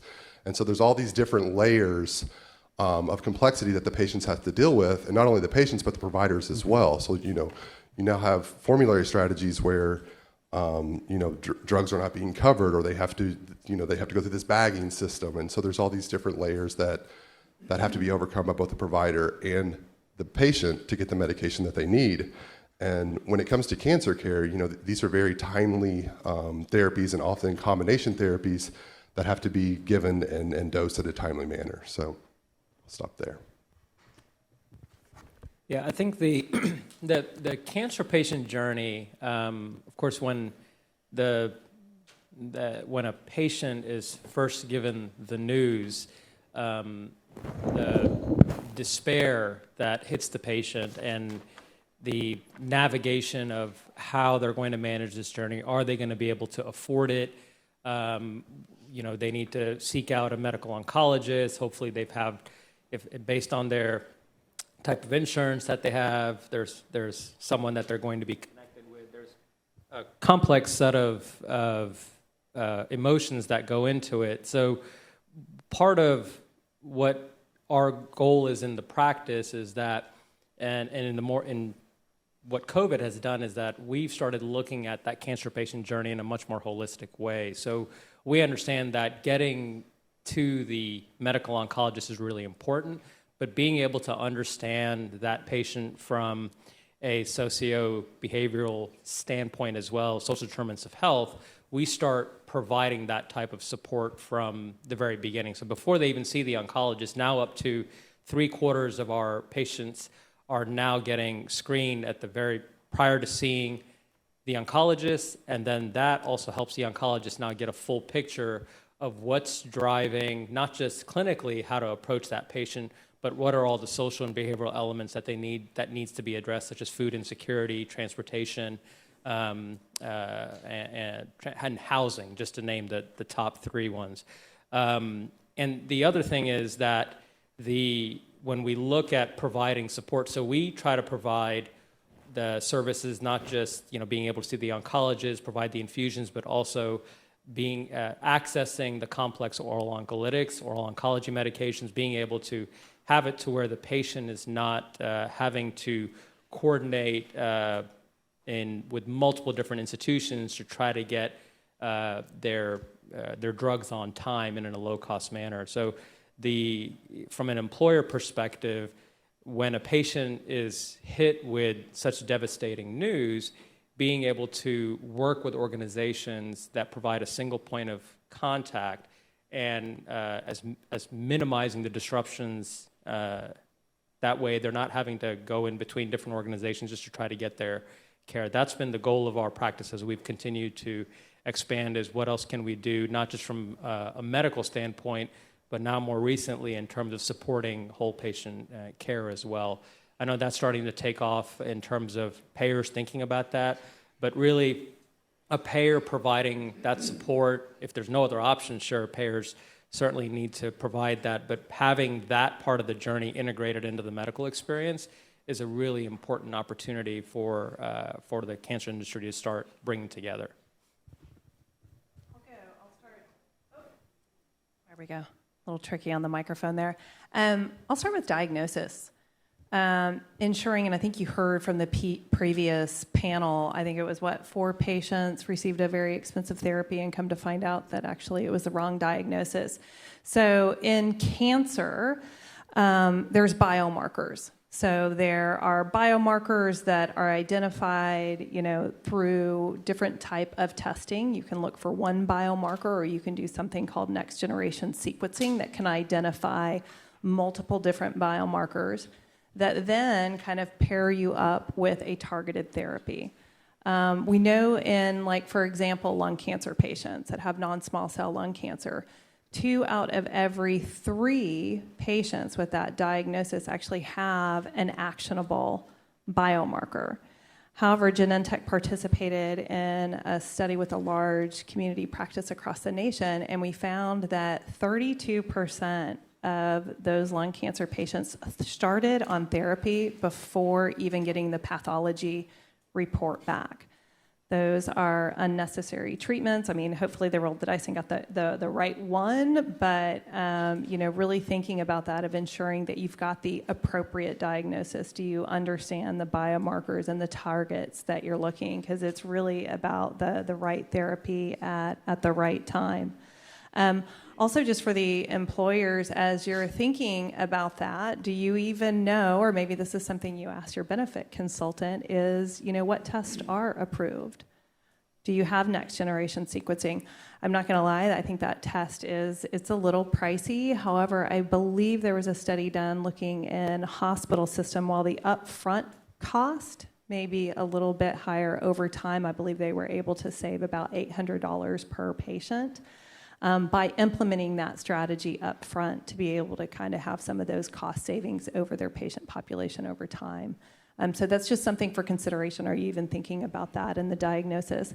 And I'd go even further of, being able to explain to the patient that very complex pathology report can be really, really intimidating, and making sure, what are the resources. I know that my organization actually has a whole team that's just focused on biomarker testing, working with pathologists to make sure that appropriate tissue collection is happening. Does it adhere to the guidelines, et cetera? They're not selling anything. They're just providing education and the resources to offices and pathologists and health systems. Yeah, and I know that precision medicine is a very important part, particularly in oncology. And, one of the ways that treatments are decided upon, a large percentage, most of the oncologists do some type of biomarker testing to ensure they're giving the right treatment for the right patient. They will stop that on, and help to avoid any wasteful treatments. There's other strategies that practices have put in place, and also I know EMSANA has talked about waste and precision medicine and some of those areas. So if you can just briefly, give us a talk on that, Fred. Yeah, so we've formed a couple strategic partnerships. One with a diagnostic partner, Alva10, who's bringing new and innovative biomarker tests, but also in the space of pharmacogenomics. So with our RX Genomics, and really to take it a step further, saying you're getting the right patient on the right drug at the right time. Really, what pharmacogenomics allows you to do is get them on the right dose at the right time as well. So with pharmacogenomics, we can really understand the metabolism that is occurring within the genetic makeups of patients. So you can have your rapid metabolizers of medications, and then you can have those individuals that are very slow metabolizers. And so if you give a rapid metabolizer a very low dose of a medication, the medication might not work as well, it may be ineffective completely. And if you give a high dose to a slow metabolizer, then you're leading yourself to very high adverse effects. So it's kind of another layer of precision medicine beyond even the biomarker testing. And we're finding lots of employers that are very interested in it, not only in cancer space, but really in mental health, a space where we kind of do a lot of guessing on the right therapies and not necessarily using precision medicine. Yeah, and all these strategies we've talked about, just briefly touched on now. I know it was brought up earlier today as trying to separate that clinical decision from the financial decision. Well, in today's way that providers are reimbursed, most providers, including, are dealing with the buy and bill model. And I know that seems somewhat counterintuitive, but it's very important to Alti's point and also to the network that, the smart network being set up here, that patient is taken care of in the appropriate setting. We're looking at community oncology practices, for example. And most of the practices they have a lot of value-based agreements, but also some of them are buy and bill. So I think one of the concerns that we talk about a lot as a provider network is, what's the next iteration of that? What's going to happen if we want to make sure that we have the ability to really manage those treatments in the appropriate setting where we've got eyes on those patients. So I'd like to just go down the line here and talk about, some of the potential issues with some of the way that could, be that clinical versus financial and that interference that potentially could happen. It takes a lot of collaboration and a lot of work to make sure everybody's communicating and everybody's on the same page in terms of dealing with that patient, to make sure we've covered all the bases. And again, precision medicine, right patient, right treatment, right time, and right site of service. So I'm just going to turn it over to Alti to kind of talk about that. Yeah, I think, when talks around value-based care come up, it's like, well, how do we, fee-for-service is not working. Fee-for-service is, doesn't have the right, this is not a model that's sustainable. I think we've all heard various topics that hit on those types of notes, but it's value-based care isn't just about, well, let's go find the right payer, sign a contract, and let's start doing value-based care contracts. It really starts from more of a philosophical change within a practice. And that goes down to how physicians are incentivized. So with our practice, when we started thinking about value-based care, we didn't go into let's work with the payer, let's talk about how we look at a at-risk contracting. Let's take some risk on some payments, and then let's just start doing value-based care. It had to start with a realignment with how we think about physician compensation. So my background is an MBA, so I just want to make sure I have, I've been told that my human side of things is lacking, and I'm more of a calculator, and I fully embody that, and that's okay, and that's why I work with my colleague here to do the human part of it. But here's the thinking, that if you're going to change behavior, economics drive a lot of it. So you have to start at the FICOMP level, physician compensation, and start looking at how you have risk tied to compensation. So the way we looked at it is, let's make sure that we're driving towards lower costs but therapeutically equivalent therapy choices, and then build that into the comp model. And that's a whole discussion that's its own topic, basically. But that was the first thing we needed to do, was make sure that we had our providers that were not just philosophically aligned, but mechanically aligned around the entire financial model. That then set us on a course for starting to think through at-risk contracts. Now, we live in a world where the fee-for-service architecture is a predominant way of how we propagate value-based care contracts.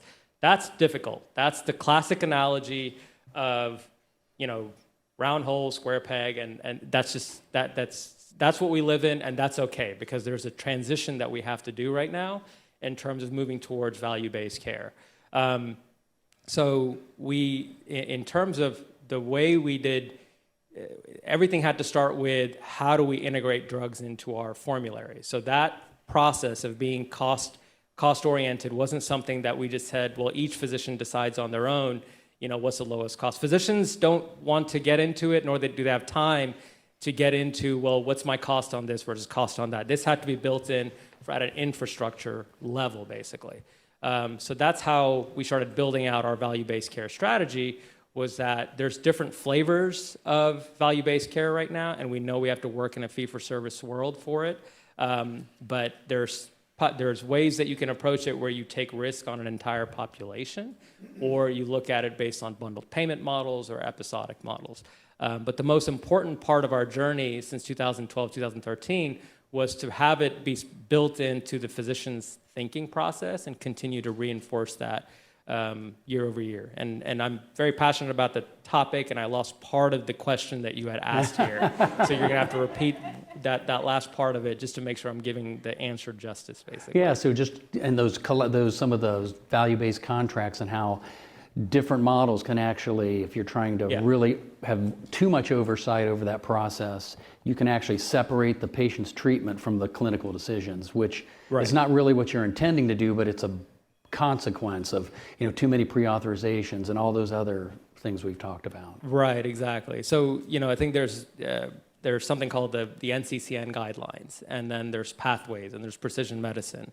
When we started this process in 2012, 2013, and we started adding on more value-based care contracts, we had to make sure that any contracts that we were getting into didn't get away from us thinking. We have pathways programs in the practice, but we wanted to make sure anything that we signed didn't have us doing something that was against what is considered with the evidence-based guidelines that were already out there. So I think we haven't had challenges in terms of, as we've brought in new value-based care contracts, so we've had to kind of bend over backwards, basically, since we have everything built at the front end in terms of how we integrate drugs and make that available to the providers. That was really key for us, is making sure that the formulary management was something that went along the cost first philosophy. Okay.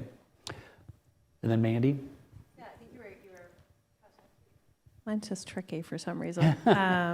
talking a little bit about site of care, right? And, Yeah. and ensuring, kind of keeping patients in the community where you can, where we do know that costs are a little bit lower.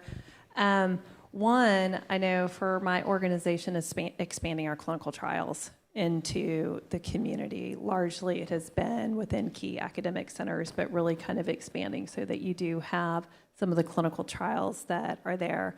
But there's no denying that certainly, the drug costs are a significant portion of what you're dealing with. I know as I looked at 2015, I think it was $186 billion spend for oncology, and then looking to 2030, I think the estimate is around $250 billion. And I know that my organization has put out a really bold vision for us is to deliver 3 to 5 times more benefit to patients at 50% the cost to society.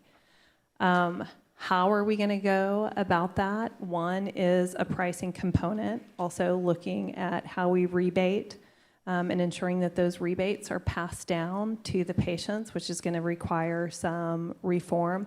Also looking at different payment models of indication-based pricing. We have several different products that have multiple indications, but there's kind of just it's one size fits all, which doesn't make sense when you look across the different indications, the efficacy, what value that particular regimen is delivering for that patient population.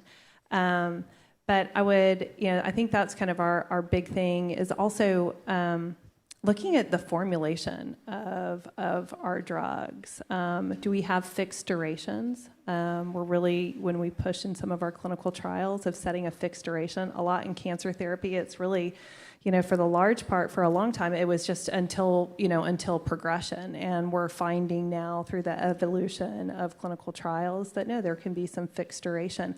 Also looking at different formulations, sub-Q versus IV, or if it is an IV formulation that has to be in an outpatient clinical setting in the community, can we spread out the time between infusions? In fact, in the neuroscience space, we were able to do that with one of our products, looking at delivery every 6 months versus having to do every month. And that has an impact on cost because there's, like Alti had mentioned, the traveling to get care of, the taking time off work, et cetera. So all of those things are taken into account as well.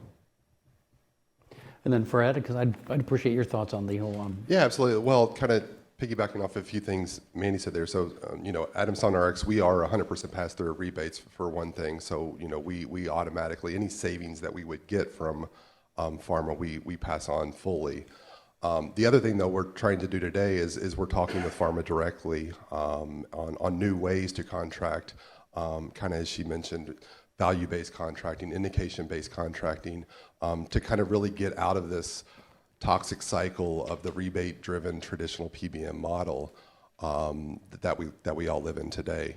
And then the other thing I was going to say is we're really trying to put tools in front of providers so that they have those true formulary cost-saving insights that maybe they don't 100% get today, especially in a traditional rebate-driven model, because it's not always necessarily the clinical value that the traditional PBM wants to drive patients to, but more what drug can they make money off of with a rebate. So we're really trying to use our technology, put tools in front of providers, also make the journey as easy as possible for the patient to get on the therapy that they really need to be on. Yeah, and I know in terms of some drug pricing, it was brought up earlier today that providers and other people really don't make the price of the pharmaceuticals. They don't set the list price or anything like that. And there's a lot of reasons. Fred brought up some copay accumulators. We heard a little bit about site of service and 340B. But if you can, maybe Mandy or Fred on what you guys see and some of the reasons why, so everybody understands how those really impact the price of drugs, and maybe some more transparency on that could help resolve some of those pricing issues. Again, lowering the cost at the beginning, which can drive costs down overall, and then excellent care management of patients, really taking care of the rest of it. Yeah, I can address that of why drugs are so expensive. I think is really what you were trying to say. So yes, recognizing, at Genentech and all the other organizations that I've been at, there is a thoughtful approach to pricing. One, thinking about the overall value. So that's taking in consideration just not the total cost of care in that therapeutic area, the total effectiveness of the treatment, but really thinking about the value, quality of life, the efficacy, and what does that mean from a population base. So we take that into consideration. We're innovators. We invest in R&D. Genentech invested, I think, $15 billion last year in our R&D. That's number one for a biotech and manufacturer, but it also is even in like the top 10 across all industries. So, big into taking, what we have and funneling it back into research. And so that is a really big cost that we have to factor into our pricing. However, though, I can share, we're thinking about it differently. One of our products in oncology, we came to market at 50% of the standard of care with superior, results. In addition, we've done the same thing in MS and hemophilia space, again, with a product that was a game changer in that area, another expensive area in SMA. So we are really trying to be thoughtful. We're trying to model it for the industry as well, but also maintaining that balance of being able to invest back in our pipeline. That's hard to do. We just got news 2 weeks ago of a failed drug as Alzheimer's after 15 years of research. So I'm rooting for the other companies that are still in the fight for that. But through that failure, science progresses. And, other organizations will learn from it and will continue after it. But, it does take that investment in R&D. We do, though, try to provide support. I think we talked about copay, also having foundation support for patients that are underinsured or do not have insurance and picking up the cost of that. I know there's a debate on copay accumulators. I have a perspective on that. Understanding copay maximizers and where they play, but I'll stop there so my colleagues up here can share a little bit more. I don't know if I want to get on the touchy subject of copay accumulators with the employer groups, but well, and I really see two things, of why the pricing has continues to go up so much over the last 10 years, right? One is just the number of specialty medications. My guess is for employers in here 10 years ago, your overall healthcare, your overall pharmacy spend on your total healthcare spend was probably 8 to 10%. Now you're probably today more looking at around 30%. And it's because there's just so many more specialty drugs that are coming on the market. 10 years ago, if you had a drug that was $700, it would raise your eyebrows, right? Now, as I believe maybe Renzo just stated, in the last session, there's a hemophilia drug that just got approved last month for $3.5 million for a dose. So the market is drastically changing, and we continue to kind of go at it with the same kind of attitude, and we're not. My fear is that the market is not ready for all of the cell and gene therapies that are in the pipeline, and there's a lot in the pipeline, and these are millions and millions of dollars of drugs, and they're just in oncology alone, there's probably about 350 drugs in the pipeline that'll be coming, to the market in the coming years, and my friend Jocelyn over here is an actuary, and I had the discussion with her. There's really no past data to look at to project for the future. And so, we have this model today that we are using to pay for all of these drugs, but that system is going to be completely disrupted very soon. Yeah, one thing I want to add is that I think as an employer, and thinking through a high cost spend like the oncology spend as part of your benefits offering, I think one of the questions to have with a payer, with a broker, is what if you look at the total spend on oncology, and of course there's different provider institutions involved in that, what percentage of that spend has any sort of value-based care component to it. Because if it's a pure fee-for-service bucket, that means the right incentives aren't built into the benefit design to where it's optimizing collaboration between various provider institutions to manage costs, basically. So if it's 100% fee-for-service that's driving that oncology spend, then you know that the right incentives aren't built into that benefit design. And I'll give an example of that. With our practice, we're, in terms of our overall revenues, about 55% of that has some sort of at-risk component. So there's a hybrid fee-for-service models, and then we take risk on some payments. Out of that 55, about 20 to 25 we take full risk on. So when we're working with a patient that has a particular payer, and we also get incentivized to manage the patient to keep them out of the hospital, out of ED. So that risk is on us as well too, with certain payer value-based care programs. So I think as you're having those conversations, if the payer doesn't have any sort of value-based care programs built into their oncology model, there's an opportunity there, because essentially what's driving all the collaboration is the referring relationship and fee-for-service, and that's really not a good way to optimize total cost of care, which is certainly what the topic is about today. Yeah, and I know. Okay, one question. We had somebody raising their hand back there, so go ahead. Okay, all right. So, our self-insured employers have a lot of sensitivity around the cancer drugs and what they do. And one of the things we're finding is sometimes there will be a very expensive cancer drug that maybe has recurring treatments, and somebody like Genentech or whoever will be vilified for the high price, but we're seeing it marked up by 3, 5, or 10 times and then charged back to the employer. And so now this person is on this thing, they're gonna have one next month, the month after that.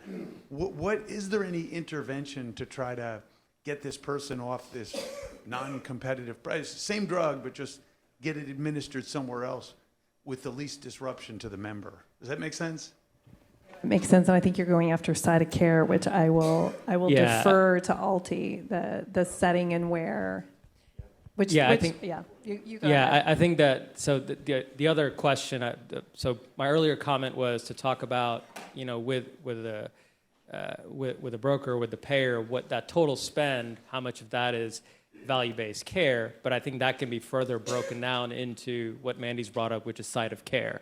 Because, as Chris has had presentations or presenters with the Houston Business Coalition in the past, the hospital counterparts typically command charges in the 200% to 300% of Medicare. And for community practices, most of what you're dealing with is 100% of Medicare. So probably what you're seeing there is not your independent community practice that are having those types of markups on it. These are all in outpatient setting too.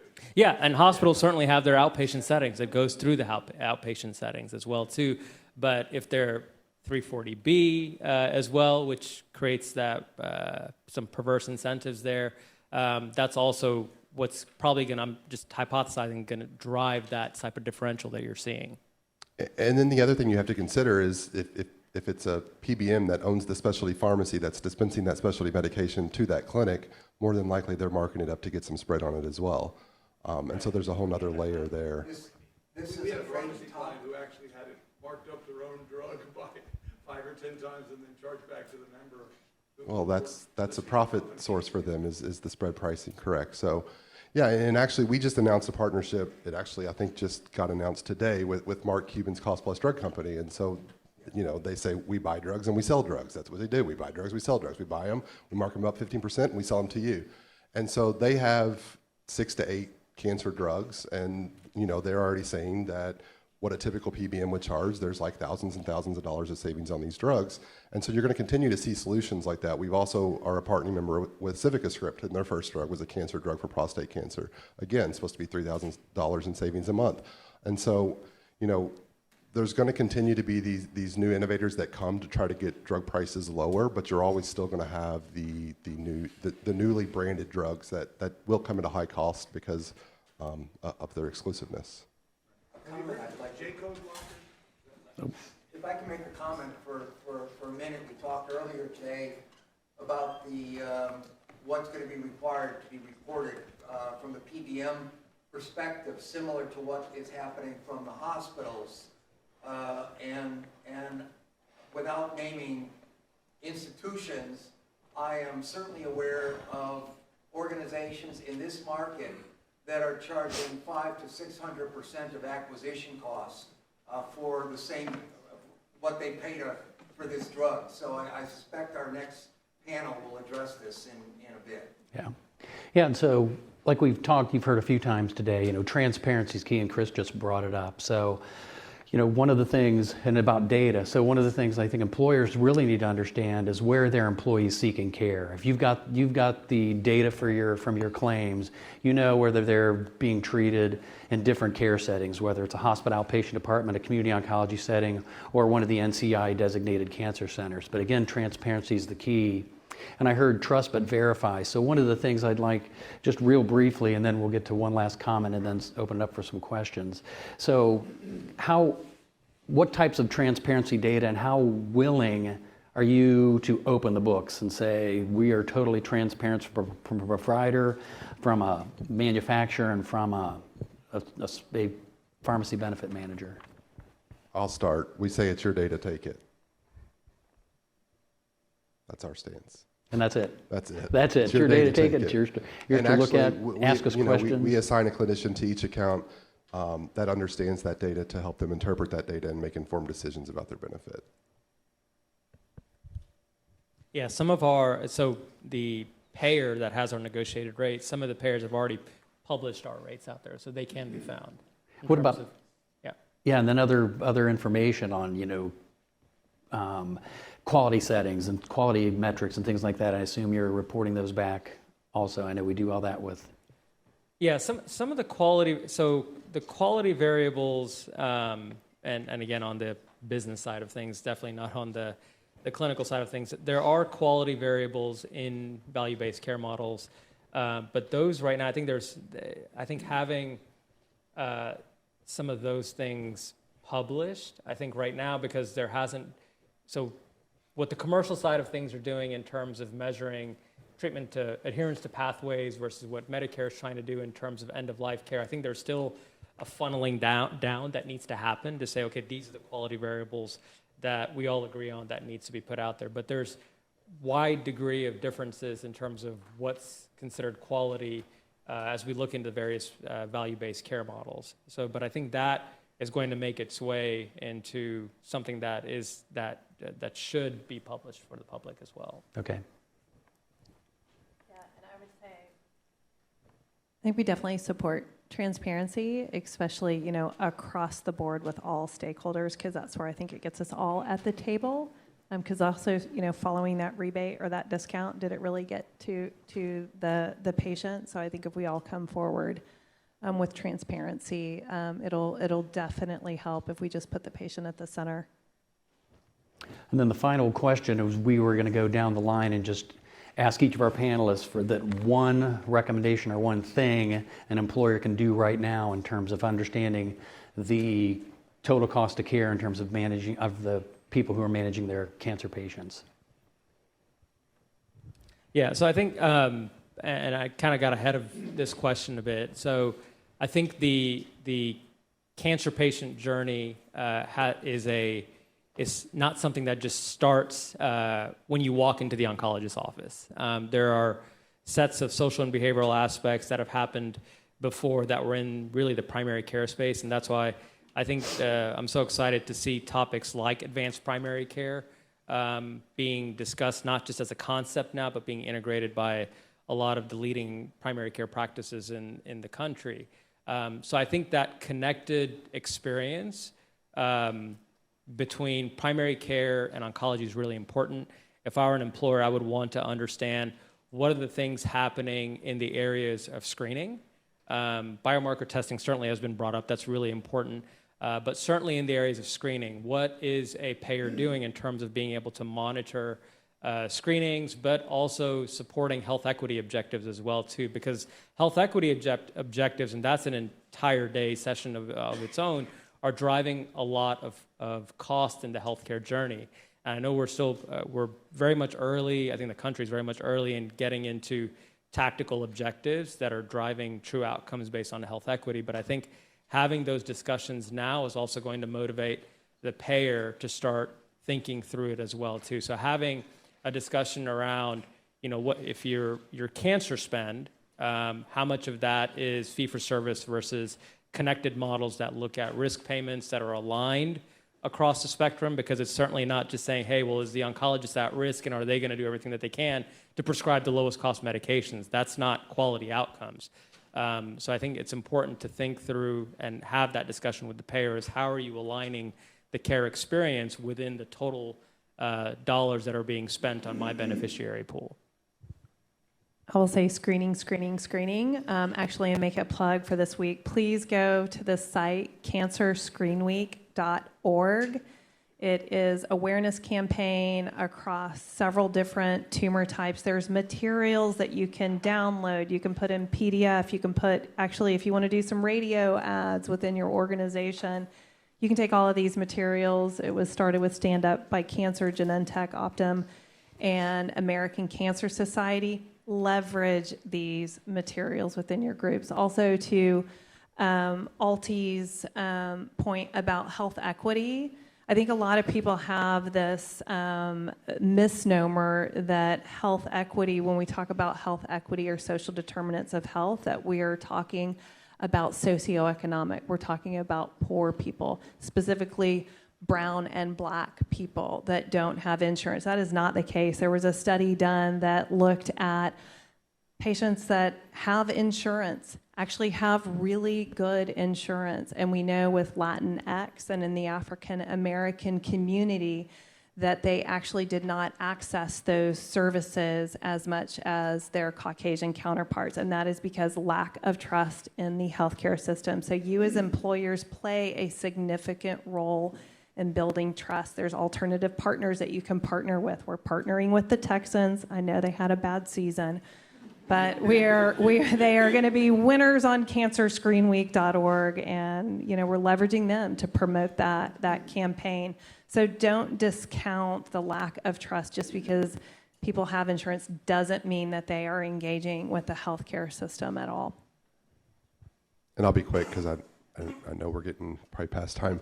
I'll hit back on again. Just start formulating a plan for cell and gene therapy. Like I said, I just really think that the market's not prepared for exactly what's coming, and start asking questions now and start strategizing now before it's too late. I think we have time for like one question. Yep. And first hand up, so right there. Oh, when then we got a second hand. Oh. So I'm the furthest thing from clinical, and I'm of the general impression that the FDA approves drugs that have no business being approved, especially in the oncology area, based upon what evidence? Now, again, that's a layman's view of that issue. How do all of you then, as providers and within your niches, what evidence is it that you're using to create the formularies of the evidence-based protocols for the drugs that you're using versus what may or may not be coming out and is available in the marketplace? So you opened that comment with, you're the furthest thing from clinical, and then you followed it up with a pretty good understanding. So if you're the furthest I have a very strong thing from clinical, then I'm on a different planet. I have a very strong clinical partner who's mentored me. So, and certainly same thing. I'm furthest thing from clinical. So essentially, but what we do is, so we know that the body of evidence around existing therapies and new therapies that are out there is continuing to change, and there's a voluminous number of new drugs that are coming out all the time. So what we look at as our guiding body is NCCN. And that's something that goes through a process that's beyond my understanding, but it's a guiding body for, so there's what the FDA approves, and then there is evidence-based bodies like NCCN that go through a review of it to indicate what type of level it's given in terms of appropriateness for therapy. And I have physician colleagues in the audience, medical oncologists, that can speak to that way better than I can. But there is a central body here that looks at all these things. Just because something is FDA approved doesn't mean we don't our practice, and many practices like us think the same way. We don't just integrate something because it's FDA approved, because there is a process that needs to go through to vet the appropriateness of the therapy, the cost of the therapy. So FDA is, and certainly you have to cross that, and then there is a review that happens as well. And I'll be very quick. We actually are clinically partnered with the Cleveland Clinic, so our formulary strategy and our utilization management strategy goes directly through that department through the Cleveland Clinic. So a lot of information here and too much to cover. There are things that I wanted to cover, like to talk about what's going on with the COA, ASCO, American Oncology Alliance, American Society of Clinical Oncologists, the Cancer Medical Home. There's a lot of good things going on there that I'd like to visit at another time.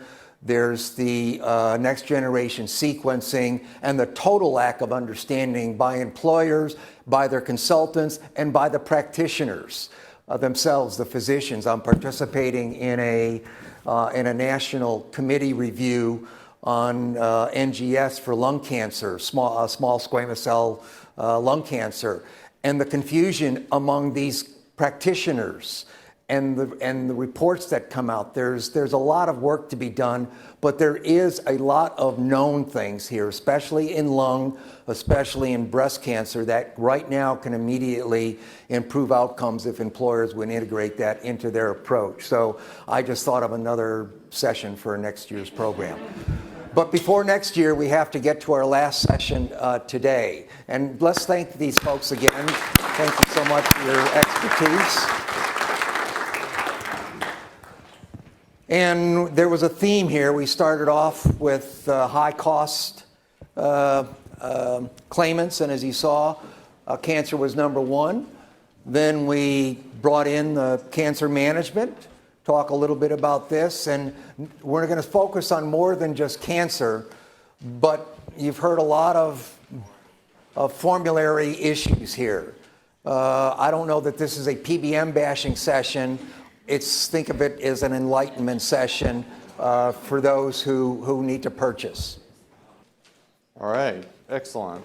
So we're the rear guard, basically, bring it all home, right there. Correct. And by the way, for those of you that do not remember, but both Dr. Popovian and Josh were part of our webinar that we did last year on follow the money of your PBM. So this is kind of a refresher on that topic. Yeah, we have no opinions. No. If in today's talk I don't say something that irritates you, then I haven't done my job, because Josh knows, and you guys will find out I have a lot of opinions. So my name is Robert Popovian. I have my own consulting firm, Conquest Advisors, but in this capacity, I represent Global Healthy Living Foundation, which I'm the Chief Science Policy Officer. It's a patient organization that works globally with patients and access to issues. I do a lot of writing and talking about policy, specifically related to pharmaceuticals. So I'm not actually, thanks Chris for the promotion, but I'm not a PhD actually. I'm a PharmD with a master's in pharmaceutical economics and policy actually, and worked in the industry for over 25 years in a variety of capacities, and last 12 years at Pfizer as VP of US Government Relations. Since I've left Pfizer, I've been working a lot, and I'm going to say some stuff that I want the panel to react to, and also for you guys to take note. A lot of the stuff that has been covered during the day, actually, which is, first and foremost, all of us, whether it's the pharmaceutical industry, whether it's the employers, whether it's the patients, whether it's policymakers, make the mistake of thinking that insurers and PBMs are payers. Insurers and PBMs are not payers. The payers in this country are patients who open up their wallets every day and pay for their medicines or pay for their co-insurance or co-payment when they see a physician or a dentist or an optometrist, and employers who subsidize a lot of that. Even the government, whether it's the state or federal, is not a true payer. They tax us, all of us, to be able to pay for those healthcare services. So truly, that's the number one thing that we need to get across to policymakers and make sure they understand that the true payers in the healthcare system in the United States are patients who open up their wallets every day and employers. Number two, there's over $200 billion in rebates, fees, concessions, all of it that goes back from the pharma industry to the system. So even though US pharmaceutical spending is about $600 billion annually, over $200 billion of it goes back into system. Where does that go? We have no idea. Why? Because we have no transparency. So we have federal legislators who are passing legislation without having the right data. They trust testimonies or sayings by PBM executives to drive policy decisions that massively impact this industry and patients. But we don't know where that money goes. Majority of those rebates end up as profits for PBMs and insurers. The three PBMs in this marketplace, CVS Health, Optum, and ESI, control 80% or more of the retail space. But that's well known. What you guys should be paying attention to as employers is that they also, PBM-owned specialty pharmacy is about 80%. And that's important because why? As you as employers are asking your PBMs to provide you data with regards to how much rebates they collect and fees they collect about contracting on the pharmacy space, you're not doing the due diligence to ask the same question of how much of those fees they're collecting for specialty pharmacy dispensing, because they are starting to shift to that model. The contracting for rebates and fees with regards to your pharmacy benefits is shrinking. All the fees are being transferred to the medical benefit side, where pharmaceuticals are being infused and everything else from a physician perspective, and to specialty pharmacy. That's important. Keep an eye on it. That's the biggest thing that's going to happen in the next few years.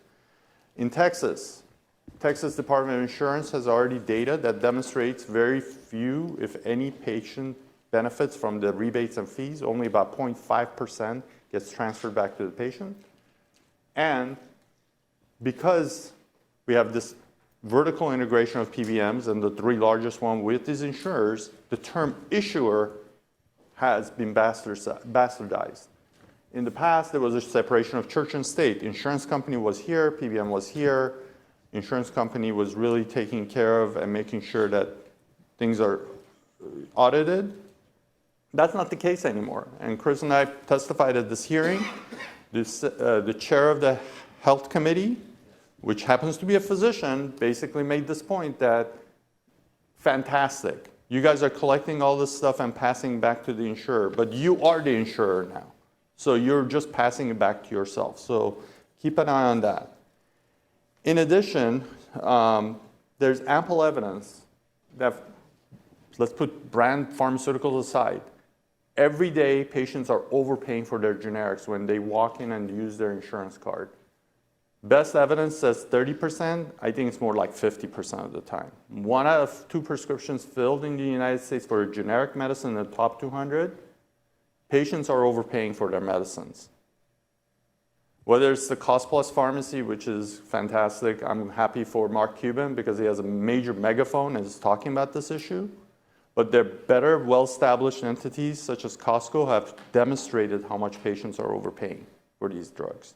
And this is important because this is where it gets lost in the pharma brand company level. They're like, well, that's not our issue. Yes, it is your issue as pharma companies. Why is it your issue? Because patients don't have a wallet that they pay for their brand name drugs versus their generic drugs. They pay from one wallet. And that's important. Finally, formularies. You mentioned that. How do you develop formularies? Formularies today in the United States for the 3 large PBMs are rebate maximizing machines. They're not about clinical stuff and cost effectiveness. We did a study at Global Health Living Foundation, was published. There's at least in 10 occasions, the ESI formulary takes away a generic or a biosimilar in favor of a brand name drug. And I'm not talking about small drugs here. We're talking about they cover Humalog versus the authorized generic version of Humalog, which Lilly actually manufactures themselves. and there's about 100 to 200% cost difference. So don't fool yourself. When they're talking about formulary, they're talking about maximizing their profitability. So meanwhile, we talked about transparency. Federal and state legislators, and this is where my space comes in, I work in the government space a lot, are scrambling to do transparency in this space without really knowing what they're asking for. So you guys need to really understand it, because they're going to be able to, you guys can guide a lot of this discussion. So today's panel, we were going to have 4, but one of our panelists has COVID. So we're going to ask and it's unfortunate because she was an employer, actually, who did. A Houston employer. A Houston employer who made the decision to make a change. And it was a difficult change, and she was very apprehensive to do it, but hopefully Josh and Terry can talk about it a little bit, because they deal with employers quite a bit that are making that jump.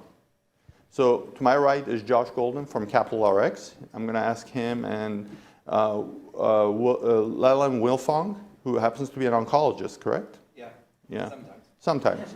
Just like I've never been a pharmacist, but I am a pharmacist.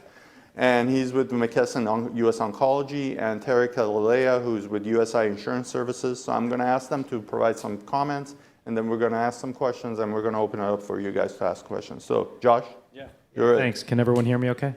Yeah, good afternoon, everyone, and thanks for the opportunity to participate in the panel. Josh Golden, SVP of Strategy with Capital RX. We are an independent PBM working to fundamentally change the way that drugs are priced and patients are cared for here in the United States. I'm going to end up reiterating some things that my friend and colleague Robert here said already, but it's worth repeating. I'm really excited to talk about formulary because formulary, as it pertains to total cost of care, formulary is at the heart of how any PBM manages utilization and manages a population. And I would argue that at this moment, our industry is in a formulary crisis. Formularies were originally conceived as tools to steer patients to the lowest cost therapeutic option that's safe and effective for a given patient. Today, they no longer serve that purpose. Their primary purpose today, as Robert mentioned, is for the harvest of rebates. And as long as PBMs continue to rely on at least a portion of that rebate harvest for profitability, they will be single-minded in maximizing those rebates at any other cost. We have evidence of this. A couple of years ago, some evidence bubbled up around one of the major PBMs actually sending letters to specific pharmaceutical companies encouraging them to consider increasing the list price of their product so that they could afford the massive rebate that would be necessary to secure that product's place on the PBM's formulary. It's also important to note that when we talk about a formulary, I know in your mind you're thinking of the drug list, right? The list of preferred products. Formulary as a notion extends beyond just the list of preferred products into the day-to-day behavior of a given PBM. Think about things like prior authorization, right? A tool that's supposed to be an objective clinical gatekeeper to make sure the right patient gets the right drug.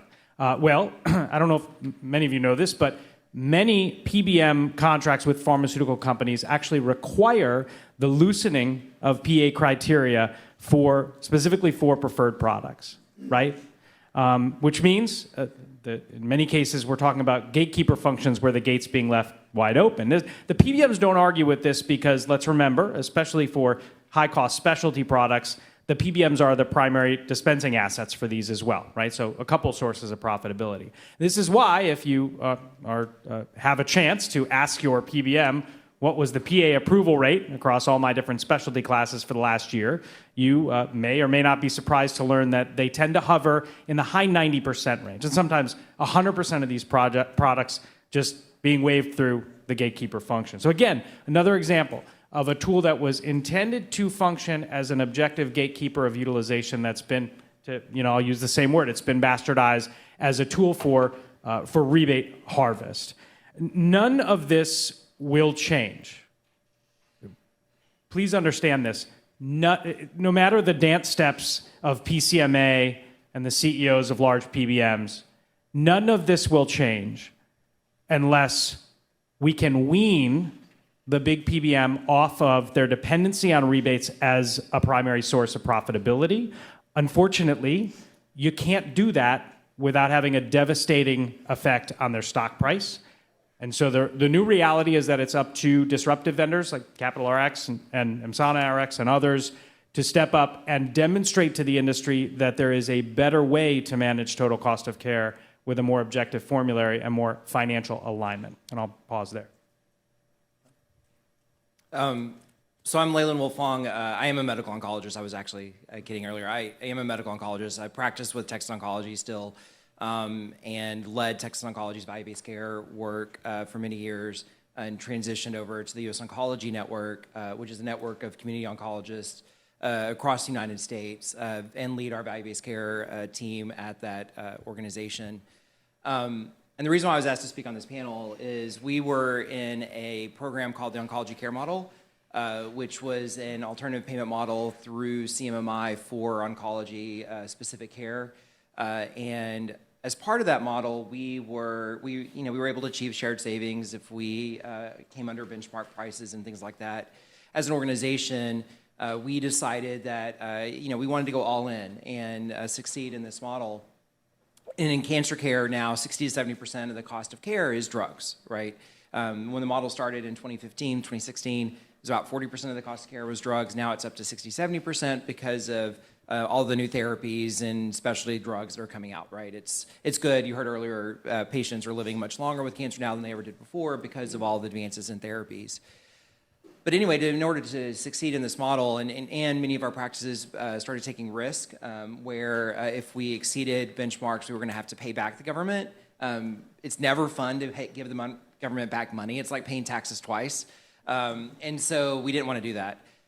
So what we looked at is how do we manage our formulary in an environment where we're at risk and need to control our drug spend. And what we did was look at what are therapeutic alternatives that we can use, and we call it lower cost alternatives that we look at. And so there are three big categories that we look at. One is generics, right? Incentivizing generic use over brand at a significant cost savings. One is biosimilar use, and incentivizing biosimilar uses versus brand, which lowers the cost of care.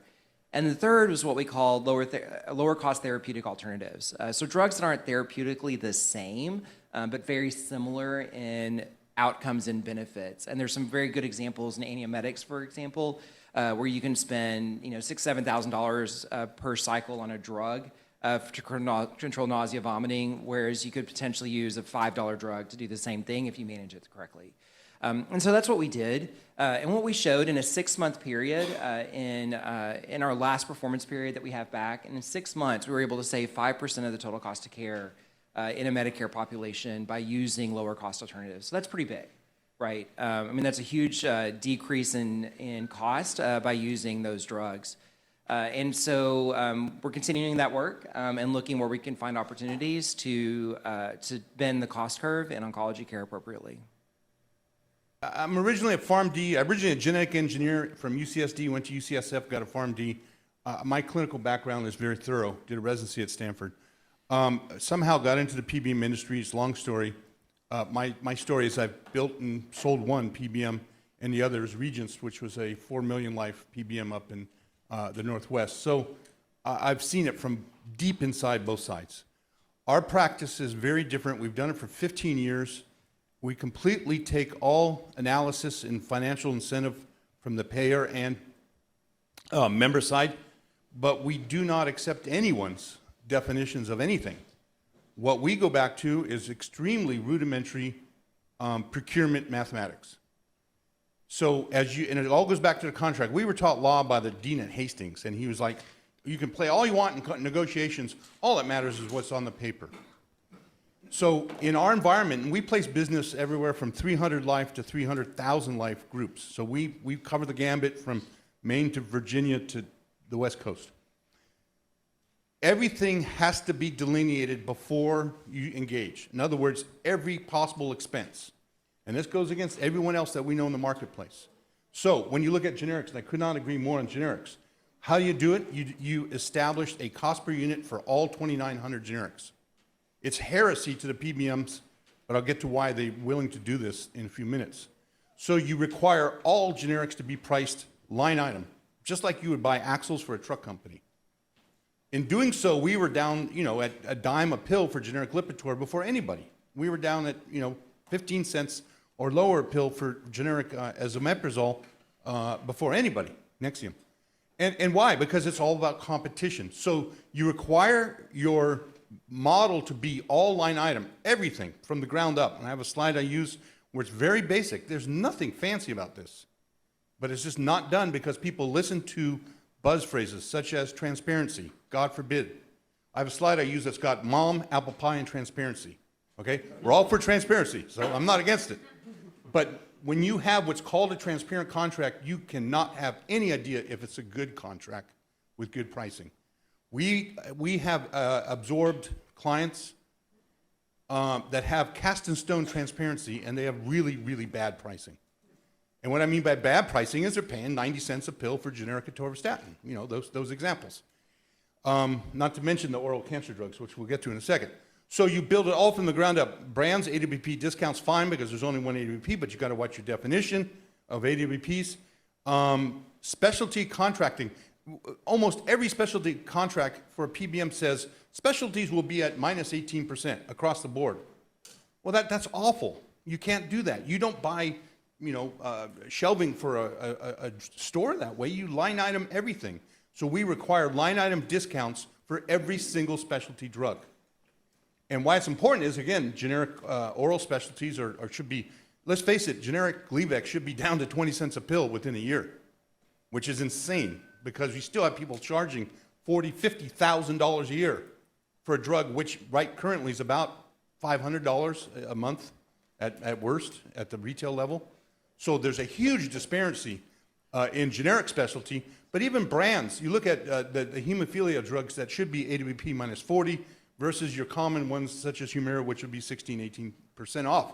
So you require line item discount on everything before you go into your contract. It's right there in the contract. So you build your cost up using that. The concept of transparent, obviously I'm very adamant on this. I'm adamant because it's worked for 15 years. And we, as my partner Scott would tell you, we don't do any marketing. We just don't. We absorb through word of mouth mostly. I wish we did more marketing. Here we go. But to use the words of my wife, because I was worried about coming off marketing, I'm really not here to sell. I want this world to learn. Because again, I'm 64. You got to learn. You got to stop following pass-through. Who cares? Learn to count. Now, I don't mean that pejoratively. I really don't. I mean, build an accounting model for everything that you're going to pay for going forward and put it in your contract. So that builds up your cost. What about rebates? Again, I've executed numerous rebate contracts over the years. I saw the industry, it's funny, formularies used to be at hospitals, and that's where it all started, on carrying drugs in a hospital formulary in 1985 circa, when I was just starting out. So I've seen it evolve. I know what goes on with formularies, and there's a lot that could be said. But in terms of rebates, everybody wants to get passed through. Everybody wants, forget it. You're never going to get 100% of anything. It doesn't matter. Get your own metrics. In other words, there's two things. You got to get a certain amount per script, and you have to eliminate their exclusions. So you have to build a line item fiscal model. Oh, I've got version B, which you'll love. So if you're going to try to follow the traditional model, get as much per script as you can. It's your money. Get it back. But you're not going to get it back by demanding pass-through. It just doesn't matter. It just doesn't. So get your cost per script, and these exclusions are really the name of the game right now. Or, and again, this gets to the other component, then I'll move on, is just demand a certain percent of your drug cost back as a rebate. Turn the tables on them. Say, fine, what percent of my ingredient cost are you, the PBM, going to give back to me on my drug cost? Put them in the driver's seat to give you money back. How does that work? It works through competition. That's the key. So one is build a metric model, two is competition. We have no favorites. No one likes us, and I like that. The concepts of consortiums, coalitions are anti-competitive. When someone comes to you with a pre-made deal, it's not competitive, and I can show you numerous examples. So you say to the PBM, what % of my ingredient cost are you willing to give me back every quarter? And you should get 30, 35, 40%. That's a lot. Why? Because it's all about competition. You've got all these PBMs who want business. They've been able to do the stuff that was just described because no one's created competition. No one's building their own models. Now, it requires data warehousing, it requires sophisticated financial analysis, but it really works. Because when folks can't be competitive financially, they lose the business. What happens? They go back and sharpen their pencils. That's how you get a dime a pill for generic atorvastatin before Kaiser or anybody was charging themselves. That's how you get large amounts of rebates. I don't like the rebate game. I will debate about formularies currently, because formularies currently, back when there were 10 antihypertensives, really this concept of carrying the higher cost drug was there. When you look along the array of drugs, when you look at any group's top 20 drugs, there's not a lot of substitutable stuff going on, unless you consider Stelara for Humira type of substitutions. It's really not there. And if I'm wrong, tell me. In the old days, we had 10 blood pressure meds where you could compete. Nowadays, there's not a lot of intra-drug competition. Although I'd like to see, like for anti-inflammatories, some sort of competition, but it's really not there right now, price-wise or rebate-wise. So what you have to do is accept you're going to get a certain % of your use in specialty and get as much rebates back as you can. It's not going to change the game, but I'm talking about being able to keep your cost at as low as possible. And then there's the clinical management, which I won't get into all. So in other words, two things. Build a metric-based model from the ground up and incorporate rebates as a cost down. And I'm not a fan of rebates, but there is a reality there. There's this whole movement, oh, rebates just cause higher priced drugs. If you're willing to leave 30% of your money on the table, believe that. But if you want to try to at least work within the environment, demand back as much as you can to offset your cost. And I'm not saying allow them to go crazy on formulary. From a PharmD from the 80s, that's heresy. No, we watch the formulary, but you can get a lot of it back through competition, because if you walk away from it, that's fine too. That's another philosophy. So build the fiscal model and then demand competition. We send our RFP out to everybody, as long as they're reasonable. They're not just some guy with a light bulb under the table. But why? Because it keeps everybody competitive. Yeah. And there you go. So we agree to disagree. Yeah. I'm going to tell you right now. I think formularies, rebates are the devil, and they need to go away.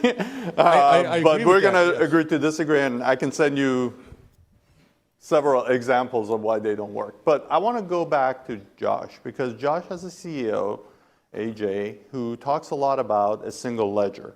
And I've asked him this question publicly, because he explains how what you guys do is a single ledger versus what traditional PBMs do with double ledgers. You want to talk a little bit about that? Yeah, happy to. So first of all, I appreciated a couple of things that Terry said. I suspect we'll probably bump heads a little bit on a couple of aspects of the comments, but one thing you said was, I think, very astute. That is, we've let PBMs get away with a lot around the smearing of drug prices. That is, not holding them to account at the claim level, at the NDC level, at the drug level on price. They can do it, all right? The metrics are there. The mechanisms are there to enforce pricing at the drug level, and you don't even need to recreate the wheel. I mean, it sounds like you've created your own, essentially a MAC list. You don't. We require competition. Well, sure. But the end result is a drug level enforcement of price. By the way, that already exists. It's used widely in the Medicaid space. It's called NADAC. It's managed by CMS. It's objective. It drives to lowest net cost. And by the way, it's deflationary for generics. So that's the metric we've decided to adopt for our book of business across the retail space.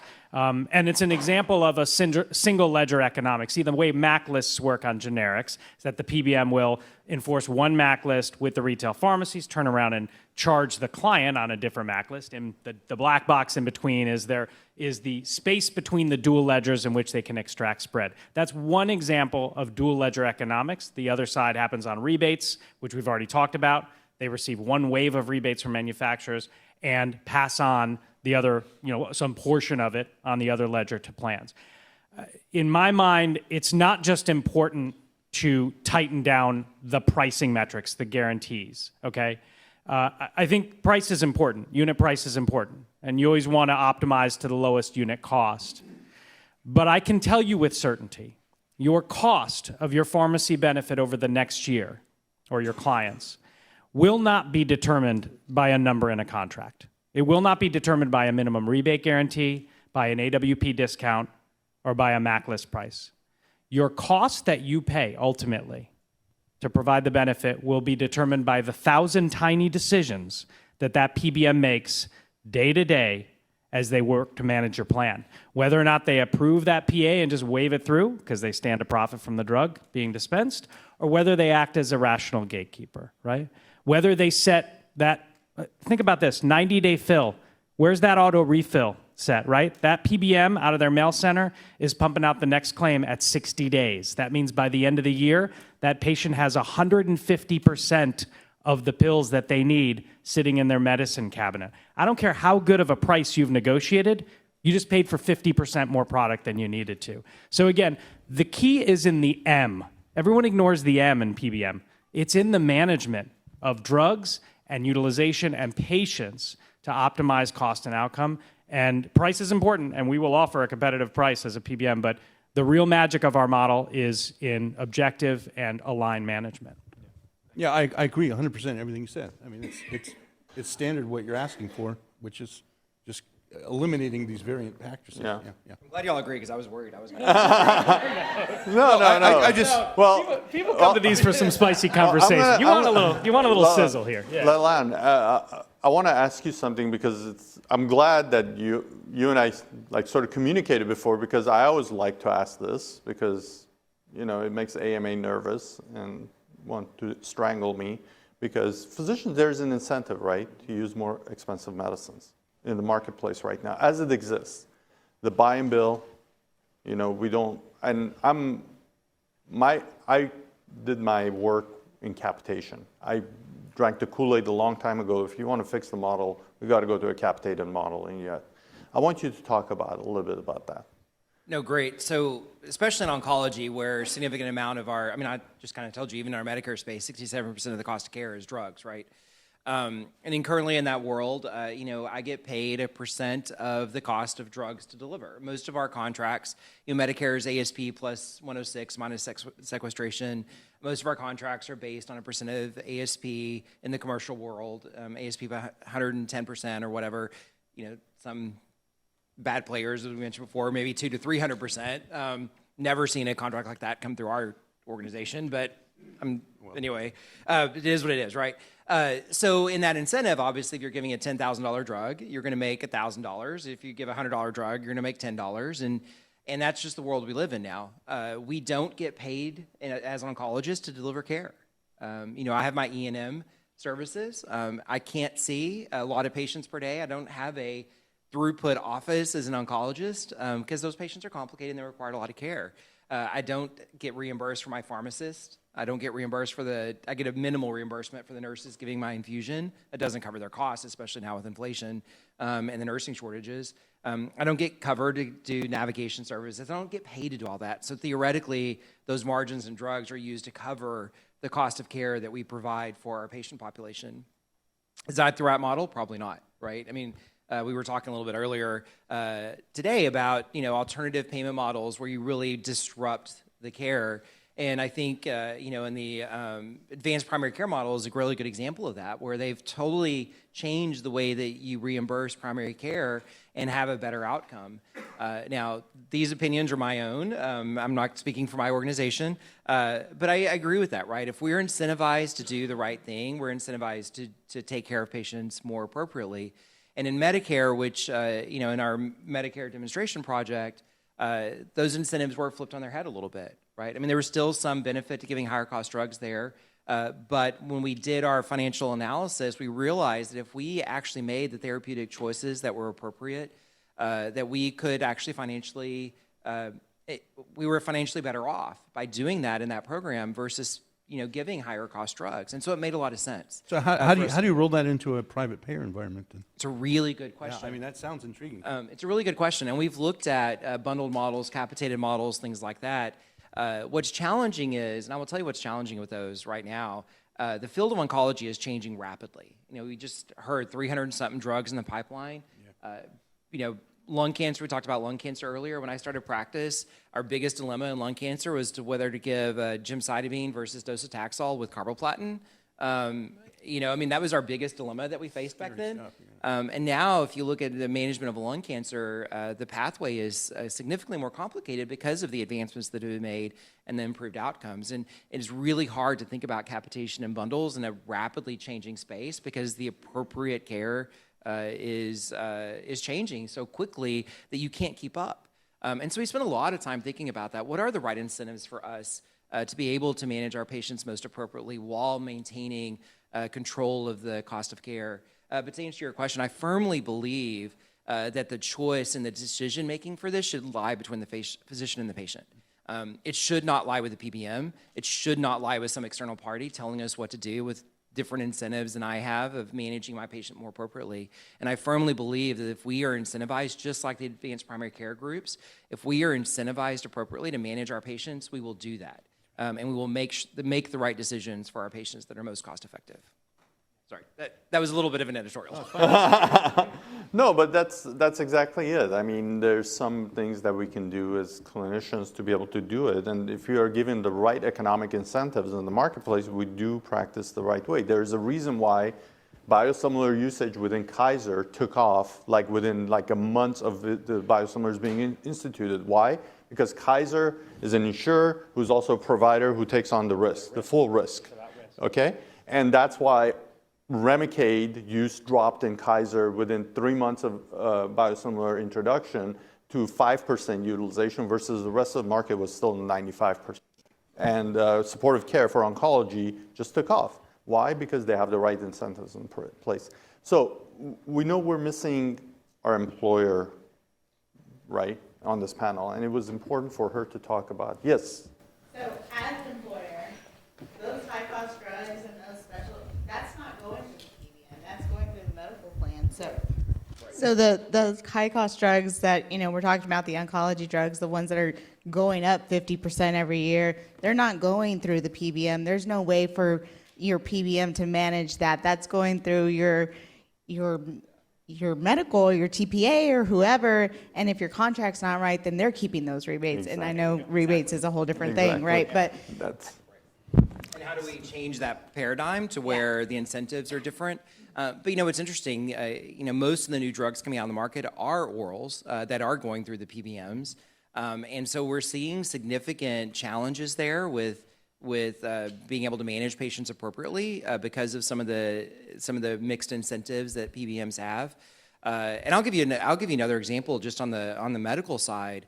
One of the large insurers that we actually have a value-based care contract with made a formulary change to use brand over biosimilar. You know why they did that? Of course, yeah. Right? But I'm meeting with them. I'm like, I have a value-based care program with you that I'm incentivized to do lower cost of care and get shared savings, and now you're forcing me to use a higher cost drug. It was bad. Did you win? Yeah. No, I did not. My lawyers told me I could not make that national public news, which is what I wanted to do. Yeah, I agree. But my lawyers said it's unfortunate when you're not allowed to use an equally efficacious lower cost drug. I mean, it's yeah, but it happens every day. I mean, look at ESI's formulary from 2022 and 2023. Look at how many times they've excluded a generic in favor of a brand name drug. Okay, and ESI is just one example. CVS does the same thing with Optum, and they do that every day. But I want to go back to the comment is that's why it's important for employers not just to look at your pharmacy contract, but also your medical contract and start asking questions about specialty. Today when we were talking about specialty dispensing, that's where the fees are shifting to.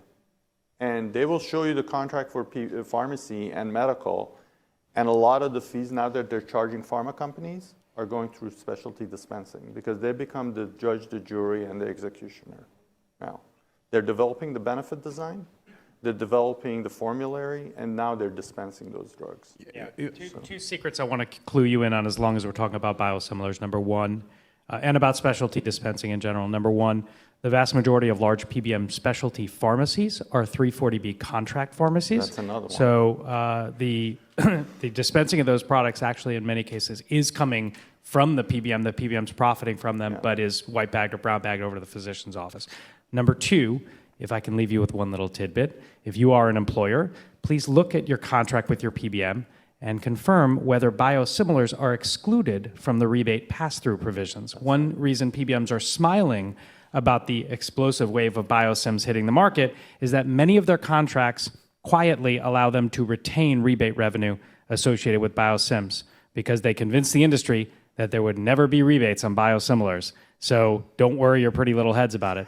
Lo and behold, the rebates on biosims are just as high as on brands. Josh, I have to say, do the same thing with your generics. Yep. Generics as well. Yeah, be careful because generic companies do give rebates. It's just not a lot, but it's there. And as employers, you guys need to know about that. It's just amazing. So going back, any other questions? Yes. So this is just a pipe dream, and maybe an old wives' tale, but I have heard at one point that manufacturers were spending as much on advertising and marketing as they were spending on research and development. This was several years ago, but I wouldn't doubt it.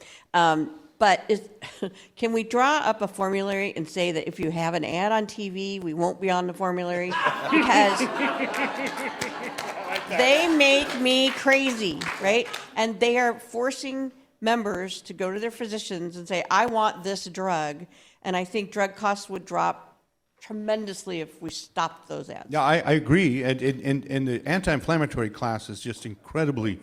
It's a book about that. I mean, everyone is priced within 10% on a monthly basis. I don't know how they come up with the same cost. That's amazing.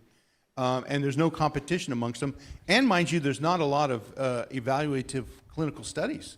You don't get comparative trials of Stelara versus Enbrel or Humira. And so you're right, but you're going to not cover those drugs. And then, yeah, I do want to, you know, it's interesting when you look at the what you talked about, what ESI and others are doing with excluding brands and including generics. That can be just written No, it's right the other out. way around. They're Yeah, excluding generics. Yeah, excluding generics and including brands. Yeah. That can be just written right out of a contract. I mean, that's really easy to do. Again, if you have the power of the purchaser, you just, yeah. National formulary of the second largest PBM, and that's their national formula that they go to employers, unless an employer goes through item by item of that 563 exclusions. I know they can hire you. Yeah, I got that's exactly it. But not every employer is going to hire you. You're marketing again. That's You're marketing exactly it. again. There's, that's because they don't have any fiduciary responsibility. They're not responsible to the employers, and that's another problem. Yeah, I agree with that too. Okay. Yeah, that's the whole point. Everything, if you can get it in a contract, it's enforceable. Okay. Yes, sir. This is a bizarre question, but your comments are all prompting me. So, under the Consolidated Appropriations Act, it's really enhancing the fiduciary role of the plan sponsor. And I understand that rebates follow who holds the contract. Why are employer plan sponsors not screaming from the top of anywhere anyone will listen that I want to hold the rebate contract and tell the PBMs that this is a cost of admission if you want the privilege of serving my populations? When are the employers going to start stepping up and basically demanding these changes and do it through market competitive forces? Because the legislature is not going to do it and the PBMs are not going to do it. Josh. Yeah, I don't know that most employers have the bandwidth or expertise to get into the weeds on that. I agree. I think Robert's right. Like most employers, they pick a PBM and they hope for the best. They hope that PBM is acting in their best interest. I like the notion of that, but I also don't. I mean, you're talking about hiring a whole staff now for an automaker to worry about rebates, right? Or a widget maker or whatever. So I think the bigger question is why can't CAA or other similar pieces of legislation or regulation simply mandate that level of transparency where the client can see it. You know, the client has full visibility. And that's where we're moving. It's just slower than I think the industry needs to move. Yeah, and I'll give you the example. I mean, I had an opportunity to talk to a board member of PepsiCo. PepsiCo is not a small company. They're self-insured. And he was the board member that worked on their benefit. And he was frustrated with their PBM. He was being given the Heisman for every opportunity from the PBM. And he called me, and this is when I was at Pfizer, and we talked about it. And I'm like, look, I don't know what to tell you. You got to change your PBM at this point. If you're not getting the answers that you want, there are other alternatives out there. Unfortunately, when you have 80% of the market by 3 PBMs, that's the problem also. They're all acting the same way, all 3 of them. Oh, just along those lines, why are employers granting that market share to the big 3? Go ahead, Josh. Want that one? I almost swallowed the microphone on that. I'm so excited. Was that like a softball question? Look, I'm one person with one opinion. Most employers go to consultants and brokers to help them navigate this space. I think consultants and brokers try to do a very good job, and many of them do a decent job. I think there's a fundamental flaw in the procurement process here, which is, I think I referenced it earlier, it's a hyper-focus on price with no acknowledgement of behavior, how that PBM is going to behave, those 1,000 tiny decisions. The case in point, most, we get RFPs day in and day out, hundreds of them a year, and each RFP asks for 100 confirmations or more about the specifics of our pricing terms, which drugs are excluded, which are included, how do we reconcile all that.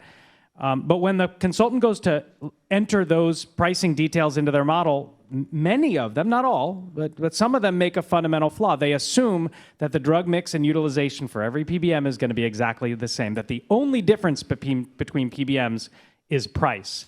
And the bottom line is what steers the bottom line of that analysis is what steers many client decisions around the selection of a PBM. What that does is it rewards the PBM that puts up the best price and holds them to no account on behavior.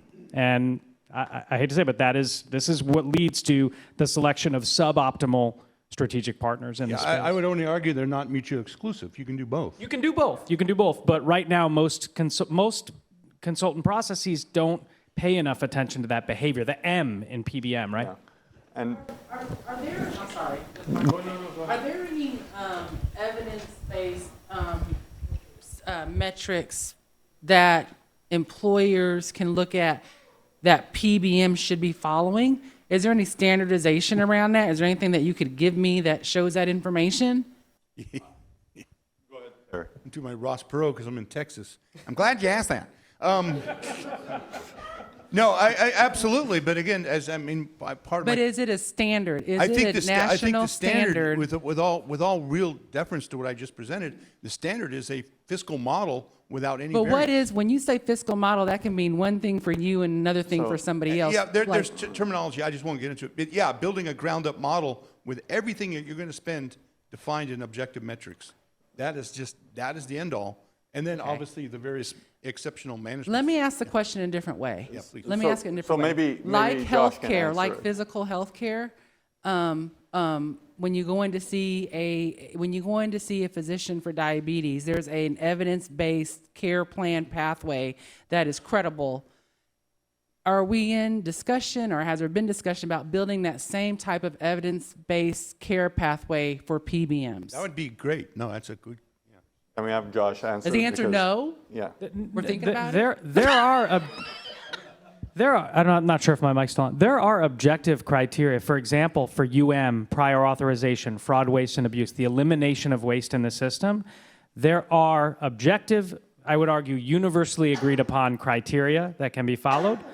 Most PBMs don't follow them because it is a detriment to their bottom line. So I just want to say out loud, I think from an employer perspective, it's very presumptuous for many the payers, TPAs, vendors, to assume employers have this depth of knowledge because that's not their job to have that depth of knowledge. It is to not. get Exactly my trust. point. Yeah. They don't, and we're gonna have to cut this because the only thing standing between us and drinks, and I think everybody has their drink tickets. They have 3, and unlike last year, we heard you loud and clear. Now it's good not only for beer and wine, but for hard alcohol as well. So that was one of the complaints. However, we're not leaving yet. I asked, we've heard a lot today, okay? And I asked Dr. Fabius to give us a wrap up here of the day. One of the things I took from this as Ray's coming up here is there's a lot of solutions out there.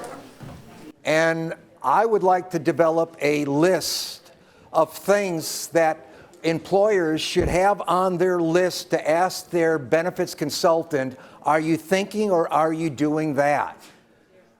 I don't know how many employers are hearing some of these things, but I think they all should. And I think there's a responsibility for the consultant and the employer to be sharing in this discussion. So I want to thank you so much for your participation in this. And Ray, I want you've got 15 minutes max. I know. To sum up the day. I know. And I'm going to do the best I can for you. Well, I'm going to cut you off at 15 minutes, whether you're done or not. I promise you I'll be done in 15 minutes. Thank you, Ray. First of all, I want to, again, thank Chris for the opportunity to be here and share thoughts and also to summarize the day. And I do want to give him a big round of applause because thank you. This is quite a session. And in part of my summary here is going to be emphasizing why I have very strong feelings about why this was a remarkable session. And in a very short period of time, I'm going to try to go through all of these things with you. And I'm not going to talk about them now because I'm going to talk about them as I go through them. But let's just understand that there's 2 things, even this last group here talked about. Every single one of the sessions talked about 2 things, or I hope they talked about 2 things. They said to you, listen, we can do something to reduce the unit cost of what you're spending, and we can do something to reduce the number of units. And you should leave here always thinking about both component parts. As it relates to pharmacy, there's all the things around unit pricing for the drugs that you pay for, but then there's all this opportunity, as they presented here, to reduce waste, to pay for less drugs, to make sure that the diagnosis is correct before an expensive drug is used, for goodness sake. So let's keep in mind that you have 2 opportunities.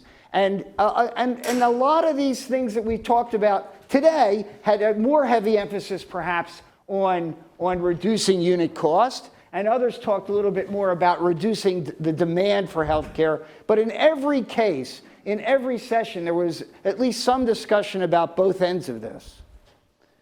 And I spoke to you in the breakout session, so you may see a little bit of repetition here, but in my textbook, which is now used by 165 medical schools and graduate schools across the country. It is the leading textbook in this space.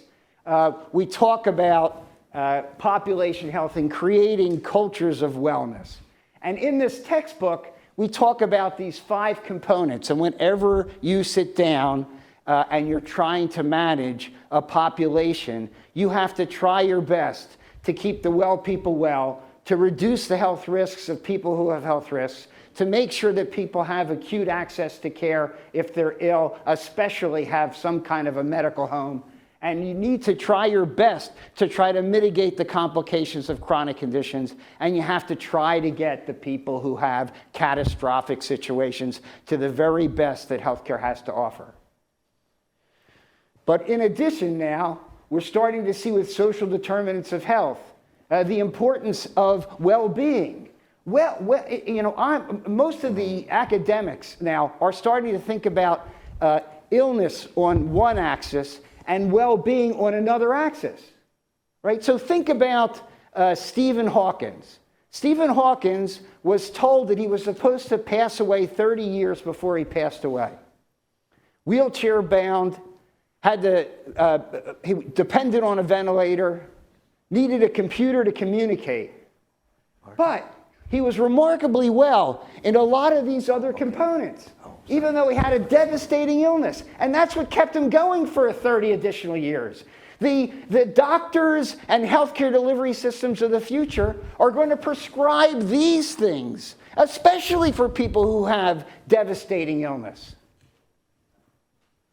And we have to keep in mind, and we didn't have time in this session, but I do want to bring it up, and it was mentioned a few times, that mental health has huge impacts. And when I talk about the spectrum of mental health, it's really the same thing, although the industry often talks about thriving, surviving, struggling, and in crisis. But it's the same continuum.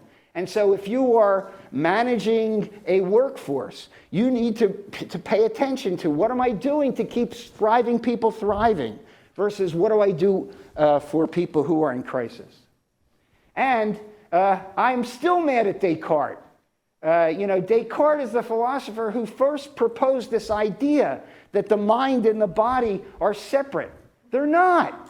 And we've studied this 100,000 times. There's so many ways to demonstrate to you that if somebody is in crisis with mental issues or is not allowed to be their authentic self socially, it manifests itself with significant disease. Now today, a reason why I want to applaud this session is we covered the gamut. Now there was a little bit more emphasis for good reason because the costs are on this right-hand side. But we did cover some of the ground on this side, but I encourage everybody to commit to an equal focus on all 5 of these components, or else all you're going to do is to continuously receive people with cancer. They're going to keep coming. It was already presented that there's a component of people that are at risk, that are right behind. They're going to keep coming unless you do something upstream. You're only going to be a catcher. You're never going to be a pitcher. Here's an example of what I'm trying to talk about. You're going to be uplifting, Ray. I'm trying. Here's what I'm talking about. So as a doc, I like to show x-rays. So you got an x-ray of a normal young man. He decides to smoke. And initially what happens is he has significant numbers of bouts of bronchitis. Sometimes he has to go in the hospital. These are acute illnesses. They scar the lungs just as much as the smoking does. And between the smoking and the acute infections, they develop a chronic condition. That's the next thing along this continuum. Emphysema, COPD, and then they get a catastrophic illness, cancer. Now, where do you want to try to take care of people? You need to take care of people all the way through this, but under the best of circumstances, you have to try to make sure that this guy doesn't start to smoke. So what did we do today? Legislative policy and its extension into community health and even social determinants of health are all possibilities. Transparency can lead to better competition, but it also can help each and every one of our employees and covered lives be better shoppers. Advanced primary care can do remarkable things by reducing the demand for health care, by keeping people more well, and also improve coordination of care. For the people who are really struggling and really need our help, not just because it's good business, but because it's good as a human being, we have condition management, complex management, and cancer care available to do great things when these people need us most. And then we have pharmacy management. And to me, it's not, it's certainly about unit cost, but there's also remarkable opportunity here in terms of medication therapeutic management, in terms of markedly advancing the opportunity for not just prescribing the drug, but making sure that people take it and take it right. And then lastly, there was a session that I was a part of, which talked about the opportunity to build a milieu inside your organization that incorporates health and well-being as part of the responsibility of each and every one of the workers, so that when they are selected and they're oriented to your company. As soon as they come in, they're told, listen, as part of your job function, one of your job functions is to take care of yourself. And by the way, just like in a culture of safety, one of your job functions is also to try to take care of your coworkers and your families at the same time. And it isn't something that's on the side. It isn't something that you're responsible for in HR or in benefits. It's something that's promoted at the very top of the organization. It's woven into the corporate culture. I have had a chance in my career to write, I'm now in the midst of writing my 6th book. I'm going to tell you that in 1993, I wrote my first book, which talked a lot about things that we talked about today. Condition management, high-cost claims management. And then from there, about 6 years later, I wrote another book on condition management, and I started to introduce the concept of population health. And then this textbook, which is now in its 3rd edition, started to weave some understanding of all the impact that wellness and well-being has in terms of populations. And then lastly, I'm now firmly committed in the belief that maybe we can't take a whole community and turn it immediately into a blue zone, but we can try. But when the Robert Wood Johnson Foundation came to me and said, well, what would you do if you wanted to try to approach a city and try to make the city healthier? I'd said, give me the names of the top 20 companies, and let's convert the corporate culture in each one of these 20 companies, and that'll be a good start for pulling the entire community forward. And the reason for that is that you as employers have at your disposal so many more levers than actually a community has, because you can manipulate the health and well-being of a work environment, and you can manipulate the benefit structure, and you can incentivize people, and you can encourage people, and you're a trusted source of information. There's so many reasons why the employer is a great place to target this opportunity. And it's so important to do. It's not about health care. When somebody gets sick, first they're not doing well. Then they're not doing their work on time. Then they're absent from the workforce. Then they're disabled. These are tremendous costs to you. And even today, one of the greatest ways to eliminate turnover, voluntary turnover, the Great Resignation, is to express to your workforce how much you care about them, and they won't leave. The studies are clear. I brought this up in the last session, so it may be a bit repetitious, but I wanted to prove to all of you that this isn't just a good idea, it's great business. And so about 10 years ago, I started a mutual fund. Sadly, it only had one investor. But I took about 1/5 of my own personal wealth, and I started to invest in companies that truly invest in the health and well-being of their workforces, using public domain information, but especially investing in companies that win awards from the Koop Foundation, from the American College of Occupational Environmental Medicine, the Corporate Health Achievement Award. They get recognized by the National Business Group on Health, now just called the Business Group on Health. In any case, I invested in this portfolio over a decade, and it outperformed the bull run by 20%. And so I can now look at any CEO who's interested and say, well, why should I do this? And I say, because it can increase the value of your company an additional 2% per year. Now that, it makes any other ROI study that anybody can do silly. I want to leave you with one last thought. I don't know if any of you are hockey fans. I know it's kind of warm here. Yeah. But you may know that when the score is tied in a hockey game, they go into overtime, and it's called sudden death overtime because as soon as the next team scores, the game's over. Sudden death in overtime. Now, I want you to know that the longer you live healthy and well, The longer that you live healthy and well, the shorter you suffer before you pass away. I'm going to tell you sadly that my mother passed away from COVID in January. She was 95, and she would want me to tell all of you, she was 95 and a half. Yeah. 2 weeks before she passed away, she won a bridge tournament that I told her not to go to. That may be where she got COVID. She got sick on New Year's Eve. I was in the emergency room with her, and she passed away on January the 6th. This woman had an amazing, spectacular life worth celebrating and didn't suffer very long before she passed away. This is the real gift that we can give everybody by trying to encourage each one of us to live healthier, more active, productive, supportive lives.